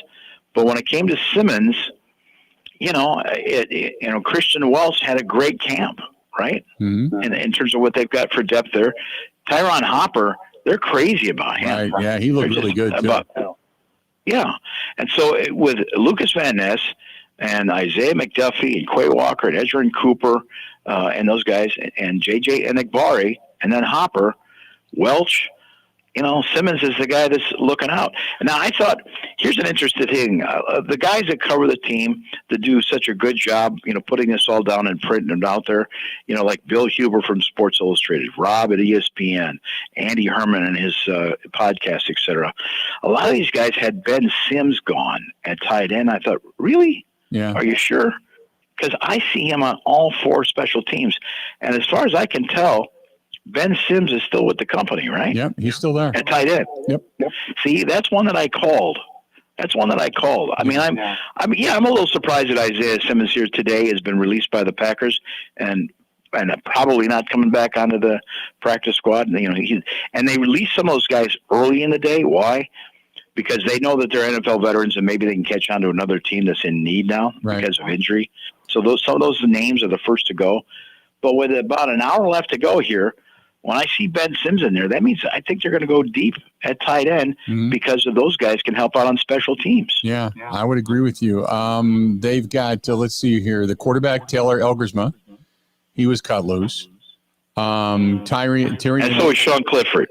So Sean Clifford, yes. Yeah, QB 3 and 4 were released today. One of them will come back to the practice squad. I think it's the kid from Canada that gets the practice squad spot tomorrow, and not Sean Clifford. Really? Okay. I think so. Okay.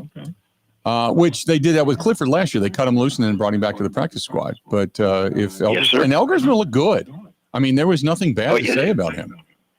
He looked good down in Indianapolis. He's looked better in practice. As the offense becomes more familiar with him, and he looked pretty sharp again against the Seahawks the other day. And they had a pretty good defense out there, a pretty good secondary for sure. No other names. Will Shepard, the wide receiver.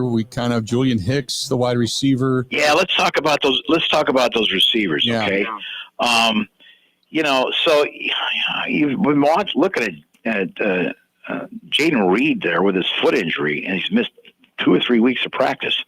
On the other hand, you got to think about it. It's like if any of us had a foot injury, well, how soon would we be able to come back and play football? I mean, nature has to take its course. So you've been looking at that. Dontavian Wicks has been out with a calf injury, and I told you this last week. I caught him and the quarterback, Jordan Love, playing catch. And I wouldn't be surprised if Wicks is back limited this week. I wouldn't be surprised if he will be able to go, next week against the Lions. So after that, Romeo Doubs. Now there was some stupid rumor on the internet that maybe the Packers are going to release him. No. He's been like your go-to with these injuries. He's been your go-to receiver all through camp. For any of those receivers. He's had a great camp. And I made those comments about him just in terms of when he had the back injury and he had to leave practice about a week and a half ago, it kind of went back to the same old Dobbs who just wants to go in a shell and doesn't want to communicate and all that. But I also know, in talking to some veterans on the team, they love him. He's just not a very outspoken, outgoing person that way, especially in front of the microphones for whatever reason. But to me, I wonder, in the big picture of things, he'll have a great year and then maybe he'll catch on with some other team and do really well in free agency, just like a guy who was here last week, Marquez Valdes-Scantling. Yeah, exactly. Let's do this. We'll take a break. We'll come back. We'll kind of run down the rest of the roster that is out there. Mike Clemens joining us on the Schneider Orange Hotline. Schneider, they are hiring drivers right now. If you want to be a part of their great staff, maybe you want to change jobs, maybe look for a new career. Who knows? That is our friends at Schneider. Go to SchneiderJobs.com, call them 844-PRIDE, or go to SchneiderJobs.com, put in your zip code. They can find you something in your area. Maybe you want to change careers. They can even help you with getting your CDL. That is Schneider on the Big Orange Hotline. Go to SchneiderJobs.com or call them 844-PRIDE. This is the Bill Michaels Show on the Wisconsin Sports Zone Radio Network. Step right up and gaze into my crystal ball. I see flashing lights, spinning reels, and a big win. This August, you have a ticket to a cash carnival at Potawatomi. Play with your rewards card and earn entries to win your share of $300,000 in cash and prizes. Prize drawings every Thursday through August 28th. Your fortune awaits only at Potawatomi Casino Hotel, Milwaukee. More info online. Must be 21 and a rewards member to play.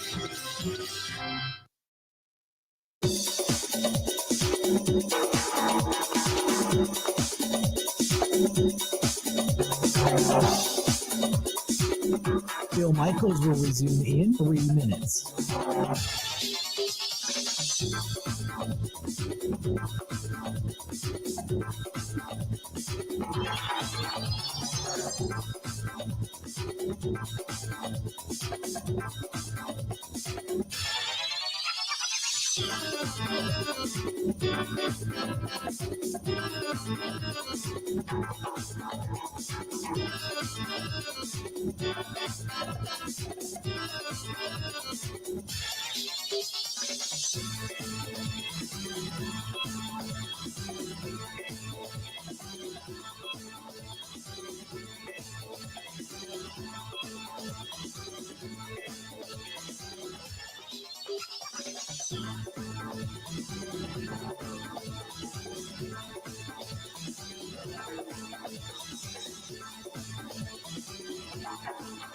Bill Michaels will resume in 2 minutes.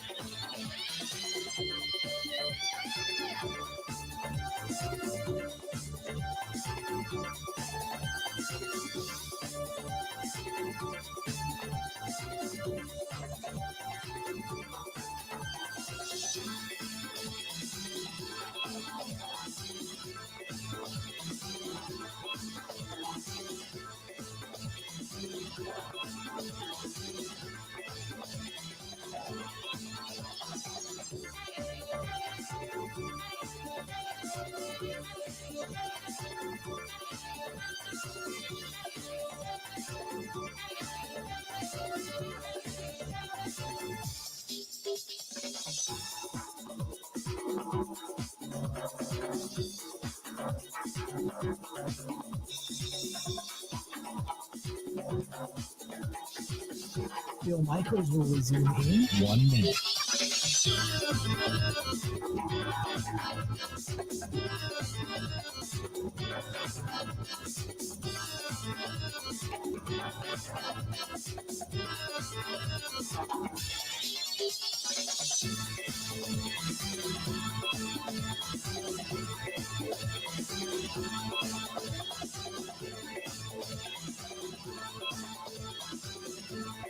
Bill Michaels will resume in 30 seconds.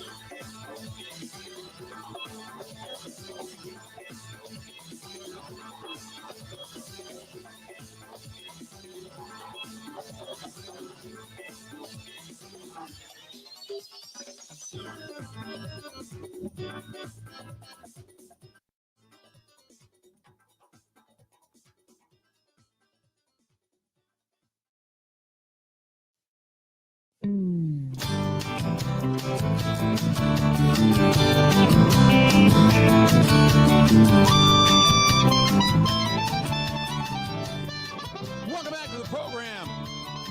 Wrapping things up today, but doing it with our guy Mike Clemens as Packers cut down day is upon us.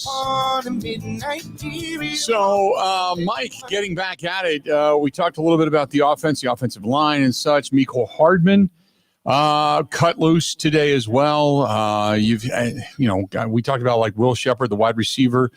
Go ahead. Quickly, I've talked about Julian Hicks, number 81, Will Shepherd, number 82, Cornelius Johnson, 84. And these guys are like the Alan Lazard types, right? Or the Geronimo Allison. I mean, they are tall. They've made tremendous catches in practice and even during the games. But you're so strong at the wide receiver, especially when you draft Savion Williams, and then my God, Matthew Golden has just been so outstanding as the first-round pick. You're deep at wide receiver. Those guys, I think, will make the practice squad. On the other hand, I see a lot of these guys with these sort of mock rosters, if you will, and then what they think, and they keep on putting guys over onto the practice squad, in their mock predictions and stuff. Yeah. And I'm like, no, Goody is going to bring in 8 or 9 guys from around the league. Right. Just because you were here all through camp doesn't mean that you're going to get a practice squad job tomorrow. One of 16 practice squad jobs. 17 is they decide to bring back the Irish kicker for the international program. So when you look at some of these other guys that they cut loose, and real quick, I know we only have a limited amount of time. I am reading somebody outside of the Packers organization said the safety Jonathan Baldwin getting set to be released. So he would. Oh, really? Because I just saw him that he had not been released yet. But see, these are the toughest decisions. As Omar Brown see, he might get an injury settlement. Omar Brown is a kid that had 3 interceptions on family night, then has, a damage to his lung and a chest contusion in the game against the Colts, right? Katan Oladapo is a backup safety that also is on special teams. Big kid, too. I think he makes the cut. Zane Anderson has done a great job in games, has been dealing with a knee injury. But that's what I think is going on back there in the safety position. By the way, as you already mentioned, the Baldwin thing, there's no confirmation of that, and I don't see anybody local reporting that. So I'm going to say that's probably a rumor that's out there. It has not been confirmed as of yet. And we should get a list from the team about 5 or 6 o'clock tonight when everything's all set done. But no big name shockers there, and now they just turn their sights towards, like you said, the practice squad tomorrow, and then the regular season getting set for the Detroit Lions. Yeah, I think that, the Hardman thing people might be maybe curious about. But again, at the end of the day, between the scouts that are watching you and grading you on tape every day, they're saying, yeah, you did fine. But you're like, we rank you 8th and we're keeping 7, That's what it comes down to. We got 7 guys that are younger, just as fast, and can catch the ball, and have picked up the offense just as well, if not better than you. And that's what it all comes down to.